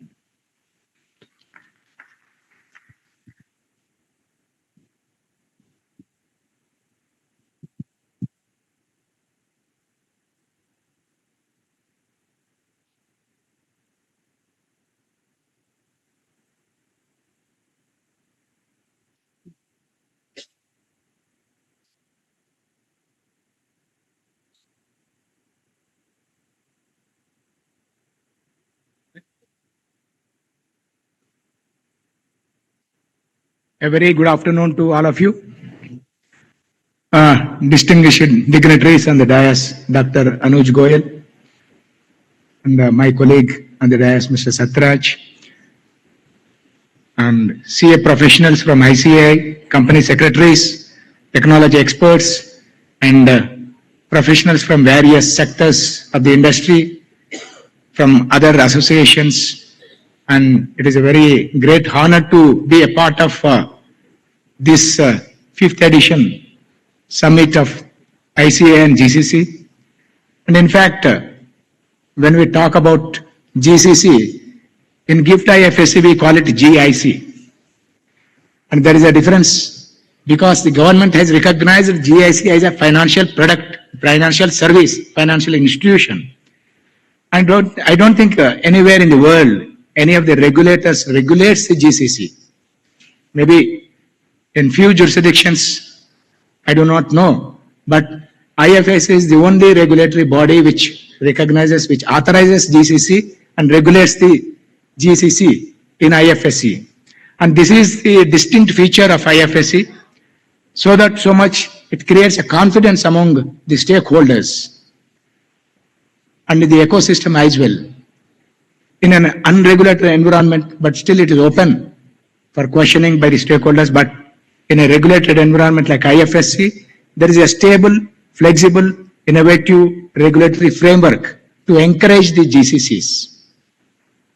And what is GIFT IFSC? Many of, maybe all of you know it, but at the cost of repetition, GIFT is Gujarat International Financial Tech City, IFSC is International Financial Service Center. And you know that finance and technology are the two pillars of the ecosystem, without which all other core activities will not stand. And IFSC is a unified regulatory authority giving authorization to banking sector, capital market, insurance, and pension. And these are the four core activities with which the IFSC is built in. But however, IFSC has already recognized 35 types of different financial services. For example, foreign universities. Have you come across that foreign universities are recognized like this? And foreign universities can set up their branch offices in IFSC, and we already have 5 foreign universities already taken authorization to conduct the study programs for the students. Instead of the students from here going abroad, they can as well come to GIFT IFSC and get the same certificate with the same validity as if they are studying abroad. So that is one of the example, but every day we are adding to the financial services list. And if you come across, if you think that something is required to be recognized as a financial service, we are open for that. And we can always notify through the government notification. And this is how the GIFT IFSC has been evolving it. And if you see, today, we have 1,000+ registered entities across all verticals. And in that, there are 35 banks, 18 are foreign banks, 17 are Indian banks. And today, the transactions that is happening from the banking sector has crossed 100 billion USD. And in the capital market sector, with the 2 exchanges, in a quarter, I think their transaction has been around 90 billion USD. And likewise, you have fund management entities, around 200 fund management entities have established in GIFT IFSC with the 300 fund schemes already in place. And in insurance sector, we have foreign reinsurers who have established their branch office here, and we have brought a global financial ecosystem to the doorstep of Indian economy. And not only it is serving the Indian economy, but also the regional and the international economies. And that is the feature of IFSC. And we will be covering in detail. You will get every detail of the ecosystem of GIFT IFSC in the presentation. And this is just an overview to take you through what is GIFT IFSC. And with these 1,000 registered entities, you can find IFSC itself is becoming a market. Maybe when you are establishing your office at GIFT IFSC, you will have your own business plan to serve the global clients, non-resident Indians, maybe the SEZ units, etc. But Nobody thought that IFSC itself will become a market. There are cross-sector opportunities being created. One sector is creating opportunity for other. For example, the banking sector by the trade finance has created an opportunity for credit insurance. You know, credit insurance is a niche product, specialized product, and it is not just available everywhere. And in domestic also, you don't find any loan default insurance. Have you come across loan default insurance? When a borrower is defaulted, there is also coverage for insurance. In fact, IRDA do not allow the loan default insurance, but IFSA allows, because to align with the international best practices, non-payment insurance is also allowed in insurance. So these are the specialized product. And not only this, you have surety bonds, cyber security products, you have many other specialized products. And in case of aircraft leasing, ship leasing, which are also recognized as financial institutions, they also require different types of products. And IFSC has enabled the products like residual value insurance, etc. So this is just an illustrative example to show how it is a specialized and professional, and this requires the support services of the CA professionals, legal professionals. For example, we are going to create an insurance-linked securities framework for insurance sector to create an environment for issuing catastrophic bonds. You know that these are not products which are available in India even today. These catastrophic bonds can support any catastrophic event happening in India. You know that for the past 10 years, there are many catastrophic events which are taking away the hard-earned money of the units people. So catastrophic bonds can be administered on a mass scale. If there is an event, entire event can be covered under parametric model of the insurance. So this is how the specialized insurance solutions are being provided from the IFSCA, and these are all internationally aligned with a flexible regulatory framework. So when it comes to GIC, we have a separate regulation for it, and so far under these regulations we have issued authorization for 4 GICs. And you know, Bank of America is one of the big GIC in GIFT IFSC. They employed around 2,500 professionals. And another US bank has recently applied for GIC, and there are 3 more GICs. And another good news is that we are going to revise these regulations and notify revised GIC regulations at the end of this year. And under these new regulations, there are different models which are available internationally, will be available at the GIFT IFSC. For example, so far we only allowed captive model. Now in the first session we have come across there is BOT model, build, operate, transfer. And the same model is going to be permitted by IFSCA soon. By end of this year, notification will come. And in addition, there are certain models which are not discussed in the first session, are also covered, in fact, by IFSCA by being more forward-looking, like hybrid model. In a hybrid model, third party can build, third party can operate, there can be shared model. So third party model is also being permitted under the proposed regulations. So you can see once the regulations are notified, you can find that it is more open for different types of GSC which are internationally, it may be enabled, but not in India. And it is sure that GSC is only for the financial services because this is only a financial sector zone. And manufacturing sector and all that are not covered at IFSCA, they are covered in other SCZs. So this is the important feature of GCC, and I am sure that GCC is not just a platform, it is going to create employment generation, value-enabled functions, and it is not just a back office support functions, it is going to be the front-end face of the industry, of different industries.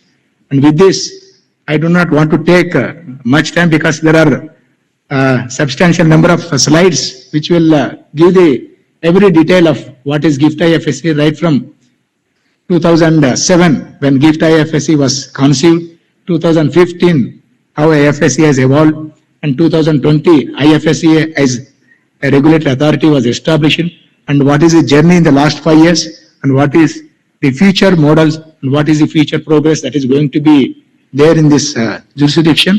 You can see from the slides. And with this, I would like to thank ICI for honoring and inviting us to be a partner here. And when I see a logo of IFSCA, we are very privileged. And have you seen any other regulators logo here? And we have been in touch with ICI for various outreach programs. And IFSC is the only regulator which will go to different forums to promote, because the very objective of IFSC is development. Regulation is later. And if you see all domestic regulators, it is regulation and development. So development perspective is one of the most primary objectives.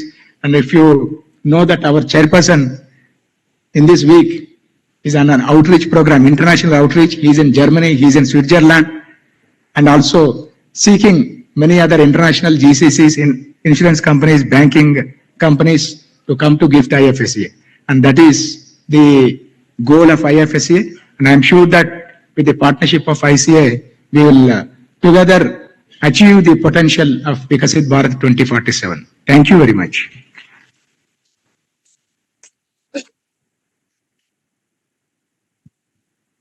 So thank you very much, K. Mayapal Reddy sir. And we are having Sri Satyaraj CM sir, who is the General Manager IFSCA. So I will request Satyaraj sir for his presentation, please. A very big round of applause, friends.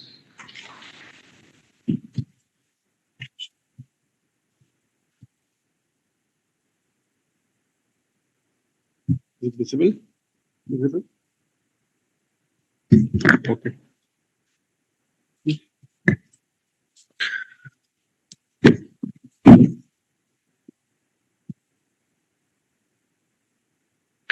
Distinguished members, respected dignitaries, members from professional services community, my dear participants, a very good afternoon to all of you.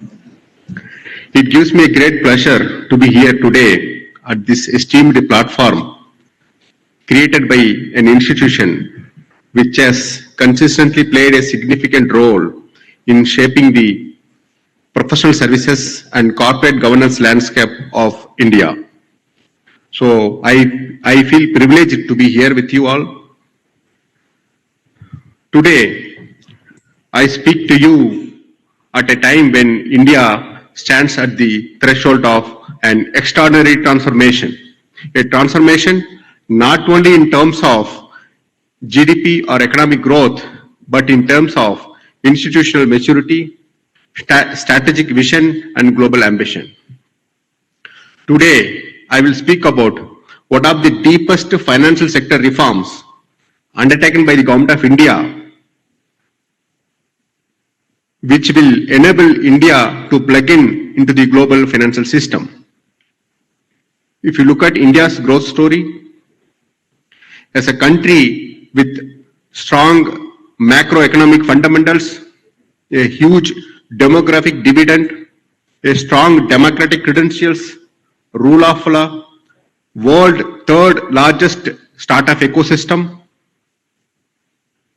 a strong domestic market, a well-developed, sophisticated financial market with unlimited investment opportunities.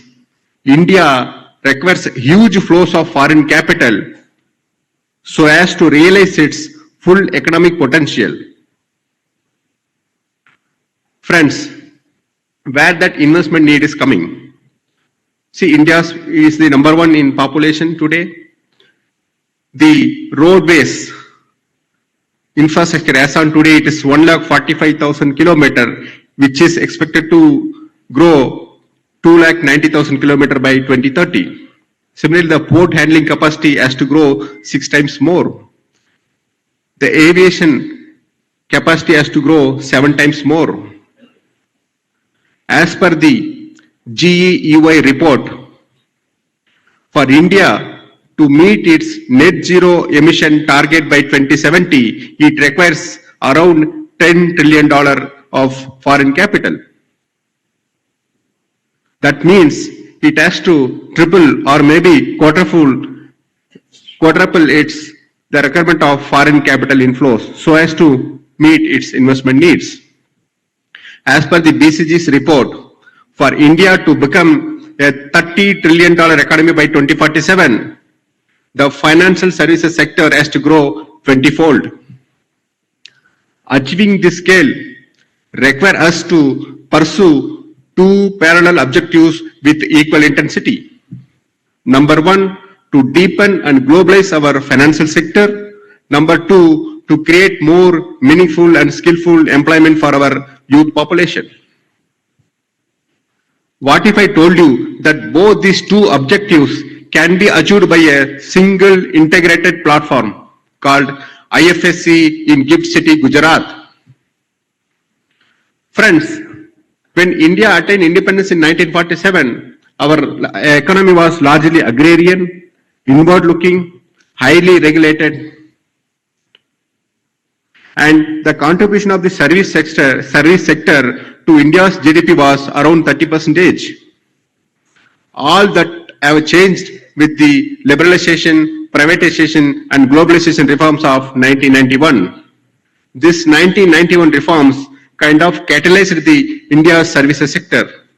Today, it contributes to 55% of India's GDP, within which the financial services sector alone contributes around 23%. Now, to achieve the vision of Viksit Bharat by 2047, the financial services sector has to grow 20-fold. Friends, when you look back at India's economic liberalization stage in the early 90s, soon after the economic crisis caused by severe balance of payment crisis, the dominant narrative underlying the entire reform process was opening up of Indian economy to the outer world and dismantling the controls within the country by abolishing the license Raj, removing the permit Raj, doing away with the administrative pricing, etc. However, one particular control which was not still given up was foreign exchange control, because Indian economy was not ready in itself to expose to the vagaries of global financial system. Even then, in the early 90s, whether Indian rupee should be made, the question of whether the Indian rupee should be made fully convertible on capital account was hotly debated. In this context, RBI in 1996 constituted a committee under the chairmanship of Tarapur, so popularly known as Tarapur Committee 1. So Tarapur Committee has submitted its representation, it submitted its recommendation, in which it defined that the capital account convertibility means converting the local financial asset into foreign financial asset at a free determined market rate. The committee has given a 3-year approach for India to adopt full capital account convertibility. Unfortunately, the recommendation of the first Tarapur committee could not be implemented because it was coincided with the East Asian economic crisis, which was caused mainly due to the unbridled flow of foreign capital. A decade after, again RBI in 1997, they constituted a Tarapur committee, that Tarapur Committee 2, with the same mandate. The Tarapur Committee 2 has given a 5-year approach for India to adopt a full capital account convertibility.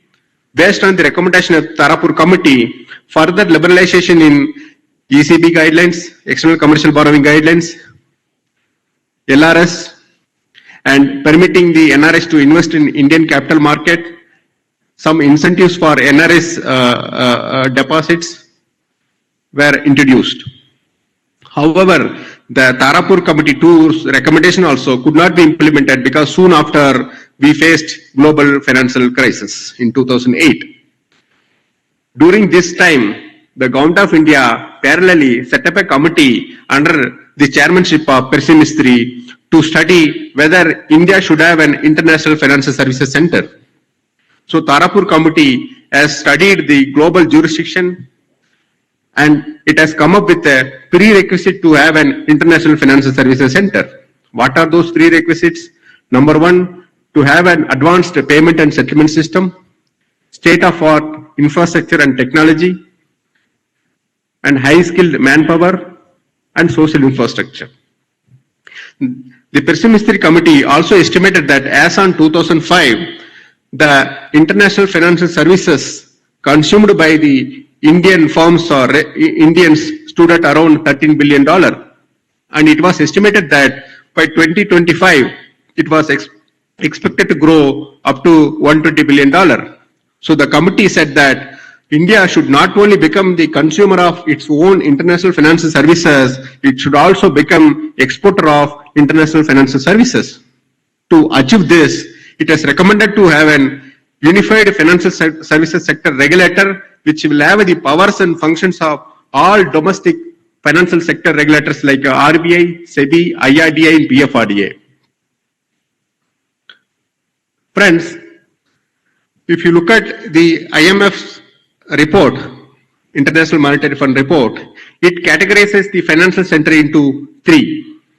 Number one, global financial center like New York or London, which are matured financial center with best-in-class regulations, advanced payment and settlement, availability of huge capital, and it caters to the financial services requirement of the entire world. The second category is regional financial services center like Singapore and Hong Kong, which caters to the financial services requirement of a particular region. The third category is offshore financial services centers like your Cayman Island, Mauritius, Dubai, etc. Mainly the entities or companies look at this jurisdiction only for the tax benefit. So they are so-called tax havens. You have to look at the GIFT IFSC from the above context. As per according to the Economic Survey 2022-23, it clearly stated that the GIFT IFSC is a path-breaking economic sector reform which kind of projects India's liberal outlook towards full capital account convertibility. So, given the necessity to plug into the global financial system and impracticality of adopting the full capital account convertibility at one go, the Government of India took a conscious decision in 2015, which has led to creation of an enclaved approach. That means it has led to creation of an international financial services center in Gift City, Gujarat. That means 266 acres in Gift City as IFSC zone. It is a free flow zone. The full capital account convertibility is completely allowed. That means money can go out and come in. With this, let me ask one question. How many of you have seen or visited Gift City by show of your hands? Very few. Now, next part of my presentation, I will take you through the Gift City. Really, you can feel what Gift City is.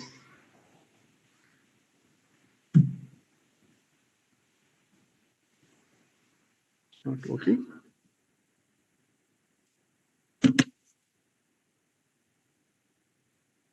Yeah. So these are the vision statement given by our Honorable Prime Minister for Gift City, IFSC, and IFSCA. What is the difference between these three separate entities? For example, Gift City is a state government-owned public sector undertaking which is managing the 860 acres of land, and they are basically the creator of the infrastructure, developer of the infrastructure.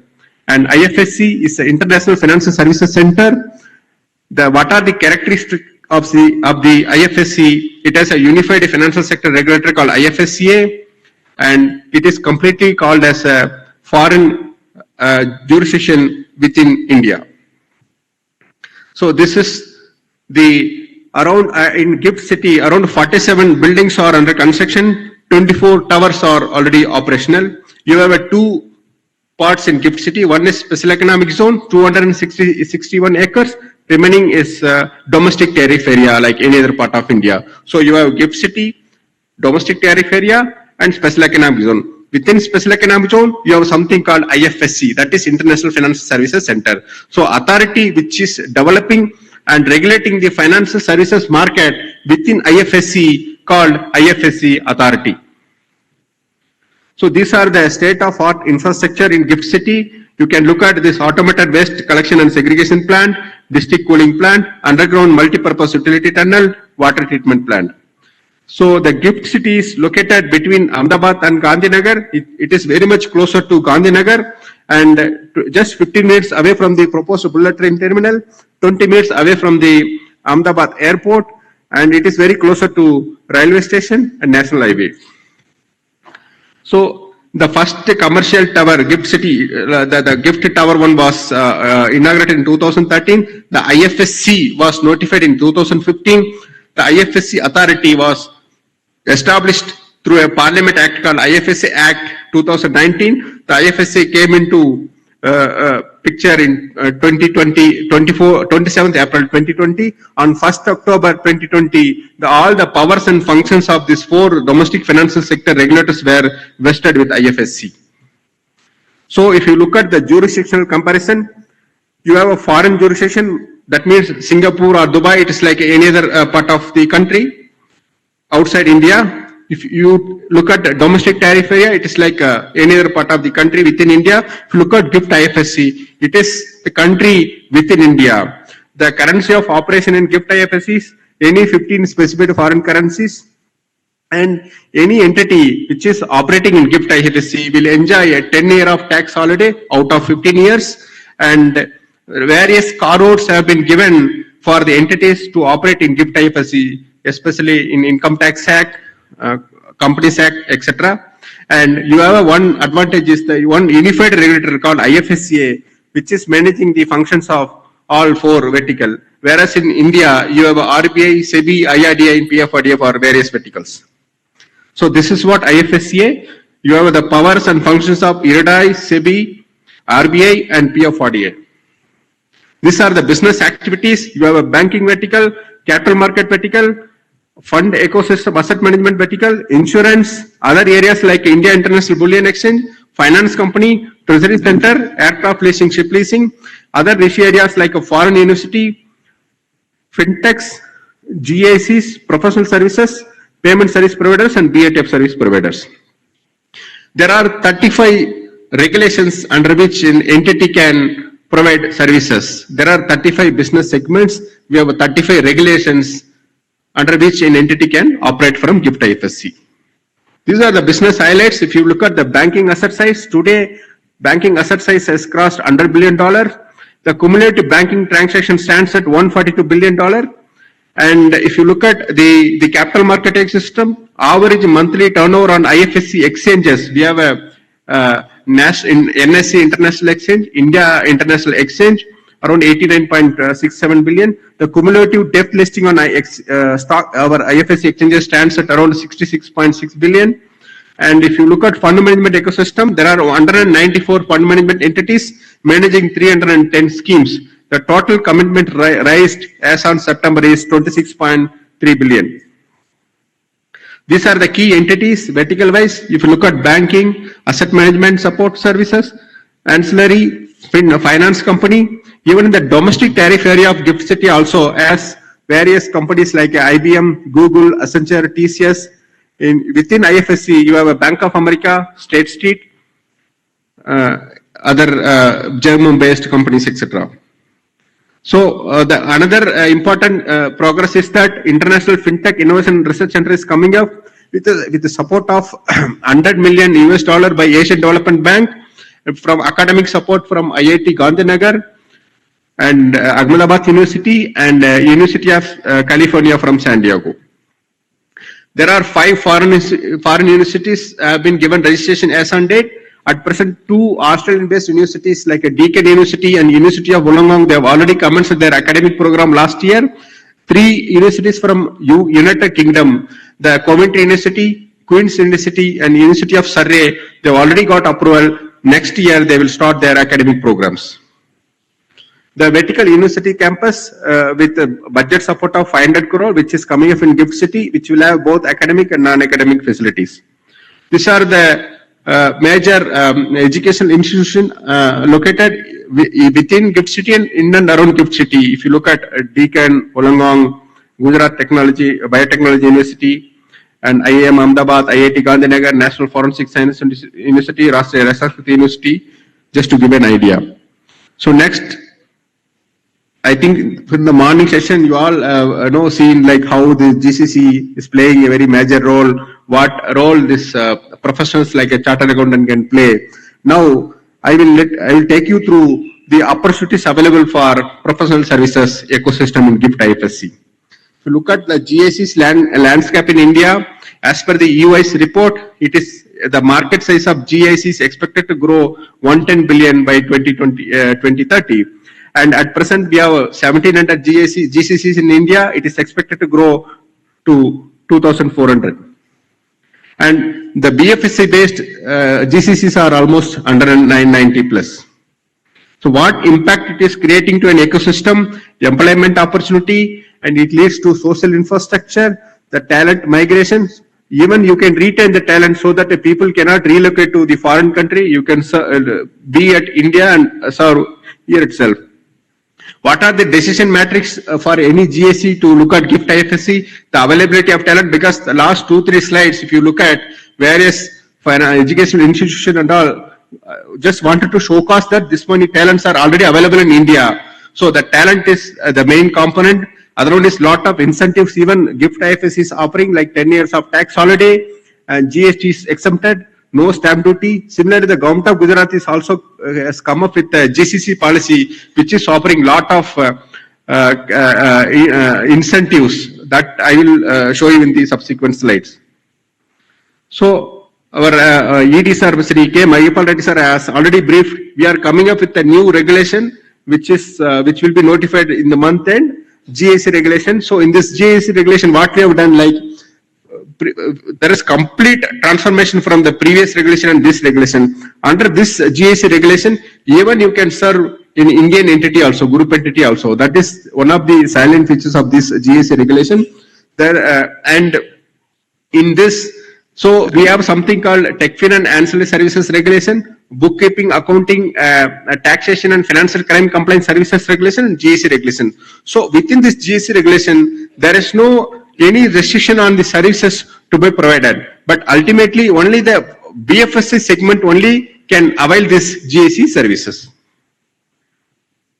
So this is the Government of Gujarat, the GCC's policies. If you look at this, the operational expenses, the 15% of the operational expenses are reimbursed up to 20 crore if the gross fixed capital investment is less than 250 crore, and it is up to 40 crore if the gross fixed capital investment is more than 250 crore. With respect to this, there is a scheme called Atmanirbhar Rojgar Sahay. Under this, the employer contribution to PF is also reimbursed for 5 years by the Government of Gujarat. Similarly, employment generation incentive, 50% of the 1 month employment cost to company is also reimbursed by the Government of Gujarat. If you look at the capital subsidy, under the CAPEX, up to 50 crore incentive is directly given to the GCC, provided if that gross fixed capital investment is less than 250 crore. The incentive up to 200 crore. The incentive is up to 200 crore for the gross fixed capital investment is more than 250 crore. So there are a lot of incentives available under the Government of Gujarat GCC policy as well. So there are leading GCCs which are located in GIFT IFSC, Bank of America, that is also US based. DWM is a leading fund manager, fund administrator from US. State Street is the biggest bank from US. Abans, all three are already there in IFSC. In GIFT City, domestic area also, there are leading IT companies which are having presence over there. If you look at Infineon, it's a German-based semiconductor company, is having a presence over there with 750 employees. Technip, France-based company with 500 employees. Thales, Canada-based company with 500 employees. TCS with almost 450. Accenture with 750. Capgemini with almost, it's planning to expand up to 1,000. Even IBM is also having presence over there. Friends, if you look at the professional services landscape, let me pause for a minute. As per the NAPSA report, there will be shortage of 3 lakh chartered accountant by end of 2025 in US. As per the study, 75% of CPAs in US will retire in next 15 years. You tell me, is there any other country in the world which can easily cater to this kind of market? So today, you no need to relocate to US to serve this market. You come to GIFT IFSC within India, where you can, rather than relocating to US, you can export lot of this bookkeeping, accounting, taxation, other chartered accountant related services from GIFT IFSC to the US market. If you look at this India's employment report 2024, there is an urgency to create a meaningful, skillful employment opportunity. Friends, if you look at the Monetary Authority of Singapore, in its industry transformation map, has set a target of creating 3,000 jobs every year. Within the 3,000 jobs, 1,000 jobs only in fintech sector. If you actually see this City UK report, the UK's financial industry has created a job for 2.5 million people, within which 1.4 million people only in professional services ecosystem. If you study this Ireland's financial services strategy, they have set a target to generate an employment opportunity for 50,000 people by end of 2025, only through their International Financial Services Center. And in UK, the accountant and the taxation experts are the top 10 most demanding job in UK. So India is the only market with more than 5 lakh chartered accountant, more than 80,000 company secretaries, more than 20 lakh advocates. We are the only country who can serve the entire globe. In IFSCA, what regulatory opportunity we have, how you can serve from here? I know you can serve from Hyderabad or Bangalore or Chennai, that is fine. But what are the opportunities available for the professional like you? Friends, IFSCA, we look at the professional like a chartered accountant, other professional as a backbone of every financial transaction. In IFSC, we have more than 1,034 registered entities across banking, capital market, insurance, etc. No matter how robust they cannot survive without a strong professional services ecosystem, which is powered by a person sitting near to you, right and left. That is the chartered accountant.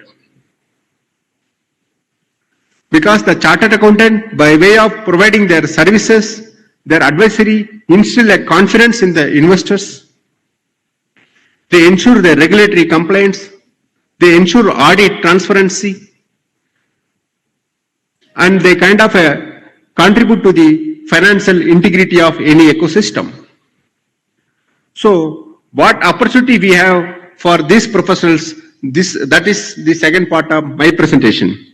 The first regulation is Bookkeeping, Accounting, Taxation and Financial Crime Compliance Services Regulation 2024, under which what is meant by accounting services. There are some basic definitions which are there in our regulation. If you look at accounting, preparation, consolidation, reviewing and analysis of financial statement and other related accounting support services. Bookkeeping is classifying and recording the transaction, including the payroll ledger. And taxation is tax consultation, planning, preparation and filing, and advising and guiding. And there are some financial crime compliance services, like services rendered in relation to the compliance with the AML/CFT guidelines is also permitted. So this is a huge market and huge opportunity. We feel that there are not enough awareness being created among the chartered accountant about GIFT IFSC. Friends, this is a unique opportunity where this BATF services you can provide to a BFS entity as well as to a non-BFS entity. That means we have notified this bookkeeping, accounting, taxation and financial crime compliance services as a standalone financial services. Nowhere in the world, no financial center in the world has recognized these four activities as a standalone financial services. That means you can provide these services to a mining company, pharma company, automobile company, a bank or insurance company.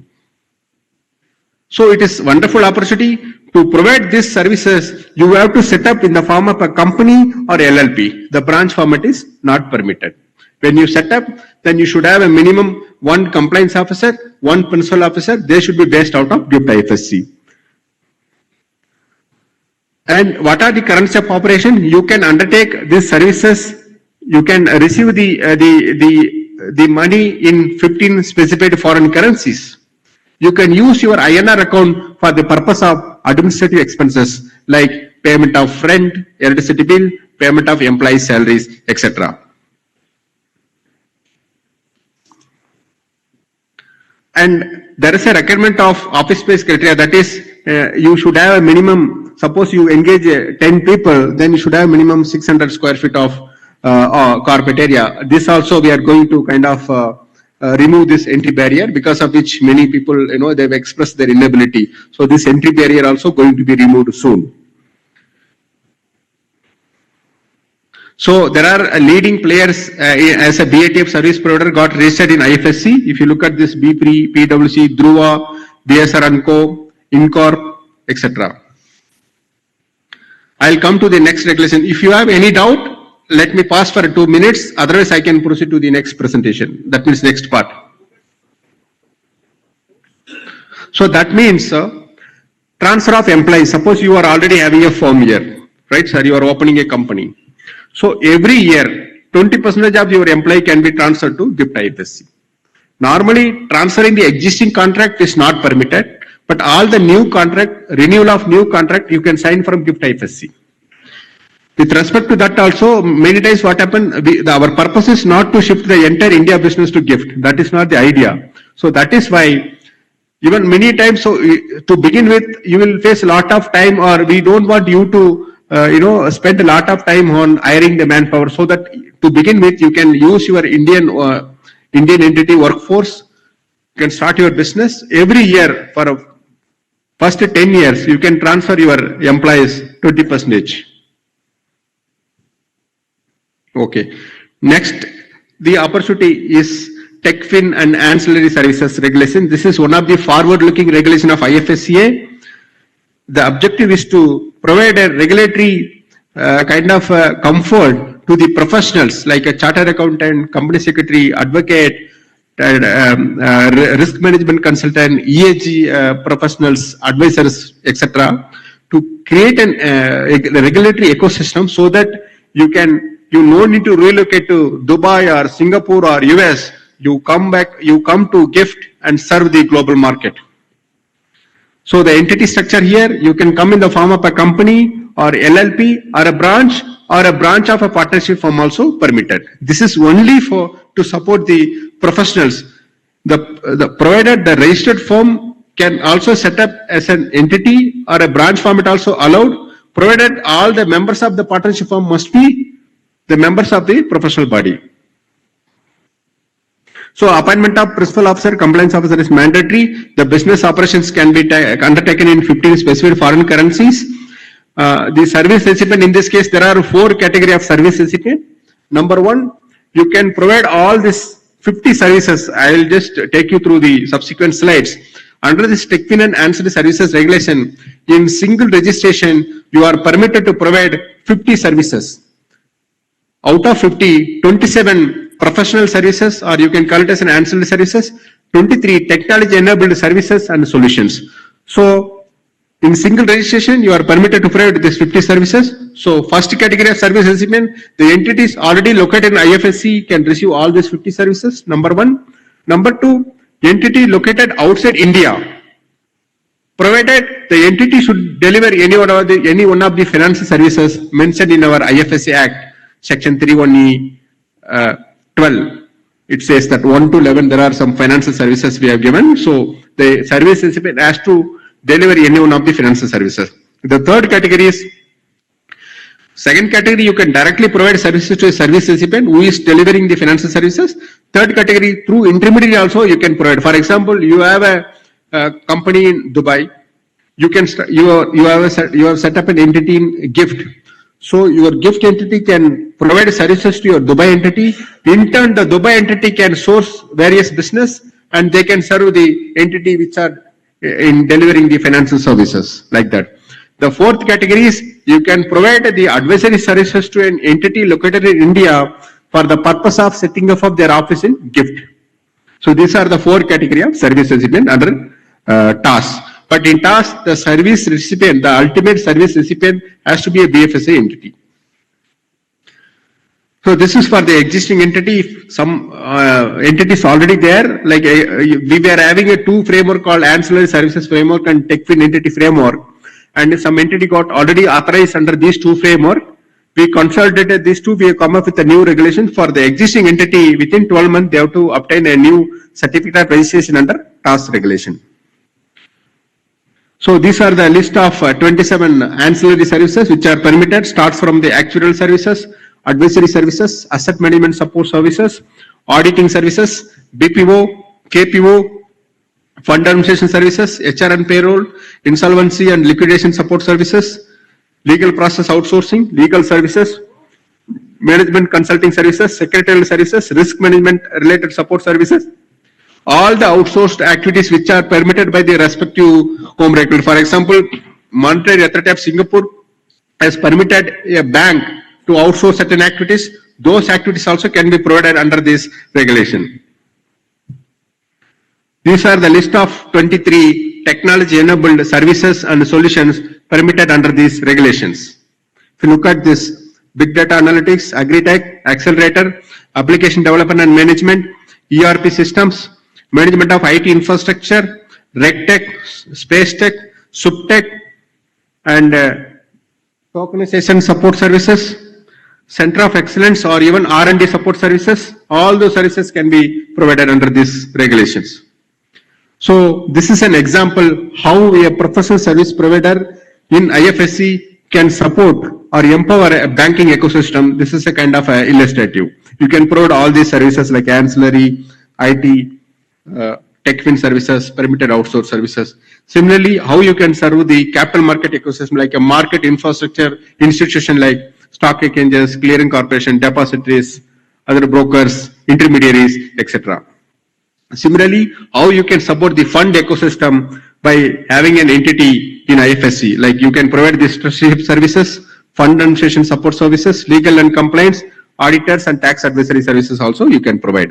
If you see the insurance market, insurance ecosystem, you can provide actuarial services, other ancillary IT related support services and TechFin services.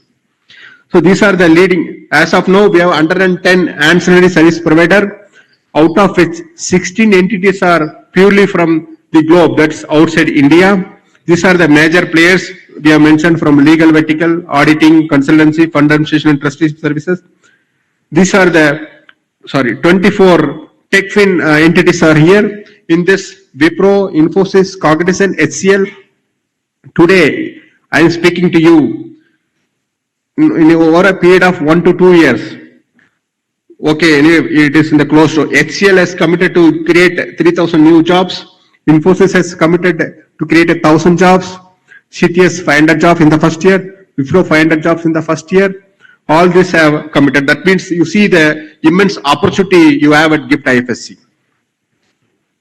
So this is the process flow for setting up of an entity here. We have something called single window IT system.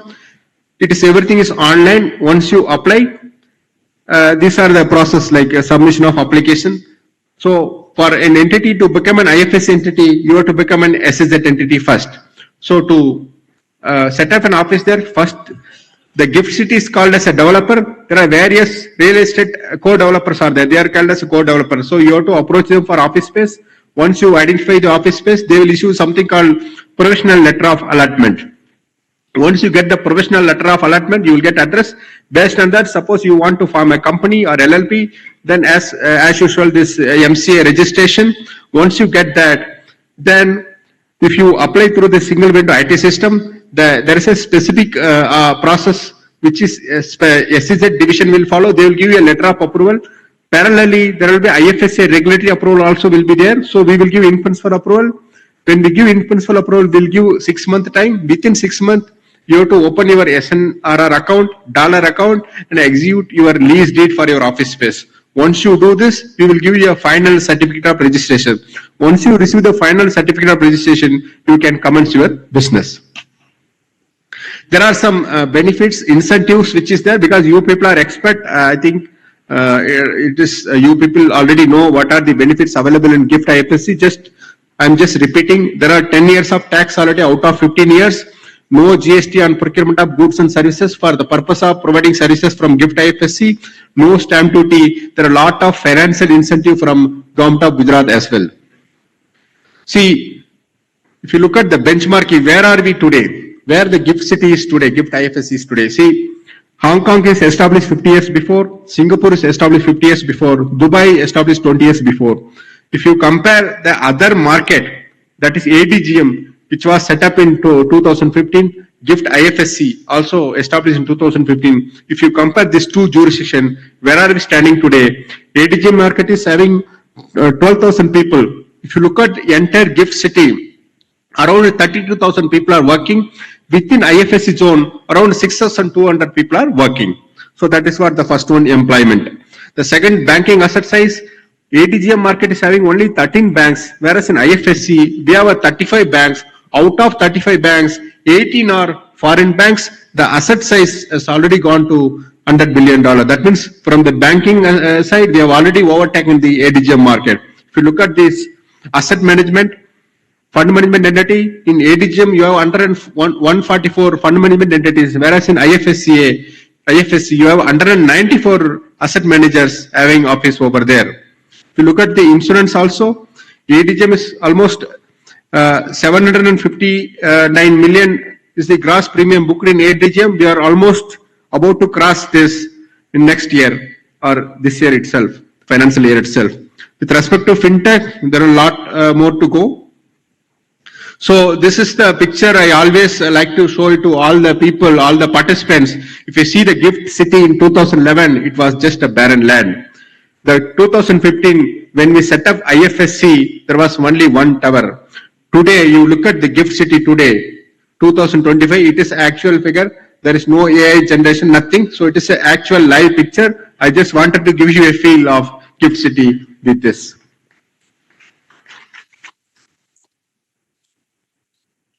So let me conclude my speech.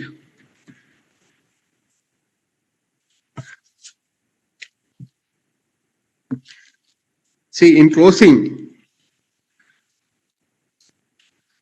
the journey of India from an agrarian economy to the service-driven economic powerhouse is one of the most compelling stories of modern world. And we need to create n number of growth engines. GIFT IFSC is one of such engines, and the professional service providers like chartered accountants are the fuel. So I request all of you to please be part of this success story. Please be part of this growth story, and I welcome all of you to visit GIFT City and be part of the ecosystem. Thank you so much for your patience listening. Thank you. Jai Hind.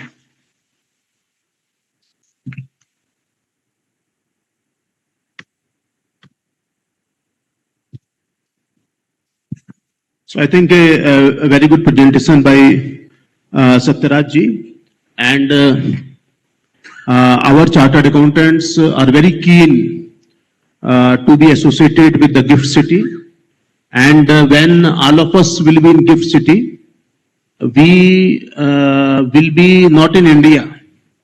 We will be working, we will be having our establishment globally. So practically no restriction of India will be applicable in GIFT City. It would be like that you are working in the any global center, say in Dubai. Avinash Gupta ji is here. He is already registered APT Global in the GIFT City of Dubai, and in the same manner we all can be the global accounting professional if we will be having our own establishment in the GIFT City, and it would be carrying a lot advantages. Others are coming to the GIFT City in India. I think it is good that we should be there in the GIFT City. It is a really great initiative of the Prime Minister Modi. When he was the Chief Minister of Gujarat, he took this initiative, and after a lot of follow-up and other things, it could see the light of the day. I will request all of you to explore that how we can be the part of this great initiative of the government of India. Thank you very much, Satyaraj. Thank you very much for the great deliberation and Institute of Chartered Accountants of India. All our members are the best accounting professionals across the globe, and we are there everywhere in the world. But we want that our brain drain should not happen, and our chartered accountants should contribute for the development of our great country, Bharat. And if we are the fourth largest economy, going to the third largest economy very soon, I think great contribution of the members of the Institute of Chartered Accountants of India. And if we are going to be Viksit Bharat by 2047, I think with the help and support of the GCC, and with the help and support of the Gift City, and more particularly the contribution of the chartered accountants in this initiative, we can be Viksit Bharat before 2047 itself. So thank you very much.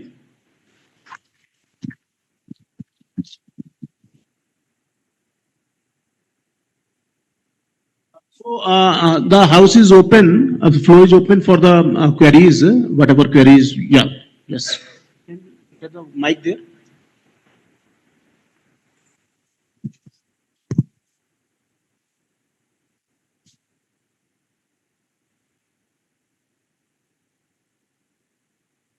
Here.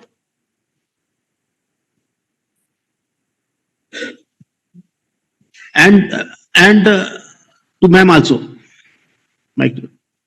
Thank you so much, sir. And it was a wonderful and insightful presentation. So my question to you is, of course, you talk about the traditional areas, what we can explore in the Gift City.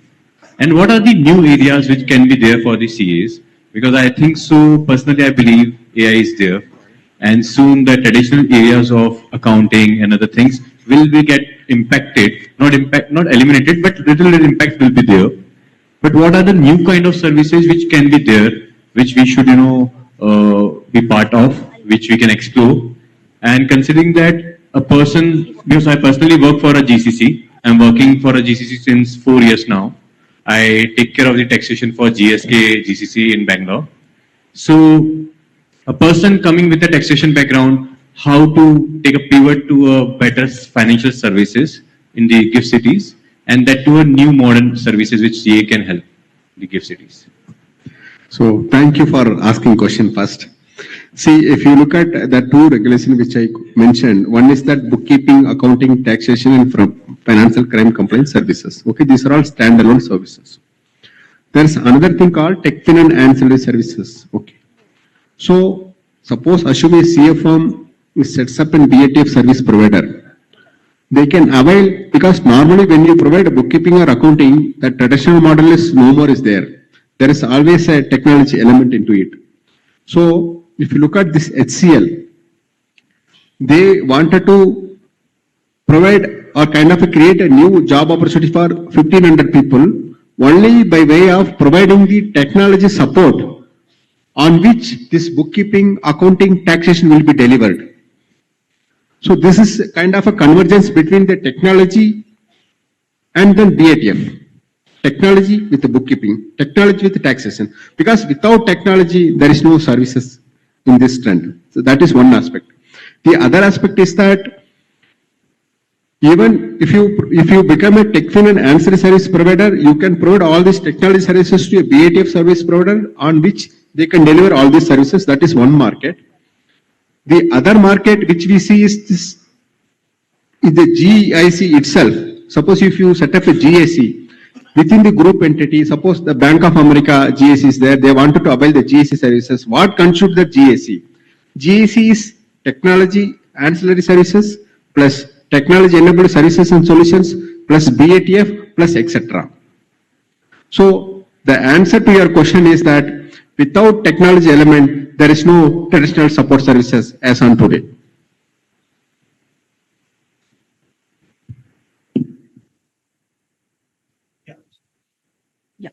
So there are a list of 23 technology enabled services solutions which can support the traditional CA functions roles.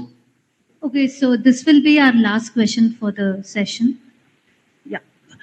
Good afternoon, sir. Thank you for the wonderful presentation. I'm Sujata Raghuraman. So I have a question. For small practitioners, is there a place in Gift City where we can, come and set up our practice so that we can even explore the Gift City clients itself? That is question number one. Second, is there any restriction that after setting up within certain period of time, if we are not able to bring our own clients from abroad, do we have to exit, or what exactly is the condition? Very good. Could you please? Yeah. So, What is cost. cost is about 18,000. See, first thing, where the opportunity is there for purpose. Number one, we have 1,034 entities. Okay, so every entity should have one principal officer, one compliance officer. You tell me, who is the better suited person than a CA to perform the role of principal officer, to perform the role of compliance officer? So as of now, 1,034 into 2 is already there as an individual job opportunity. Number one. Number two, with respect to the small firm, madam, as of now, we have 110 professional services providers, out of which more than 22 are CA firm itself, where CA is directly associated or they have partnered with some other entity. So without CA, there is no entity as such.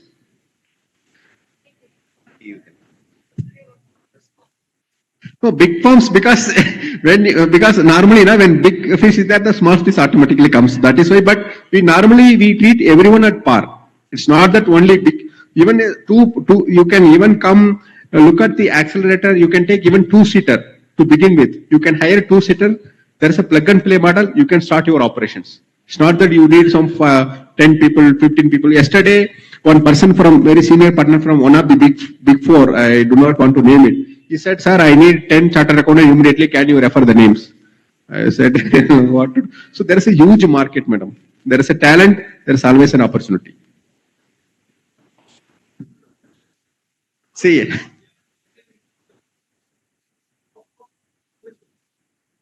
that is, sir. The question is actually beyond the purview of the regulator. However, based on our understanding, if you take one seater, there are various co-developers. They operate this plug and play model.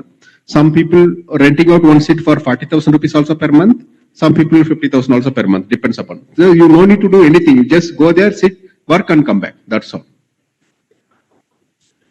There is a registration like $1,000 registration fee is there, and the $2,500 annual fee is there, renewal fee. Because there the earning everything will be in foreign currency. There is no INR. No. Application fee is $1,000 with respect to TAS, PATF, and this thing. Then 2,500 is annual recurring fee. Every year you have to pay. That's it. Then you have your own cost, no? Your cost of living, cost of operation, that thing. So thank you very much. A very, very big round of applause, friends. Thank you, sir. Let's give them a big round of applause. Sir, for showing us GIFT IFSC, not just a financial hub, but a visionary leap towards a developer India. We now request CA Chandraprakash Jain to thank our distinguished speakers of the session with memento as a token of gratitude.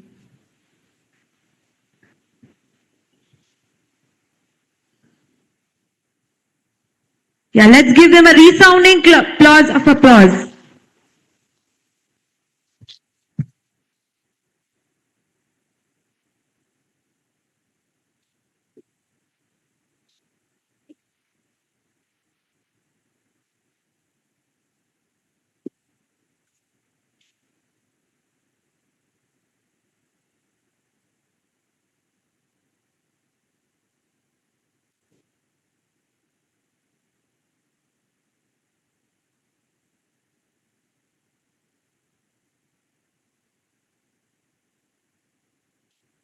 Thank you, sir. So let's proceed to our next important session.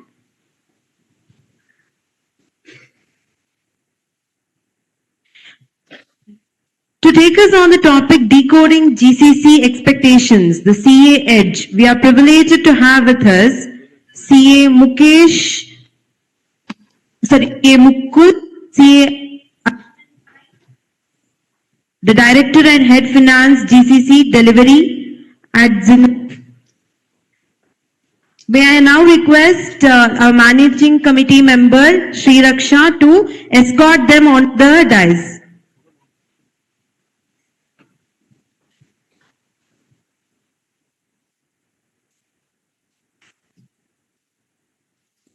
Let's give them a big round of applause.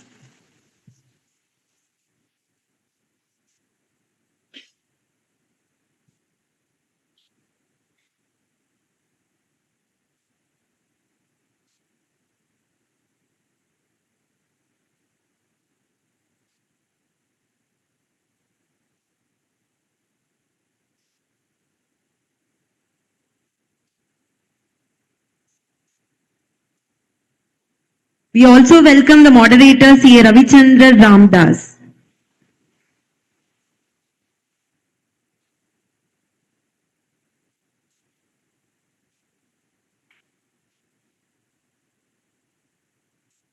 Let's hear to the introduction of the speakers now.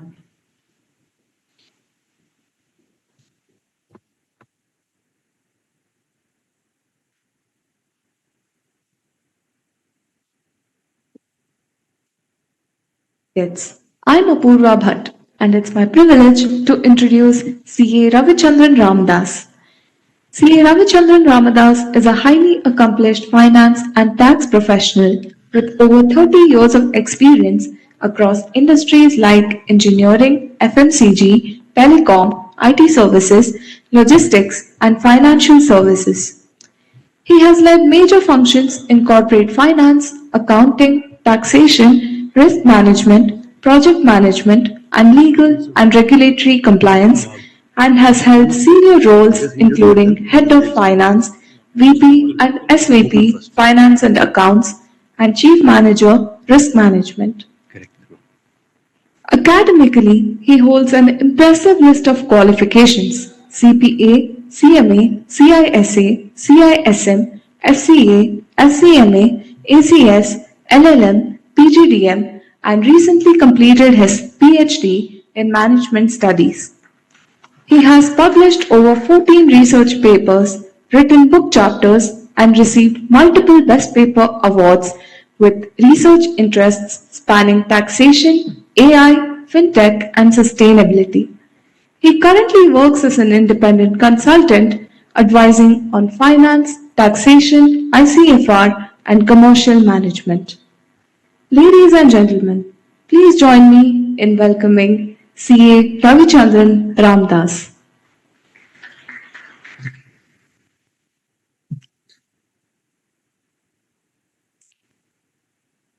Good afternoon, everybody. I just take this opportunity to introduce our speaker for the session, Mr. Mukul Pachisia, who is the head and CEO of UIGDS Global GCC Services. Mukul has got over 3 decades of exposure in finance, accounting, risk advisory, taxation, and process, including innovations, controls, and related areas. He has diverse experience having set up GCCs with base level from scratch to 75,000, and it has a wide span of experience across domains and sectors.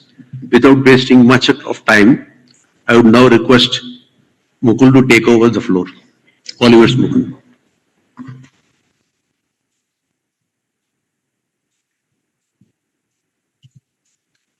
Good afternoon, everyone. Thank you, Mr. Ravi. It's a pleasure to be here, today with all of you, sharing some of my practical experiences, hopefully over the last few decades within, GCCs. I've been, as I said, I've been part of the GCC for a very long time. I've been associated now for over 2 decades out of my 3 decades of experience with GCCs, and I'm hoping that through this session, at least I'm able to, talk about a few of the experiences. The topic, though, given to me today is decoding GCC expectations, the CA edge. We talked about, Viksit Bharat, global ambition, that we are after, and we are at an intersection, where along with the global ambition, we have wonderful capability. And what we'll explore, through this session today is how CAs can not only be part of the journey, but can accelerate the journey and create something, which is bigger and better. That's the objective, that I would want to accomplish with the session today. In terms of the flow for the next 15-20 minutes or so, we'll walk through, the overview of GCCs. I'll not take too much of time over there because I'm sure, through the day we've covered quite a bit of it.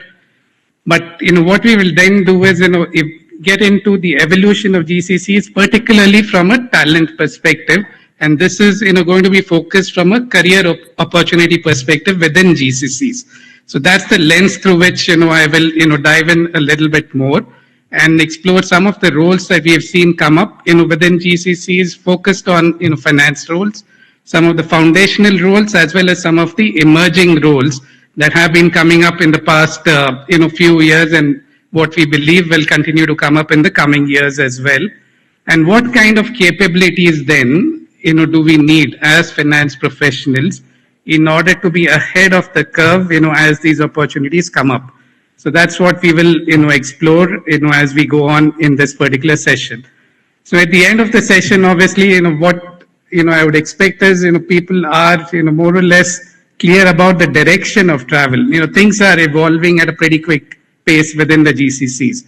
GCCs are scaling up, but things are evolving also at a pretty enormous pace, particularly with the impact of AI, and within that Gen AI that is coming up.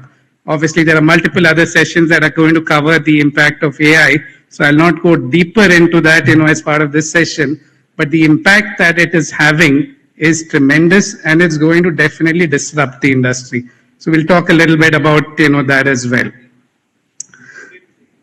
If we were to look at, the GCCs overall, I'm sure, some of the numbers over here would be pretty familiar to you, by now.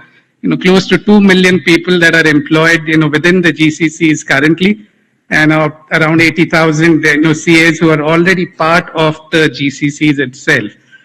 Since we are in Bangalore, I thought, one of the key points to highlight is, Bangalore hosts, almost a third of the overall talent population from a GCC perspective today.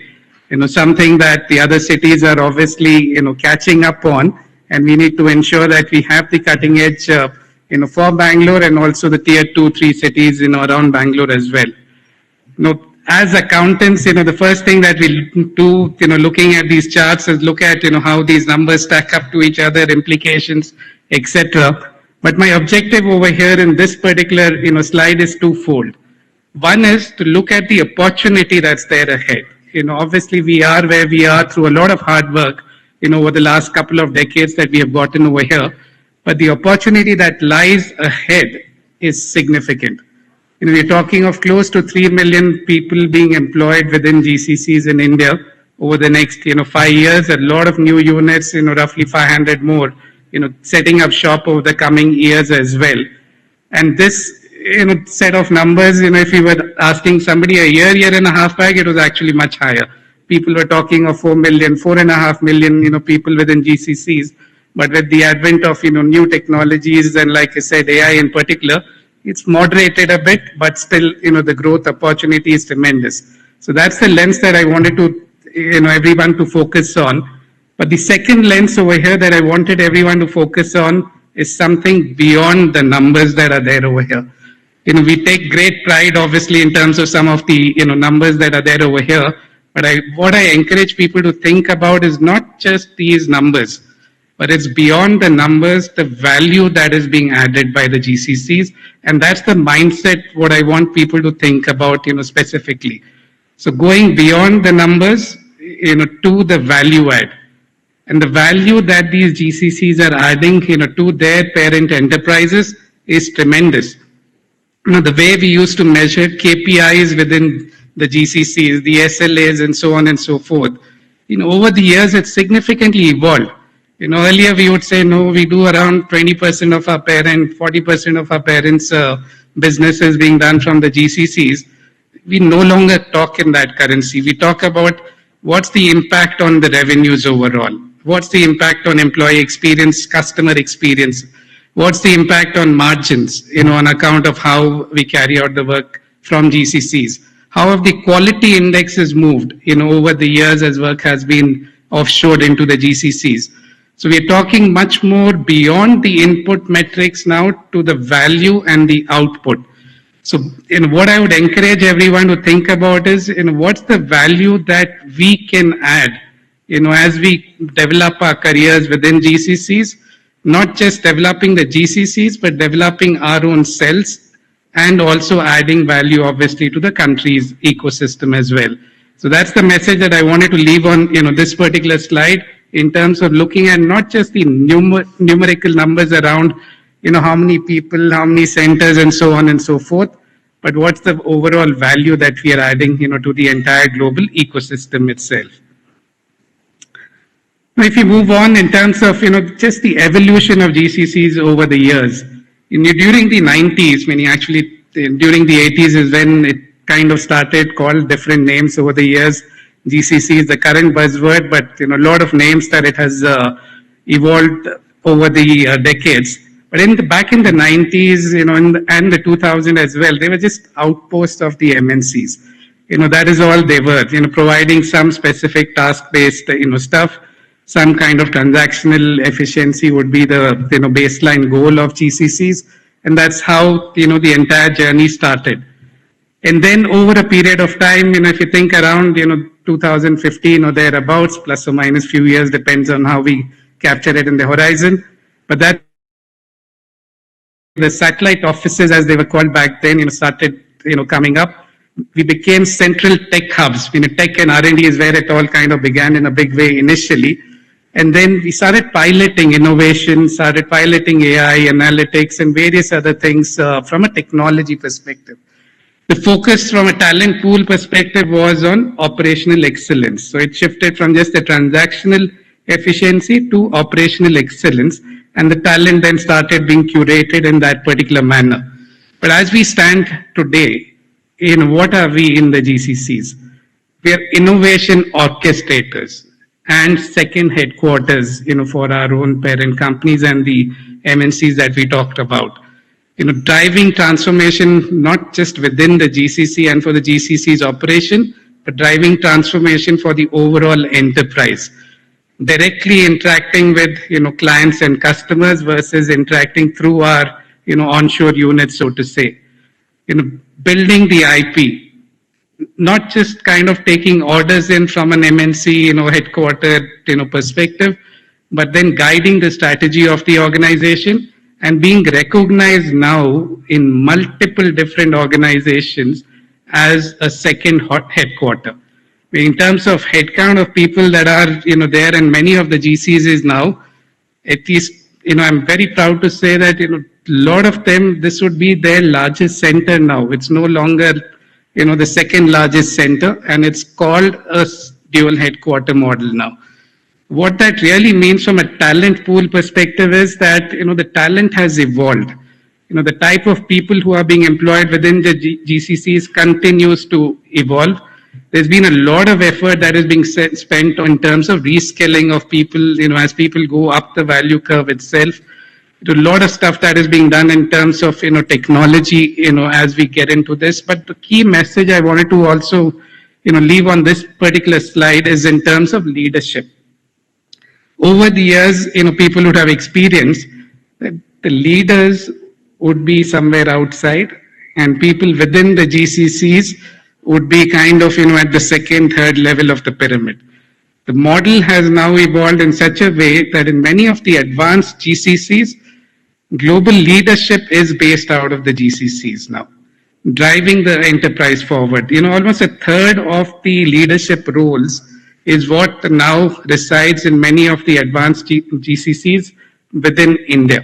And that's the evolution, that we have, gone and taken, over a period of time. It's taken a while, but for the GCCs that are the more mature GCCs, within India, they have leaders who are not just leaders of the Indian enterprises, but they're leaders of the global enterprise. Now, if we look at this particular evolution and maybe, start thinking about it from a CA lens as well, if you look at the journey, so we should not just think about the transactional efficiency and, like I said earlier, move beyond the transactional efficiency to, looking at the bigger picture. And that is what, I would, leave on this particular side, that, we think about the bigger picture, lead from the front. That's what is expected now of us in the GCCs. We are the ones who are supposed to be innovating, and not just innovating as a pilot process, but innovating at scale and deploying it within, India, and then deploying it across the globe as well. And that's the entire evolution, that has happened, over the last few decades, and where we can add value in terms of the overall journey itself. Moving on, as I said, some of the finance roles within GCCs, again, if you look at this particular slide, on the left, the core finance, operations itself that were being carried out, from the GCCs, they still are being carried out. So these are foundational. It's not like, we have left behind some of the, roles. The core finance ops is where it all began. We moved into, decision support. That was kind of moving up the value chain. So we started looking at, FP&A kind of roles, planning, business planning, and a lot of support that was being rendered in those areas. We moved into risk, governance, and treasury. And there's a lot of BFSI, sector, that started hiring within India. So we started a lot of work in that. But the last one that you see over here is what I wanted to stress upon in terms of, digital transformation and innovation. Those are the places where we see a lot of these foundational, roles that have, come up, particularly in the last few years. And that's an area that we need to, pause and reflect upon, as, CAs as well as people in the finance profession. So it's not just about the foundational roles. We are good in the foundational roles, and that is very, very well established. But along with the foundational roles, the two other things that we need to focus on, one is in terms of digital fluency. Lots of talk that has obviously been going on over the years, which has accelerated on the technology, space, and the tools and the various things that Gen AI is able to do, and the agents that are coming in now as well. But without that digital fluency, just banking on our core finance skills, I don't think we can have the same kind of impact as we can have if we are fluent in digital skills. Fluency obviously means different things to different people, but we definitely need to be, embracing the talent and the technology talent within us if we were to move beyond, what we have been doing in the traditional world. The second thing is in terms of the business partnering. Now, apart from technology, if we have to move up the value curve in terms of leadership roles and have the same kind of impact that we would otherwise have just based on the transactions that we would have been otherwise processing, we need to have the skills to, partner well along with our stakeholders and have that collaborative mindset to partner along. Those two skills are, fundamental as we move up, the value chain. In terms of the trajectory itself, there have been a lot of instances now, like I said, where people have been taking on leadership roles. When we talk as an example on this slide on the CFO of GCCs, we're not talking of CFO of the GCC alone. We're talking of CFOs based in the GCC who are CFOs of the enterprise itself. Those are the kind of roles that people would then aspire to get into from a foundational perspective. The other thing on this slide is in terms of the sectors. I think we, in the prior session, talked a lot about the BFSI, sector as well. But, across all the sectors, we see, tremendous growth in the GCCs. And that is another area where we can start, looking at how we can specialize in some of these sectors as well, apart from, just expanding our horizon on the different nature of roles. Now, if we were to move beyond the foundational elements and the traditional, roles that we were talking about, here are some of the themes that have been there in terms of the new frontiers for finance talent in GCCs. First and foremost is the AI-driven finance and advanced analytics. That's an area that we have seen tremendously coming up, over the last, few years. You developed a lot of forecasting models, even internally within EY and, in many of the clients that we're working with as well. And where forecasting is literally done in seconds. You have business drivers, you have, all the other assumptions, You have various data points on sales and pipelines and how things are moving from a complete perspective. And shifting a few of the parameters, you would have forecasts that are there in seconds and minutes. Compare it to what we would otherwise be doing. We would be basically doing sometimes zero-based budgeting and or roll forward forecast, traditionally trend analysis and all that kind of stuff. We move beyond all of that, and that's a skill that now is very, very critical within the GCCs, because the overseas enterprises cannot run their businesses without this particular skill. Everyone needs information very quickly. The last piece on this particular slide in terms of data, AI and data obviously go hand in hand. Both of them can't be just going standalone. AI doesn't work well without a good database and a cleansed data. So both of them kind of work hand in hand. A few other things, whether it's regulatory, technology, digital products, risk and treasury analysis, a lot of the banks, a lot of banks that we've worked with, HSBC is one example, Stanchart another one. A lot of the portfolio risk, modeling, the stress testing, a lot of the dashboarding, which is all done by, quasi-finance professionals, if I can call them so. But the landscape has widened so much that it's no longer, the foundational skills and the foundational roles that we were earlier talking about, but a lot more. Sustainability is another area, obviously a lot of move, across the globe that is there on ESG reporting, ESG metrics. A lot of these would not be possible if our foundational elements were not in place.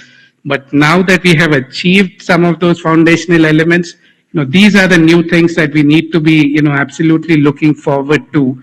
Many of them, like I said, have already been, on that journey. It's not like these are brand new things. People have been experimenting with this for a while, but we, see that this is going to be, the way forward in terms of how we can not just broaden the horizon of what we can do, but also start specializing in some of them to have, more impact on the entire ecosystem itself. Now, in order to do this, what are the different, capabilities that are required in the evolving, landscape? I've broken it down, for simplicity into four. There could be, different ways of obviously looking at it. First and foremost is on the technical and analytical excellence. Now, that's something which is kind of, baseline, which many of us would, understand. But within that, the emerging skill is in terms of AI, ML, and automation, data analytics, and visualization.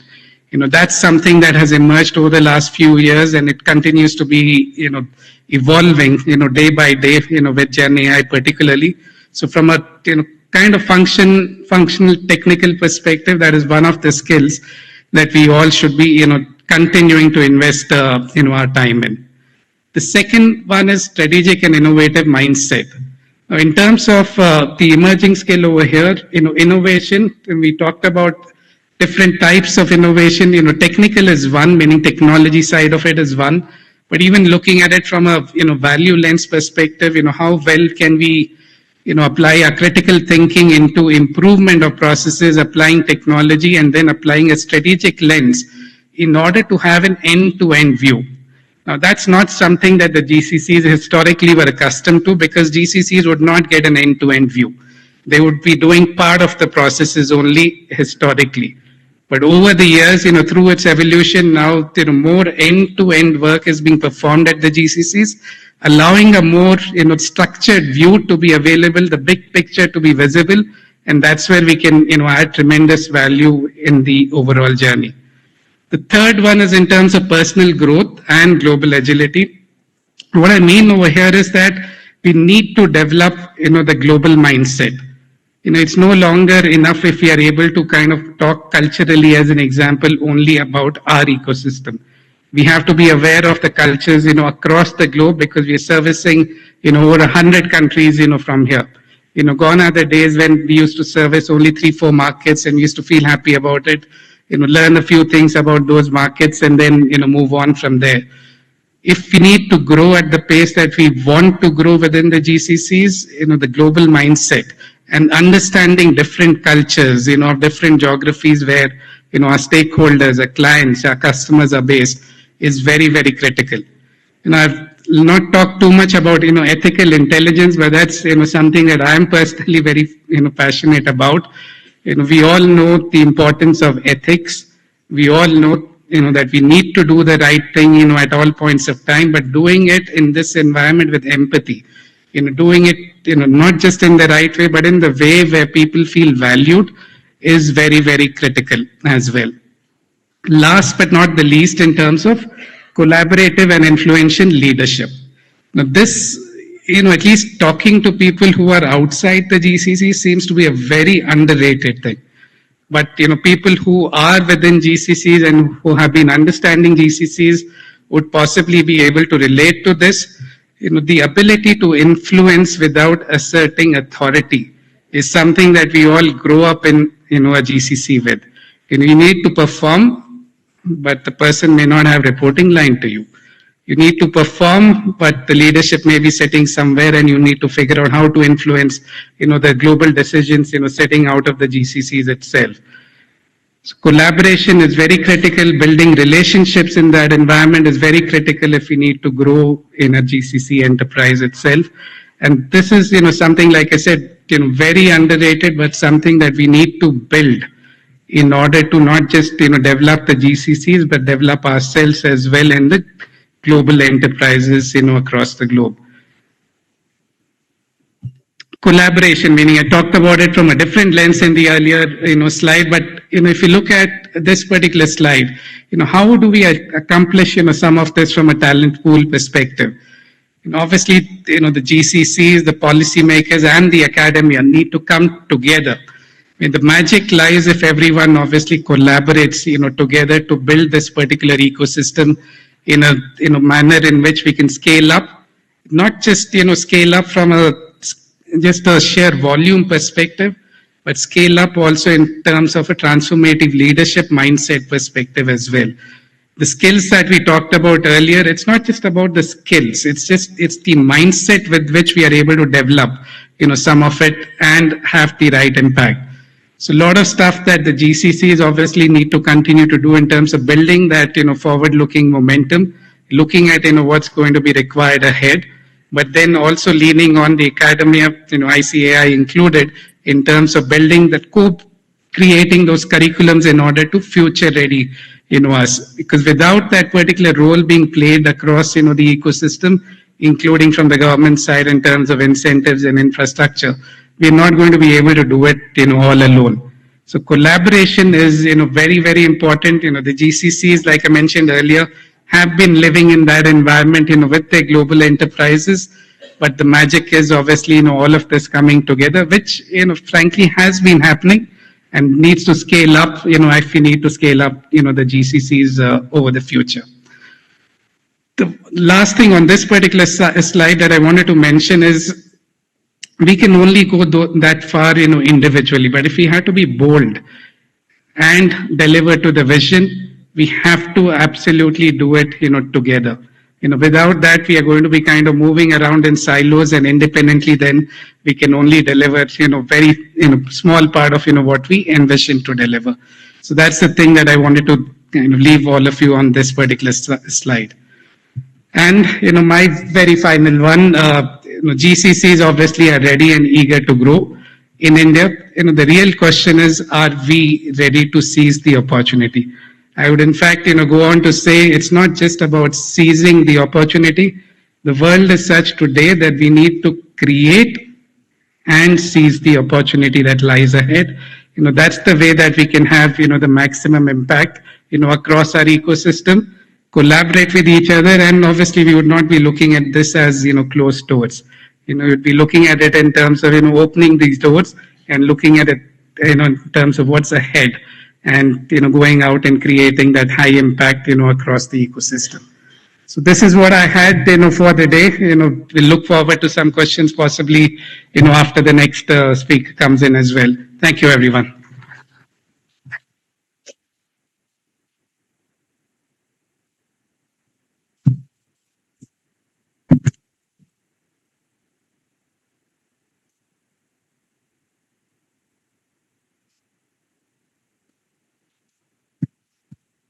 Thanks, Mukul. It was an insightful presentation, and I hope the audience enjoyed it, the many parts of it, especially the last two slides.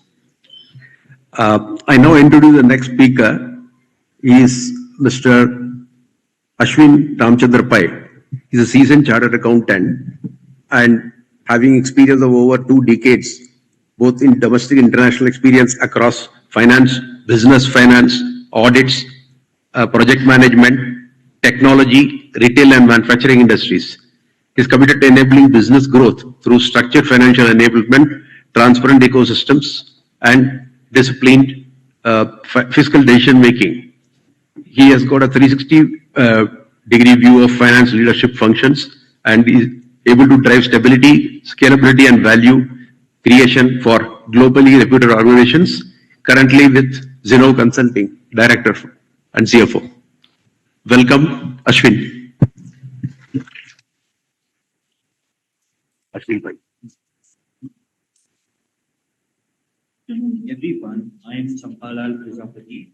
It's my privilege to introduce Ashwin Pai, speaker of this session.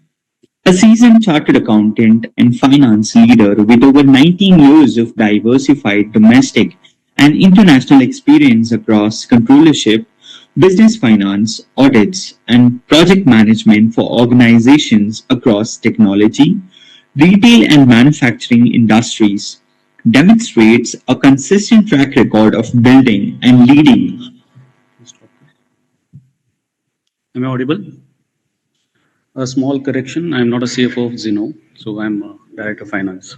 So I see a lot of tired faces because I guess you've been hearing GCC 10,000 times now. So I'll keep it very short. It's not too much to cover because many things have been already covered. So before I start my session, I want to take a step back and I want to cover what is GCC, right? So what are the different phases which are involved in GCC, right? So it all starts from the design phase. So someone sitting in US or outside India decides that he has to move. Sorry, is it audible now? He has to move some of the operations, some of the roles to India. So that's the stage where design gets decided.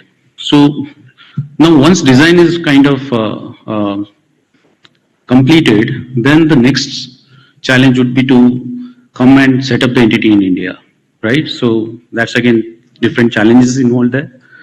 You have to strategize like which is the place where you want to kind of set up the GCC.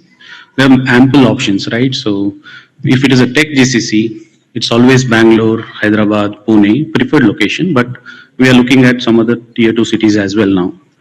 And also the talent pool also matters, right? So which are the cities where you have a peer who has already recruited the talent? So that also matters because you have to kind of poach those people so that it's easy to set up the GCC and run your operations. And of course, real estate is one more important aspect where you have to look at where to invest, where to set up the office. So nowadays in Bangalore, if someone gets a job in Whitefield and if he stays in South Bangalore, he'll say, I'll not come to your company, even if you offer me a better role. I would prefer to be at South, near to Electronic City. So that also matters, like where is the talent pool, where is the company set up, and how frequently employees have to come to office. So those are the decision making which has to happen during the setup phase. And again, of course, you have to also take some administrative aspects like setting up the entity, getting registrations done, making sure all your infrastructure is kind of built very fast so that the office is ready for operations. So those are the things which you do during the build phase. Then comes the operate phase. So operate phase is nothing but you start hiring, right? So GCC means the biggest asset is an employee, right? So you should start hiring. You should start kind of onboard the vendors.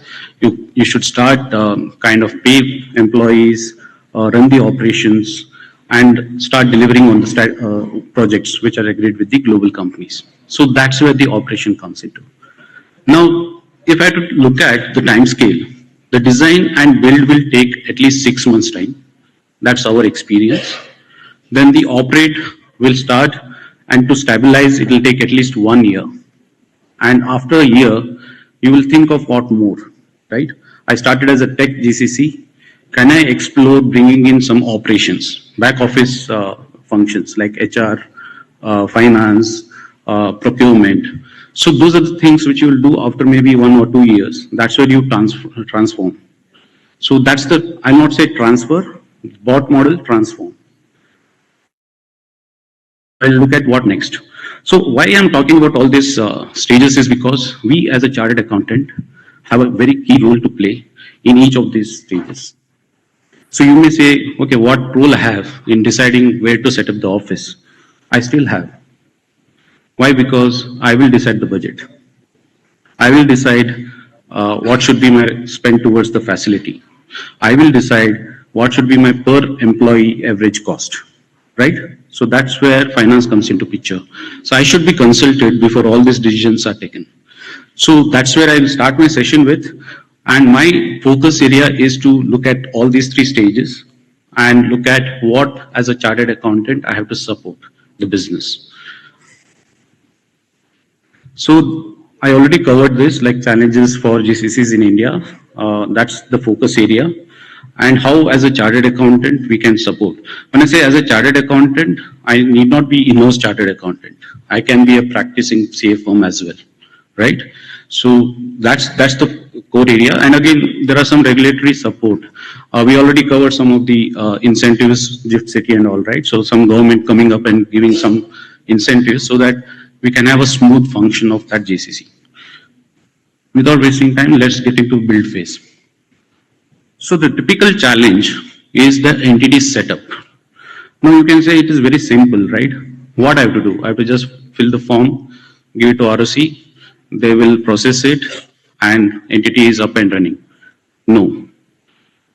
As a chartered accountant, you have to do a finance modeler. You have to see what if it is private limited company, what if it is a LLP, as a long term, what is beneficial, because we will generate excess cash in India, right? It's always a cost plus entity. You can imagine the margin resides in India. So you have to repatriate back the dividend. So whether it is beneficial to have a private limited company or a LLP, that's the decision which chartered accountant own. You have to be a business partner with this management to decide which type of entity you want to kind of set up in India. Then comes this tax structuring. Again, tax structuring, when I say, it's nothing to do with what tax compliances have to take care of. It's more to do with what nature of services you are operating in India. That has its own implication. Why? Because the emerging TP issues, if you are aware of, and I'm sure you are all aware of, there are many emerging TP issues coming GCC's way. So as a chartered accountant, I should make sure the management knows what all guardrails they should have in terms of functioning in India. I've been hearing from morning, I don't want to be a cost center, I want to be a value add center. Perfect, fine. That's how we will project India. But tax authorities will come and say, you are no more a cost plus entity. You are adding value. Why are you just having margin of 15%? Why can't you have a profit share model? Why the margin should not be 21%? That's where you have to plan it well and educate the management well, how to kind of project your nature of operations. So that's one thing which comes under tax structuring. Of course, finance processes and policies are very important, where we again look at global policies, processes, and try to standardize that in India. But we still have to do a customization in terms of local requirements, right? Because there are gap differences, tax differences, all that we have to keep in mind while we kind of set up the finance processes and policies. And of course, during the build phase, various registrations. There are state-specific registrations as well as central law-driven registrations, which we can support them on. Of course, labor code is something which is coming our way. It may change a bit, but I don't want to deep dive into it. The other setup which we have to be very careful during the build phase is which ERP to use, how the payroll setup should be. That's where the chartered accountants, practicing chartered accountants have a role to play. ERP, we all know, it's a known issue in India that global providers, service providers, they are not meeting some of the compliances in India, right? So how I start with very basic ERP, maybe Tally or Zoho or some basic stuff. And then when I scale up, I try to migrate. That can be the strategy. As a chartered accountant, you can advise them. Same way, payroll is a big process. As if you look at various studies, payroll cost is almost 70% of my total cost in a GCC. So you can imagine payroll covers my 70% of the process. So that has to be very, very important process. And while setting it up, you should set up for the long term. You can start with 50 employees, but you have an aspiration to become 500 employees. So your setup and the tool should adhere to that scale, which is 500 employees. And again, various compliances to be taken care. The payroll tool should comply with all these requirements which are there from labor laws, from income tax perspective. So all that assessment has to be done. You as a chartered accountant can provide this service to the client. Corporate governance again is a very important piece. When I say corporate governance, it's nothing to do with only with the board of directors and the board frame, but also from various internal controls, right? Various authority matrices which you have to introduce. So there again, you can build a template and be a strategic advisor to the client as to at this operation, what should be the bare minimum controls, what should be the process. So that's where you play again a very key important role. So I've covered major ones which are there in build phase. And of course, support side, I have just given some of the probable services which you can offer. I've touched upon tax structuring, where again, I missed on SEZ, SCPI, FEMA compliances, right? So I have experienced this. Many clients come do Google or ChatGPT and they'll come and say, why can't I have a SEZ in India? But really there is no benefit if you look at it, unless you are a heavily into CapEx investment and you're bringing some of the equipments from outside India. That's where you have a custom benefit, but there is no tax benefit beyond that. So we have to evaluate all this and make them aware what is there, what is not there, right? So that's again one more important aspect. So I'll move to the next phase. This is again very important phase, operate phase. That's where you can be an outsourced partner as well, right? But you have to pitch for it. What can be outsourced? A bookkeeping, which can be maintained by the chartered accountants, practicing chartered accountants, a payroll setup, payroll running, as well as making sure their books are clean and ready for audits, giving them some CFO dashboards. When I say CFO dashboards, nowadays everyone is talking about automation, right? So how your ERP is capable to provide the real-time data to CFO. I was attending one of the event where I came to know that there can be a solution like this. A CFO wakes up in the morning, he just looks at his mobile and he knows all metrics until yesterday. That's the kind of automation people are thinking about. He need not wait for book close to happen, you to publish balance sheet. He has to just log into the dashboard and look at it. So can we provide that service as well? So we have to upskill ourselves. We can't be a normal accountant. We have to be a business partner as well. Then again, of course, tax compliances, labor and FEMA compliances, these are all part and parcel of our profession. You can always be a service provider for that. One important aspect, which is next topic, which is ICFR and SOX readiness. So maybe first few years, they may be not having this as a requirement because of the thresholds. But if you look at it from global perspective, it's better to have this implemented early so that they are ready when it is applicable to them. So you can also be a service provider. Chartered accountants can bring in their expertise, the benchmark from various other experiences, and kind of implement all these processes in their company. Of course, budgets and cost optimizations are very important, because even if we say we don't want to be a cost center, we want to be a value add center, we still want to control the cost. We are responsible to control the cost. So all my clients ask me, what's the average cost per FT for all tech GCC. Now, why is he asking this question? He's asking this question because he wants to see whether he's beyond it or below it. That means you want to control the cost. So those are the inputs which, as a chartered accountant, you should give it to the management and guide them where we are going wrong or where there is a scope for improvement or where we are doing very well.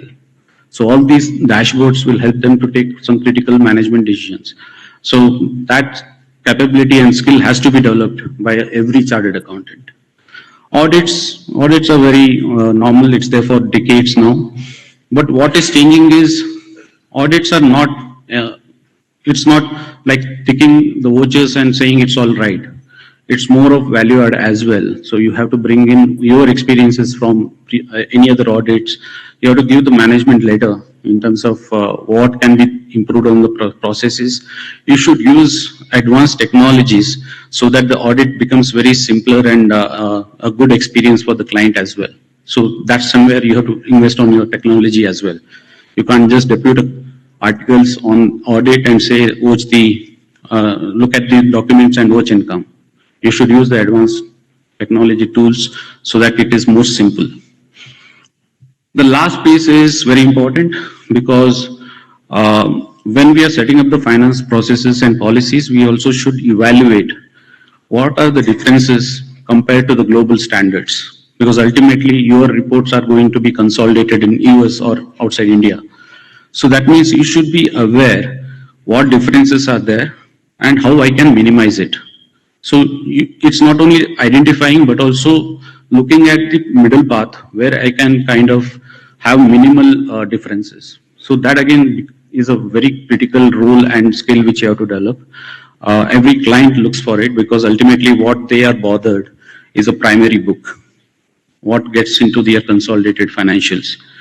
And that's where we want to not have much deviation from local standards. But of course, we have to be compliant with local gaps as well.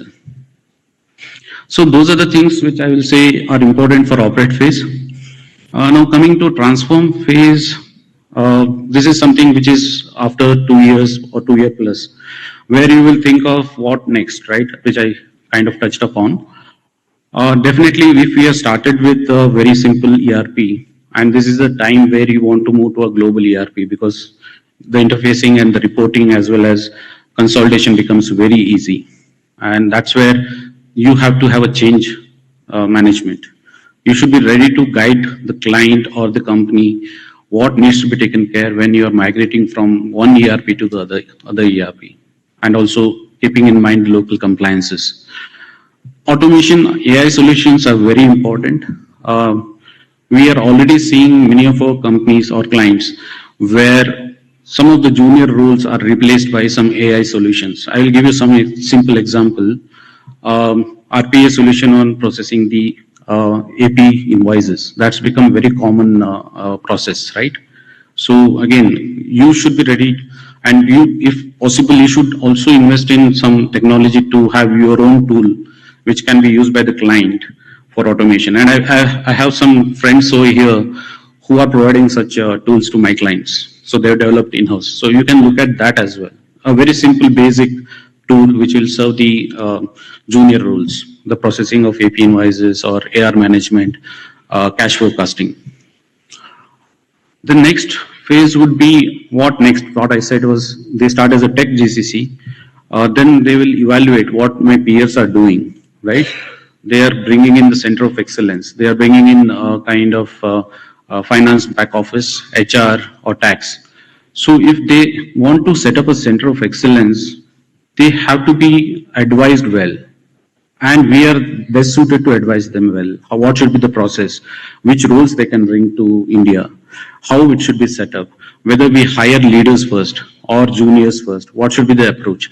All that can be part of your services as well. And that's where you have to invest in knowing how to set up a center of excellence, what roles to bring it in India.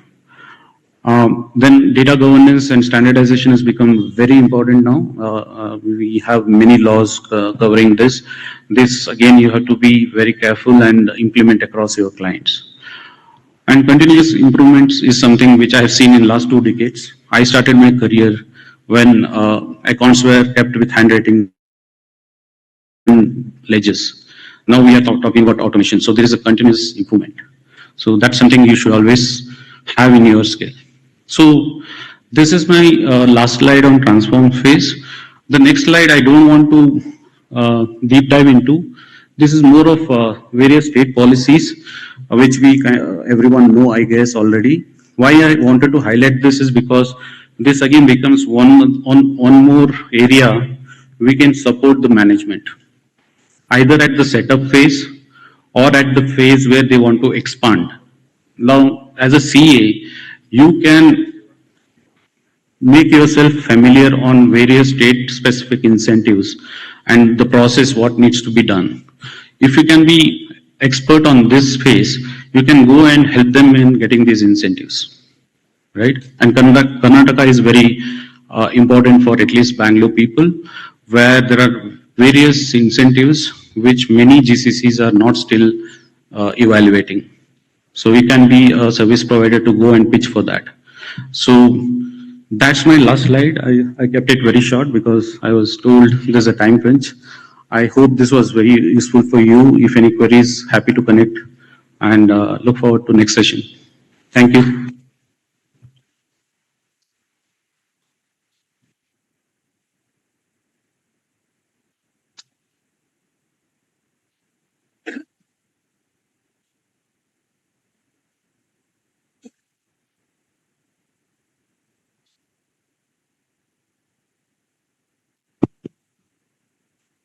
Thanks, Ashwin. It's a nice presentation. Now I invite the audience to come up with questions, if any. Anyone has got a question? Yeah. Hello?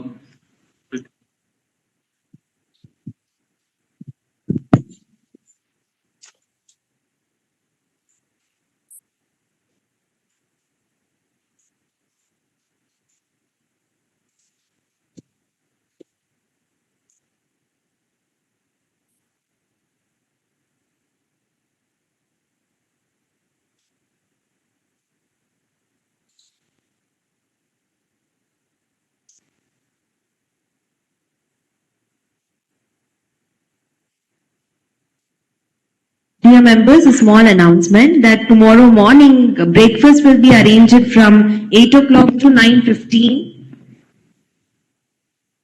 Yeah, firstly, Ashwin and Mukul, thank you so much for your presentation. I think very helpful insights. I think between the both of you have got several decades of GCC experience. The question is that going with the theme of the session, right? Chartered accountants in GCC ecosystem. What are the skill set that you feel that as chartered accountants we naturally have that can really come in handy as far as the GCC setup is concerned? And what are the areas of improvement that you think that we can bring about? So both on the strength and the areas of improvement, if you can talk about that based on your experience. Mukul, first to you. I think a little bit of it I did cover the section today as well. So if we start with, what are the skills that are, already there? If you look at the technical and analytical set spoke about, that's something that is, essential in most of the finance roles in GCCs. And that's the one that we need to, continue to harness as we, go up the value chain. And I think, the knowledge of laws which we have, I think that's tremendous as well. The thing that we need to expand it into in a GCC is also the knowledge of global laws and not just, the Indian laws itself. But apart from that, the one additional thing which has been there now for a few years, but more so now, is the technical skills itself in terms of digital fluency that I was talking about. Looking in all the AI-based tools, particularly that are coming out, now the Gen AI ones, the autonomous agents that are now, getting developed. It sounds scary at times, but that is reality. It is coming. The pace will depend on, how some of the regulatory environment around it or the risk around it is managed, and the cost, that will obviously need to be incurred to deploy. But it is around the horizon, so that that's an area that we need to be ahead of in order to stay in the game. Anything more, Ashwin? I think I agree with Mukul, but one important skill, which is communication as well as soft skill, is very important to develop. You will be the only finance in the boardroom, finance person in the boardroom and talking about finance. And there, if you talk plain language of compliances, they will say, "I'm not understanding what you're saying." So storytelling is something which is very much required as a finance professional. That's my learning. If I go and say Section 184 of Companies Act requires this, they'll look at stars, right? So we have to develop that storytelling so that the non-finance person also understands. And of course, all other essential skills Mukul touched upon. Thank you. Any other question?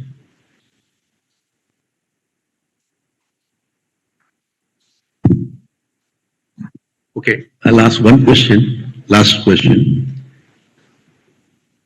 How do you think CAs should adapt to the evolving expectation of GCCs in the digital situation? I think it needs to be part of the curriculum, and that's what we have been doing now for some time. It needs to be accelerated. And no longer can we look at only, let's finish our CA curriculum and then we will look at, what are the additional skills from a digital perspective that need to be acquired. It needs to be run actually in parallel. All of us have been working towards, how can we get ourselves ready for employment at the time we are qualified and not having to train, further beyond that. Part of the challenges in GCCs had been not just from a digital perspective, but just getting people employment ready, so to say. And nowadays, with most of the GCCs embracing, technology, I think that's something that has to be done, alongside the core curriculum itself. And some certification programs that are there, both from the institute and other places, there's tremendous amount of information and learning available. I think now it's a question of, there are many things available, which one of them, makes sense. Where am I passionate about? Where should I invest my time into in order to make a difference in the sector that I need to get into? So that's something that we need to just continuously think about. Thank you so much, Ashwin and Mukul. I'll try to sum up now.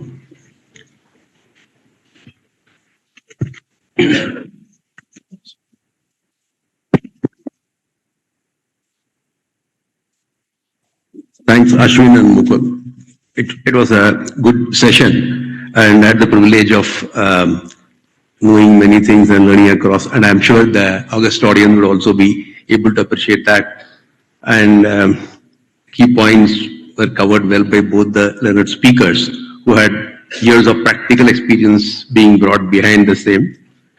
Areas covered include owning the own GCC or captive, as it is called, and the BOT GCC. Challenges for GCC in the build, report, build, operate, and skills required for each of these cases, and integration issues coming up, and current state of GCC policies, as well as the important aspects which are likely to be faced due to challenges arising from AI and technologies, which will impact the GCC working, as also proving valuable for young chartered accountants planning to enter into this area. Value-added GCC services are one of the key areas to be considered, and stakeholder collaboration is going to be the main feature for the next 10 years at least. That's what has been the learning out of this. How we can bring strategic and innovative setups into the GCC, and the collaboration between GCC, policymaker and academics, which has been mentioned by Mukul, is a critical one. But in reality, I don't see much is happening in this area, especially except in some of the top management institutes and the technical institutes. Thank you so much.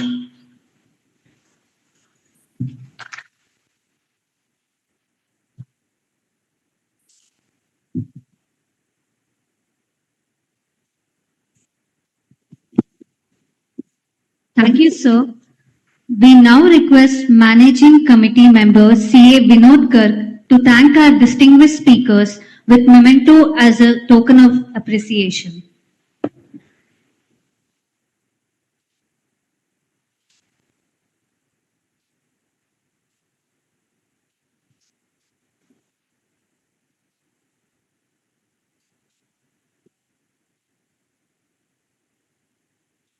Let's give them a big round of applause, please.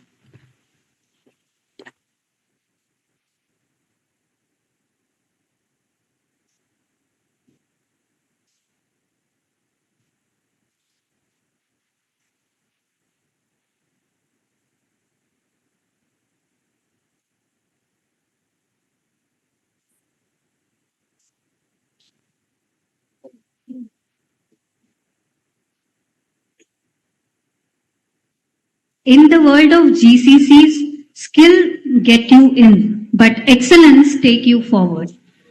With this, we are ending session 5.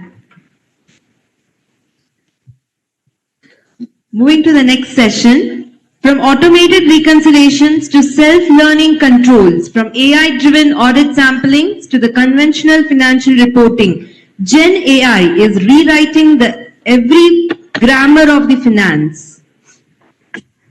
And today, in this powerful session titled The Intelligent Ledger, Gen AI and the Future of Finance, we explore how artificial intelligence is not replacing finance professionals, but releasing them from routine work to real intelligence. To take us on the topic, The Intelligent Ledger, Gen AI and the Future of Finance, we are privileged to have with us CA Suresh Kumar, RM, Director at Schneider Electric. Please give him a round of applause. We also have CA Shankara Srinivasan Ayathurai, founder and CEO of COOT.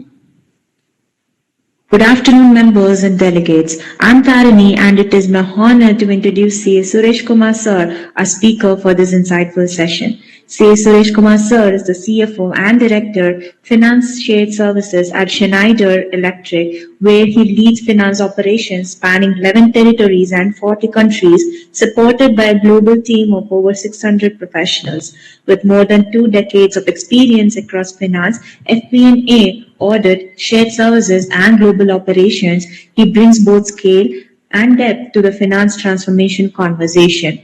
His professional journey includes leadership roles at organizations such as IBM, Tyco Fire and Security, and Schneider Electric across India and the Philippines. What truly distinguishes CA Suresh Sir is his strong focus on leveraging technology and generative AI to build future-ready finance organizations. Today's session on Gen AI and the future of finance aligns perfectly with his experience and vision. Please join me in welcoming C. Suresh Kumar Sir.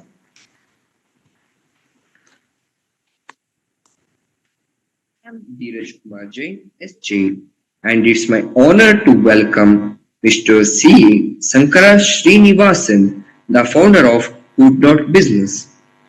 Sankara Srinivasan, a chartered accountant by profession, is the founder of Hood.Business, an enterprise sales and GTM advisory firm that helps SaaS companies to accelerate revenue growth through strategic partnerships with system integrators and by selling effectively to global capability centers. A serial entrepreneur, Sankara has built and scaled technological companies across global markets. Prior to Coot, he founded vSense.ai, a retail visual analytics SaaS company focused on customer behavior insights for large enterprise retailers.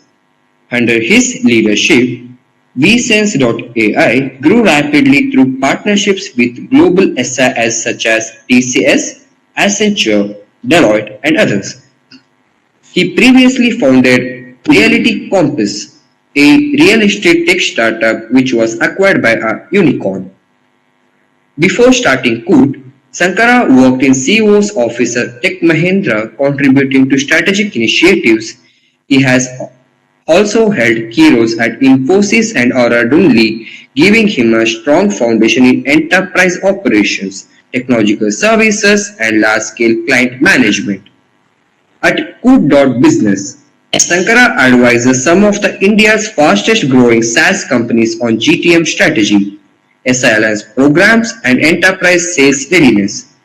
His firm has supported companies backed up by leading investors such as Lightspeed, Y Combinator, Elevation Capital, and others. He also hosts a SaaS SI partnership podcast where he interviews leaders across the GCC and SI ecosystem to decode emerging trends, collaborations, opportunities, and future-ready operating models. He is the podcaster and speaks regularly at events about GCC. Sankara is passionate about enabling the next generation of SaaS founders and revenue leaders with practical, execution-focused frameworks for scaling enterprise business. So let's welcome Mr. Sankara Srinivasan.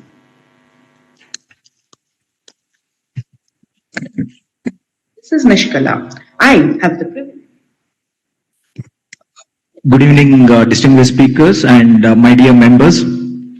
So if you open any of the newspaper, including Economic Times or Times of India, that, business page. So two common topics that have been covered by all the journalists, all the newspapers are GCC and AI. So today's topic that, these two distinguished speakers are going to talk about, one will be talking about the financing models for the GCCs.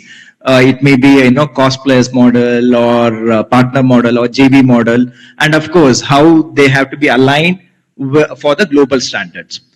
And the second speaker, of course, will be talking about the most buzzword, AI, where he'll be talking about how the digital transformation is going to help with this, in the GCCs also.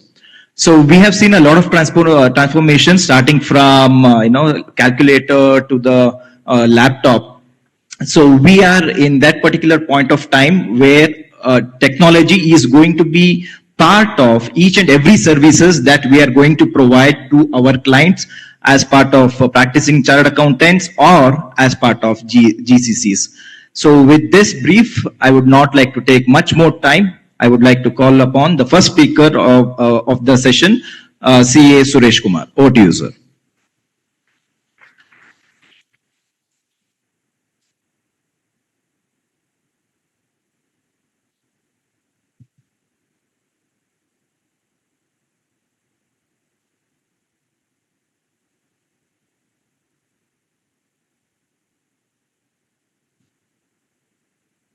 Good evening, everyone.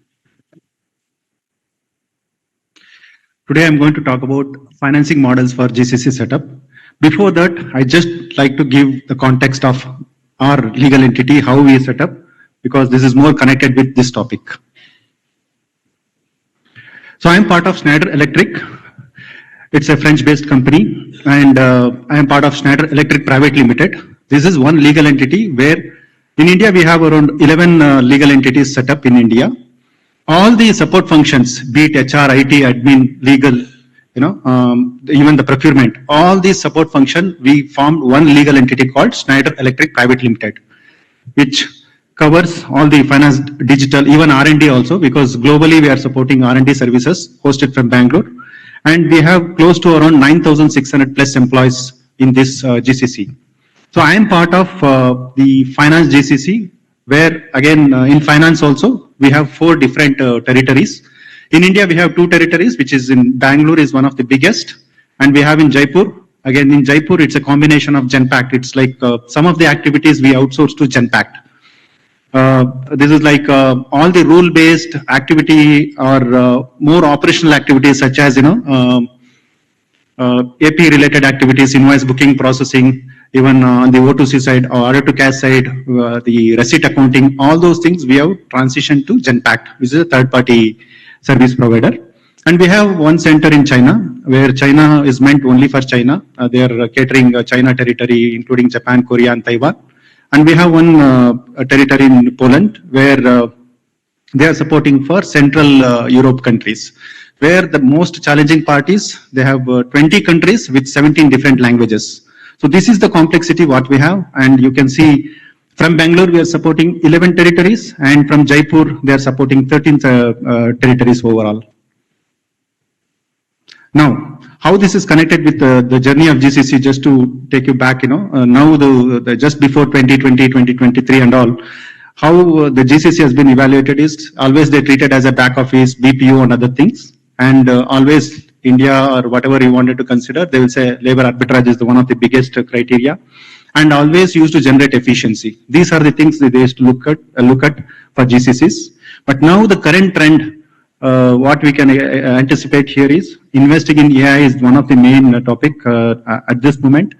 And talent upskill also we are doing it. Innovation, automation is one of the main focused area. And also GCC is taking a lot of strategic decisions as well, like digital transformation or something, regulatory compliances, talent acquisition or upskilling the talent, retention of talent, and also working on ESG and other sustainability related goals. Just to see how India GCC evolved, if you see the footprints in India, these are the 6 cities where we have 272 GCCs in Delhi, Mumbai 207, Bangalore 487 is taken the first position in terms of hosting the GCCs. Now there is a big competition with Hyderabad, where we can see more than 273 GCCs already held. So all these 6 cities consist of multiple industries. It is not limited only to finance, right? So they have so many industries like tech companies, aerospace, consulting, logistics, legal, many media, pharma, all those industries has been set up their GCC here to support globally. So these 6 cities almost covered 94% of the share in terms of GCC from India. You will be wondering why India has been selected, right? So again, here some statistical information where tier 1, tier 2 cities also considered in terms of cost, infrastructure cost, or the labor cost, or many other factors has been considered. Plus, why again India? As I said, labor arbitrage, that is one of the main focus area. And stretched working hours. So why I'm saying this, stretched working hours, because Indians are great. Always if we ask for work for 10 hours, 12 hours, they're ready to do it. I also worked in Philippines for almost 5 years. They also work similar to us. But to take one example, since we connected closely with the Poland Center also, there is a labor law where you can't work more than 8 to 5. Even if they extend for half an hour, I'll get an email saying, today I got an email, saying half an hour extended and all. So very strict, stringent policies are there in Poland and other countries. So in India, we are so lucky enough. So most of the companies, they will think, let's better to move it to India and all. So this is one of the point also we can consider. And talent abundancy, we have all CPA, CMA, CA, CS, so many people, talented people easily available in India where we can explore.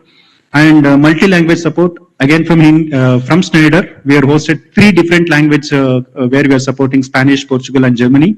So this is where there is no dependency of language and all. So easily we can deliver the required support to the global client. And moreover, we are also supporting 5 different time zones from our GCC, from finance GCC. So this is also, there is no barrier in terms of delivering timeline and all. So this is also one of the advantage to consider India as one of the GCC center. All this time, GCCs, before investing by the companies, they used to think they wanted to maximize their ROI and all, right? ROI is nothing but return on investment. But now we can also call it as reward on intelligence because of AI is coming into picture, and moreover, all the GCCs driving towards bringing AI and reducing the manual effort, automating the process, accuracy level, they wanted to bring it to 99 plus. So these are the factors we can correlate with the reward on intelligence part. Having said that, now the topic, whatever I'm going to talk about finance models for GCCs, I can talk about the first model is cost plus or the cost allocation or a cost recharge model, which is the model we currently use in Schneider.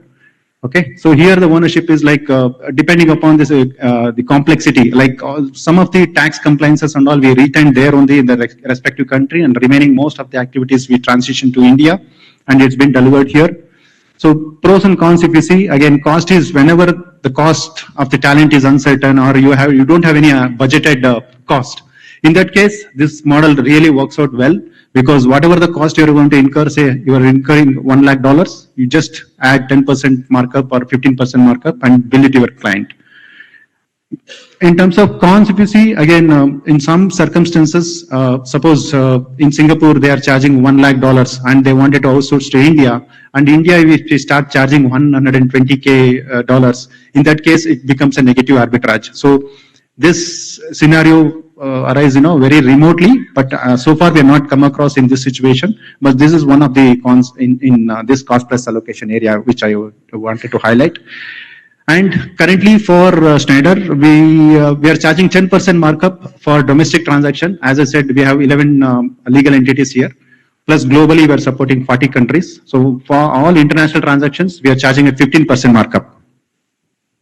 The next model is activity-based model. Even in a couple of my friends who are working in different GCCs, their model is activity-based. Like in finance, you will have procure to pay, which we call it as P2P, and record to report R2R, and order to cash is O2C. Similarly, we will have intercompany tax and service excellence, master data management, all these things. Take an example, procure to pay, where the moment you will get an invoice from the vendor, you need to account it, you need to do the verification, three-way matching need to be done, PO, GRN, and the invoice and the GRN quantity need to be verified, all those things. So for all these activity, they will charge you, for booking one invoice, they will charge you 100 rupees. Take an example. So this is the model, this is talks about in terms of activity based. Again here, this is completely activity pointed out charging mechanism. And you will pay for the volume. Suppose if I have 5 lakh invoices per annum, so you will bill it only for the 5 lakh. And again, in terms of employee utilization also, there will be some cons will be there in terms of, suppose if you hire 10 resources and you're using only 8 resources, then you will have a extra, labor cost for the 2 resources. As I said, in India, these are the models also used in some of the industries. Moving on, this is outcome-based pricing where they will give you some kind of a KPI, like payment on time or, auto posting. These are the KPIs also it will be assigned. Based on this, if you achieve minimum 90% and above, your pricing will be this much. If it is less than 90 or between 85, some kind of a range, in that case, the pricing will be a little negotiated price will be there. Again, it's like a win-win situation for both the party as well as the GCC provider. And the quality will one of the concern here, because to meet that number, probably there will be a compromise in terms of qualities as well.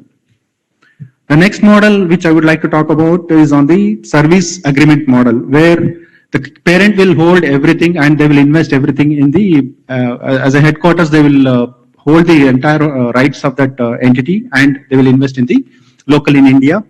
And it's fully controlled by the parent, and this will have a high upfront cost because at the moment they will have to invest and bring the talent on the set, to have a set right in the process. It takes a lot of time. And this will also, to generate that ROI, it takes longer time than the normal. The next model is joint venture model, where it's shared between, the local partner. They will say, I don't want to bring everything at one stretch. So maybe they will hire one GCC locally there and they will have 50-50 or whatever the ratio is beneficial. Accordingly, they will agree. And there is no need to have a local expertise here. So rather, they will just purely dependent on the other service provider. And governance complexity will be a much complexity, because we are seeing, from Schneider, even though we are a captive entity, answering our stakeholders, internal stakeholders is also biggest challenge. Then when you're delivering for the external stakeholders, even more biggest challenge you can face it. And profit sharing will also become a bigger topic here.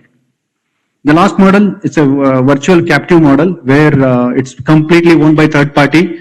Then they will start from the scratch. They will set up the entire GCC center. And finally, one fine day, they will see that, okay, there is a efficiency or some productivity has been achieved. Then they will say, yes, I want to take over the entire GCC, whatever you've been set up. Then they will quote some price and they will take it under their custody. So this is also one of the things. So advantage here is a lower investment, because no need to shell out at the first instance. And the other party will invest and stabilize the process and all. And here the transition risk will be there. The moment they will acquire, you will not get the same resources whom it's been supported earlier and all. And there will be a dependency on the vendor as well. So these are the models are there, which is available in the market. Probably you will get in different names. It need not be the same name. This is as per my understanding, I just plotted.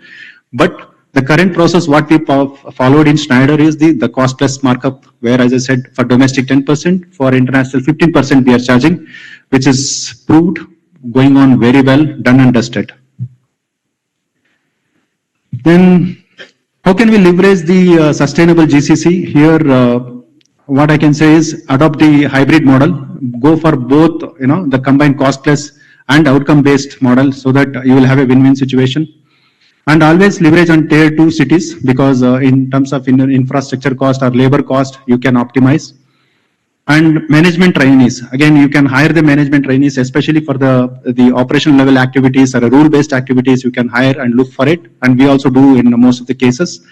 And mixed resources, we also have combination of 75-25% contract employees, full-time employees, so that as and when we generate efficiencies, we can easily come out from discharging those contract obligations.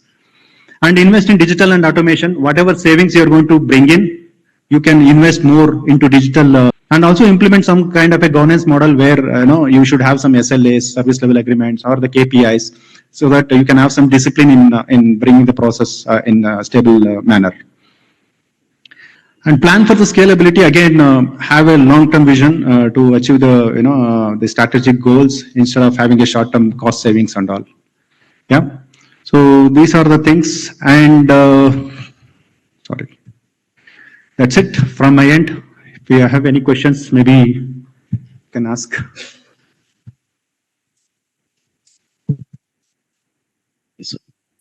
Thank you, CA Suresh sir. Now I would like to request CA Shankara to take the dais.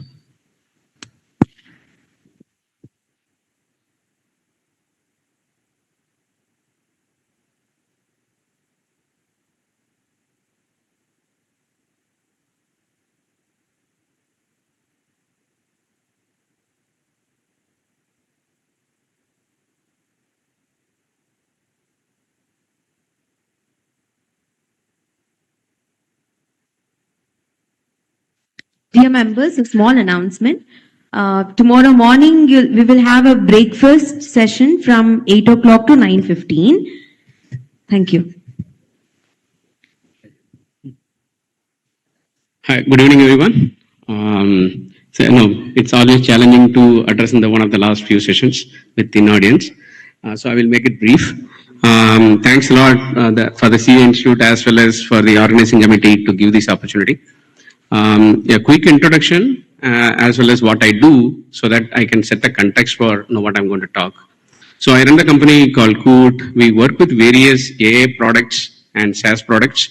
Primarily, we work with various enterprises, right?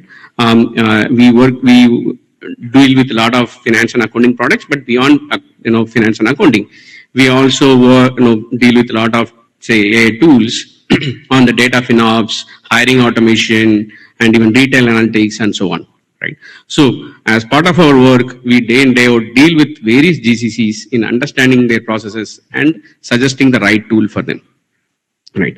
As we are doing, I think a year ago, I was talking to one of my friend who is a leading, finance leader in the GCC. So their board saying that after seeing everywhere saying that AI, they came up with a clear requirement to him, saying that, hey, now we need to embrace AI. It's not just embracing AI and implement few tools, but he need to reduce the finance operations cost, the finance functions cost as a percentage of their sales or the revenue from 1.9% to under 1%. And number two, you need to bring in more cash flow, means increase the sales collection faster, right? And to give a background about the GCC, they are in existence close to multiple decades, and they are operating from more than 110 countries. And the challenge for the board is a real-time visibility, right? So they say that, hey, you should be able to give us a good visibility for us, and even closer, the projection should be closer to what is happening, right? Which in the beginning of that, it is closely around 60%. They say that, hey, it should be far closer to the reality. And also the ESG norm across the globe says that, hey, how can you build ESG for the company? So it is an overwhelming task for him. So before he jumped onto the work, so he looked at internally what is there. So he has a fantastic team, right? Capable team, hardworking, and also invested heavily in various technologies. But what was lacking is so many fragmented systems and processes.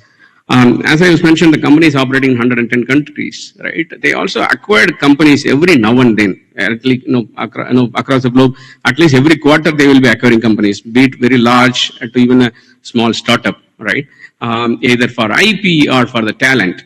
And I think some of them work within an Excel sheet, right? And you can't even put an enterprise grade tools for them because it will not be financially viable for them, right? Because they are acquiring a shell company just for their IP or the talent, right? So that is again a big challenge. And I think thanks to it, inconsistent data definitions and so on. So probably I will little bit skip fast considering the time. So the first thing what he did is he went to the board and created an alignment, right? Instead of doing just as a cost saving, he said that, hey, the cost saving is not just cost saving, but it's a value creation, right? And forecasting is not accurate forecasting, but it is because of that, you will be able to apply your capital far more efficiently, right? And the cash flow improvement is going to lead into a working capital gain, which in turn is going to improve your bottom line, right? And the ESG is not a regulatory juggle which you need to do, but it's going to be a brand building exercise. So he changed the narrative from an operating juggle into the strategic value, right? That has really got the eyes of the management, and they say that yes, go ahead. I think you need whatever the requirement of funding or support, we will be able to do that. So he created a quick framework in his mind of what he needs to do, right? It is like, he need to keep his people ready, and which I will take a little bit later, and also the process modernization and the data unification and so on.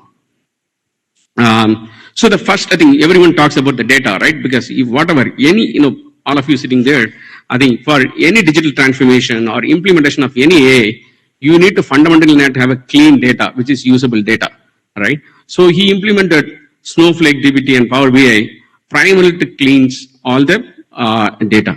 And also across the globe, he was able to standardize the chart of accounts, right? And for having a good projection, the different departments need to talk the same number, right? A single source of truth, be it sales, procurement, finance, right? And all the department needs to be. So that's a integration has to do, right? So with that, probably I will skip again here, right? With the fundamental data in place, he went on to implement few tools, right? I think since it's a large GCC, probably they used enterprise grade tool, but what is the opportunity available for everyone sitting here, right? With so many nano GCCs as well as SME GCCs are in place, a similar tool, if not an enterprise grade, if you can become a practitioner, it will be an opportunity for you to go and do the digital transformation for the finance department, right? So, for example, he started with reconciliation. I think reconciliation is one of the boring, mundane, and a heavy human effort consumed task. So he used Tech Cadence, which primarily collected all the data from bank statement to payment gateway and customer reports, everything it able to collect. And using the AI, even with a very less description or even a fuzzy description, it is able to match far more accurately. When the accuracy is very high, and even it also categorizes the customer or vendors in a risk category based on the historical data of volume, how much of discrepancies, and what are the complaints it had in the past. It is able to put in the basket of which are the customers or the vendors in the risk category. And if it is a very low risk category, it automatically reconciles it then. And if it is a very high category, it is able to tell to the relevant audience or their internal team, saying that have a look at it. And as the human looked into it and started putting the entry, it learned, right? By doing this, there's a significant amount of team, especially the consultant team, they were able to reduce, right? It's not an internal team. During the peak of the settlement as well as the big closure, they use a huge amount of consultant team. They're able to reduce it to a substantial level, right? And using that, we all say that majority of the time also goes in answering queries, internal team on finance, taxation, and payment related queries. Now they used GenAI to answer majority of the queries, right? Again, I will skip a little fast. As he is working on the cost, right? I think probably only 1 point. I think with that, though he is not able to bring down from 1.9 to the target of 1%, but the trajectory is very clear, right? The more and more of efficiency, and it's not only on the cost, as we mentioned earlier, it is more about the efficiency, and the team is far more agile, right? The response is coming pretty fast, which is the board is seeing the kind of fruits. The same way cash flow improvement, they used tools like iRadius, which is able to predict exactly where there is going to be a delay in payment, right? Based on the sensitivity of the customer, and it created the dunning messages for the low hanging payment delays, and for the higher end, right, it immediately able to escalate to the relevant people, so that the team is focusing on very sensitive or high cash flow rather than for the overall all the receivables. And thanks to that, they are able to reduce the DSO by more than 5 to 8 days, right? Similarly, using the other tools like Esker or again High Radius, they're able to deal a lot of things which is relevant for example, say credit scoring, right? High Radius is using the internal as well as external data to score their customers. So we all know that the credit scoring or the amount of credit as well as the days should be given on merit rather than judgment. But when it comes to the human, it becomes bias. So it goes on a rule, right? It fits across all. But with the AI tools coming into the picture, they're able to use the internal information of the volume, the transaction, as well as even the how many number of complaints and disputes, as well as the external data they're able to get from the financial statements, as well as if there is any credit rating agencies or even investment they got. They're able to get a dynamic, credit rating for each and every customer, and which is changes from time to time, right? All these things brought into the better cash flow. Probably I will quickly skip. I will skip these two. Primarily, what I'm trying to say here is, when using the AI, the tools, along with the proper fundamental data, it's able to show results within the time.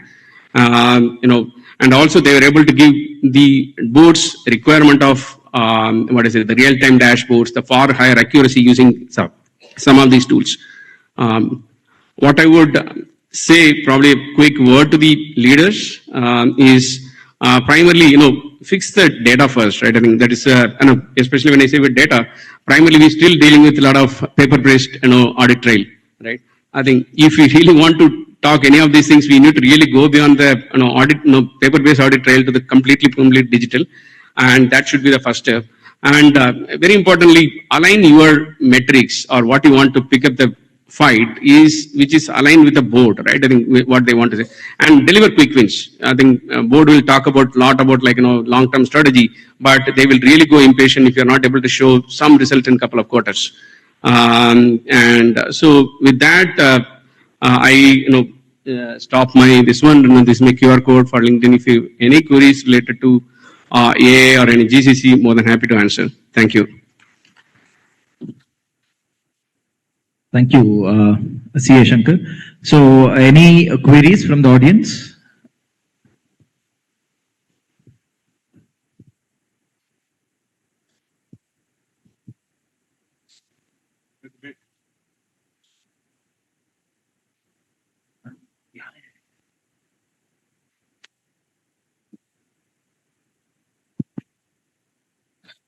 I have just two questions, one for Mr. Shankar and one for Mr. Suresh.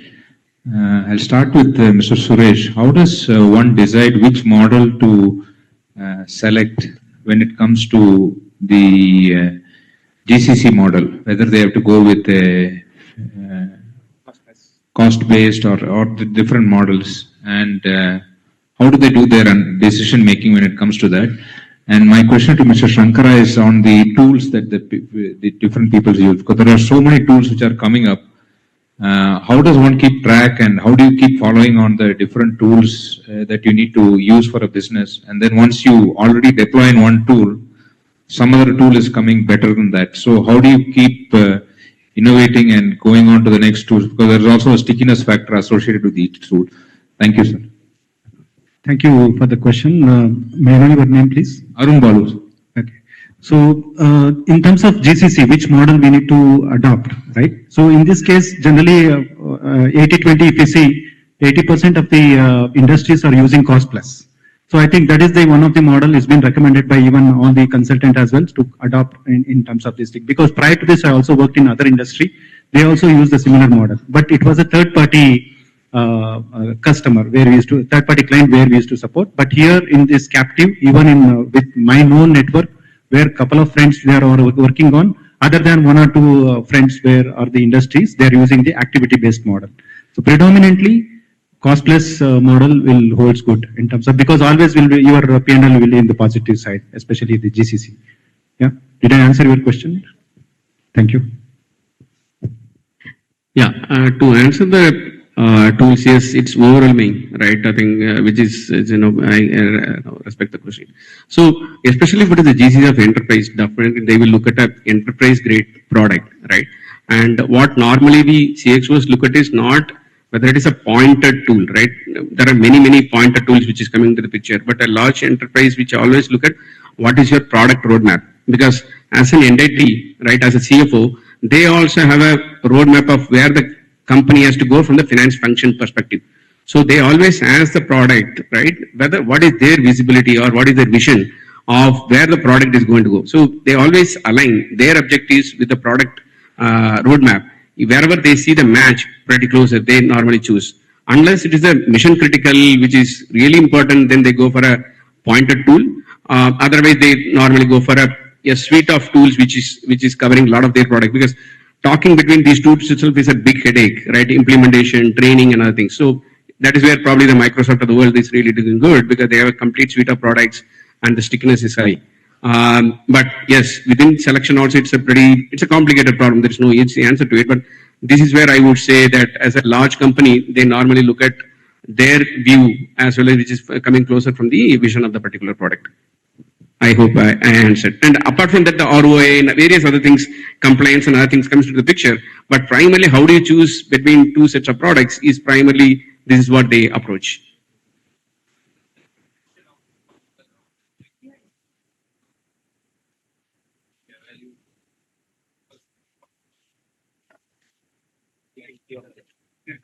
We can trust a Zoho or we can trust a Microsoft or Google, but a new startup, how do we trust?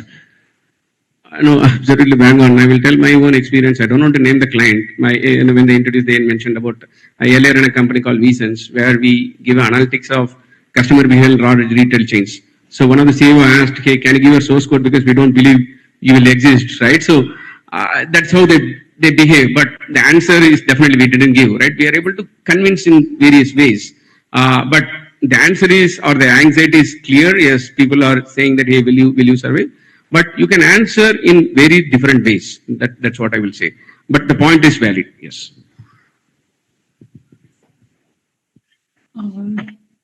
Yes, sir. So I have two questions, and thank you, Suresh and Shankara sir, for, it's very hard to take the evening session, but thank you for making it interesting. So I have two questions. One is to Shankara sir, first one. So you had mentioned many AI tools here. So in one of the earlier sessions I had attended, I am given to understand that the data given to any AI platform is used for training itself. The model uses the data that we provide for training itself. So many of the clients mostly won't be comfortable with having their data become public. It's more or less public, no? So how do we handle that? Okay, probably when you say how do you handle, you say that do we give the data or not is the question? Exactly, that's the question. So does the client has to agree to that, like the international client? Do they have to agree to it, or we just do it and give the results? So many of the, probably, Suresh also can add to it because he's a practitioner of it day in, day out. See, many of the tools, especially mature tools, they are now really grown far beyond without releasing upon particular data, right? And there are a lot of opt-out options also, right? You don't want to do that. So if you have the GCC has a concern of not using the data, there is enough in ways you can really opt out. So if you want to add any? Just to add what Shankar said, internally what we used to do, it is also sometimes from global also we'll get a mandate. We do have a digital team inside Schneider. They will also come up with some tool. And we'll also meet a lot of people or industry like Mr. Shankar, whatever he is representing, right? Like that, we'll also get more knowledge about other tools also. Then we'll compare. We will have a comparison study of each tool. What is the pros and cons and what is giving more efficiency in terms of cost benefit analysis. Everything will be analyzed. Then we'll take a call. Okay, so as part of analysis, we also check if the data is going to be used, or like Shankar sir said, there is an option to opt out of giving it for training. Yeah, and first point, what he said is right. First, fix your data. So that's the challenge comes in. Even we are facing, even right now, we have legacy of data right from 2010 also. we're taken as a project, we are taking some consultation help and we are cleaning all those old legacy things. Yeah, hope we answered. Yes, sir. So I have a second question. So this is to Suresh, sir, since he explained the models. So you can answer the question here, or maybe we can connect later also if you feel that this has to be handled separately. So there might be situations, especially in captive service centers, where the GST department contends that this is not export of service. So has it happened in your experience, and were you able to handle it? So you can answer right here, or we can connect separately, sir. You nailed it actually. Even they're challenging our export also, export of services, especially from the legal entity what I am representing. There is crores of rupees is on stake now. We are also challenging. Okay, sir. Okay, thanks. So there are multiple COGS involved. This question is to Suresh. One is OPEX, one is a COGS. So do you charge the same margin for both, or because fraction is used, OPEX is used for commonly? Yeah, so here to answer your question, ma'am, recently we moved from one location to another location where the previously we used to pay 55 rupees as a square feet rent. Now we are paying 70 rupees. You know, huge capex investment, around 227 crore we invested, and almost 86% of the square feet area we enhanced. So obviously, including OPEX, capex, everything. So major chunk will come from the employee cost. This will be the other maintenance cost and all. It will be very lesser than 15 to 16%. That's it. Thank you. Yeah, excuse me. One question. So I'm Alok Chaturvedi. Yeah, sure. I'm from State Bank of India and heading this business of South Bangalore. And very aptly this conclave organized, and we could take the stall here. So SBI is very closely associated with GCCs, and we are shortly going to open our GCC center next month, exclusively, first of its kind in India. And so far, my question is like how we are very closely associated with ICAI. So how bankers like SBI, we are already invested in GCCs, so how we can help and work together? What is the expectation from banks so that we can work together shaping the GCCs? Obviously, they don't need credit, many of them, but they need many of the regulatory compliances where they need banks.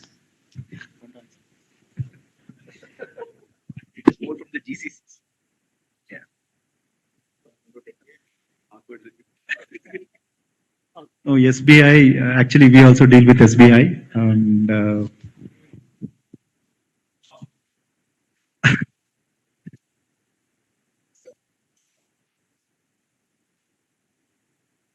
or we can discuss later. We can discuss later on this. But one addition I can say, just now SBI has onboarded almost 4,500 employees, only GCC employees. So we are working very deeply in this ecosystem, and we are in touch with KDEM and other government authorities who are actually helping GCCs in shaping their vision here. So we can discuss later, but we have a lot to do. This setup is in Bangalore or in Hyderabad? Bangalore only, Bangalore. I'm only from Bangalore, and in this Indranagar, we are going to open a very big GCC center exclusively only for GCCs. Okay.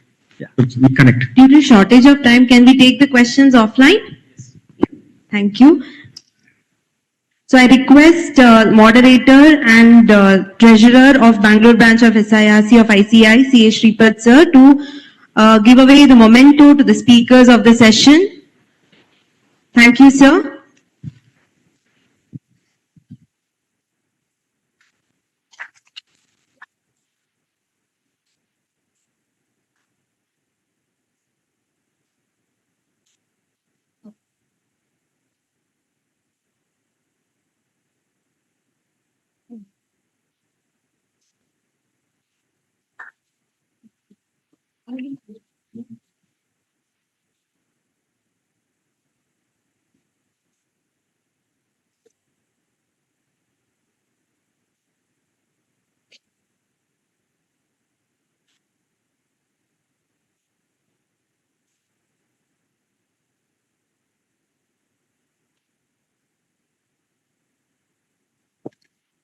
Good evening, everyone, and first of all, sincerely apologize on the organizing and managing committee of Bangalore branch for the delay.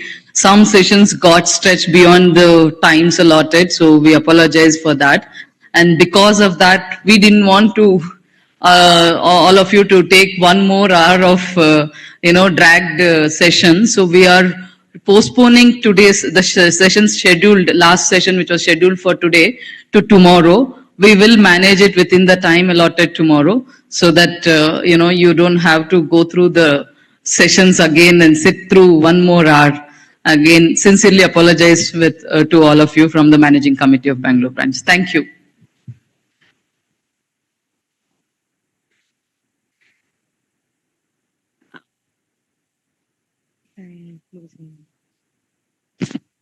Thank you to all the session speakers, the organizers of this event, for bringing this day to a powerful one.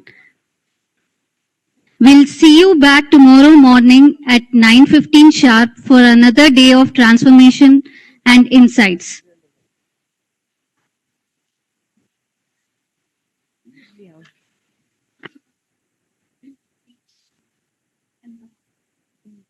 Is it okay to announce? I would like to thank my co-host for the day, CA Ashwini. Request CA to present the memento.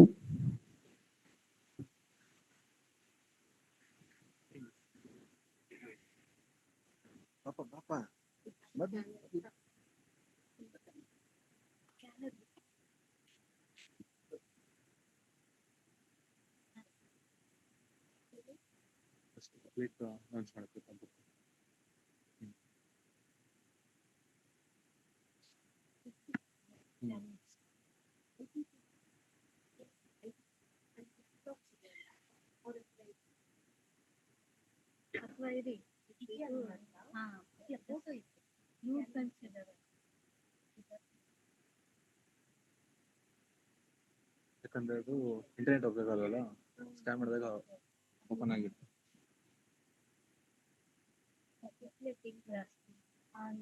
Booklet ನಿನ್ನ number ಅಂತಲ್ಲಿ ನಿಮ್ಮ number Mahendra CA Mahendra. Okay. No, I don't have it. 7760 68 32 75.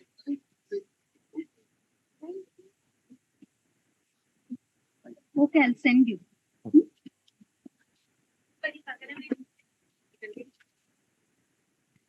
ಚೆನ್ನಾಗಿತ್ತ? Good. GCC 3 ಇದೆ. ಅದೇ ಜೀವನದಲ್ಲಿ really nice.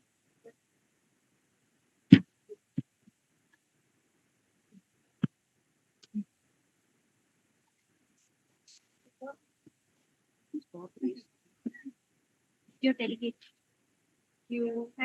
Thank you so much for all the things. Okay. So we were just discussing about the transport arrangement, like the travel alone. So maybe 50-50 it is still not confirmed. If the decision is made, I'll let you see. Okay. Thank you so much. Actually, all these events you only were able to struggle so much.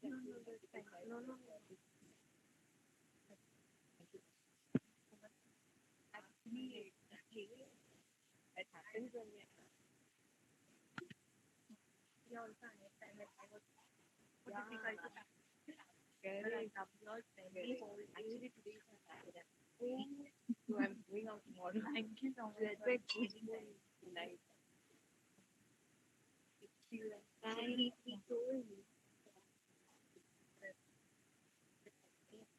Yeah, like last time, sorry to disturb, last 5 minutes left. Yeah. We thought, okay, we don't know how they'll take it. So that's why we didn't say that. Yeah. We don't know because they're all senior. Yeah. Today's, yeah. They won't take it nice. Because all are saying like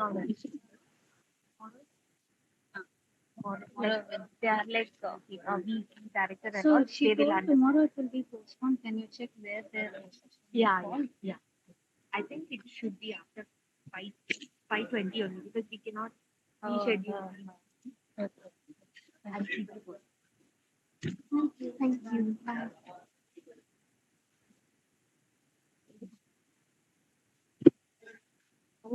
Bye. No. Oh.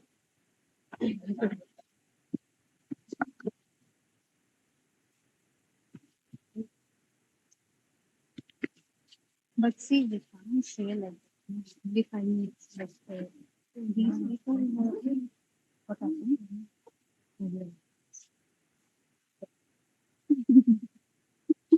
Yeah, like me, I'll leave my phone somewhere. Okay. Mike, those people will get.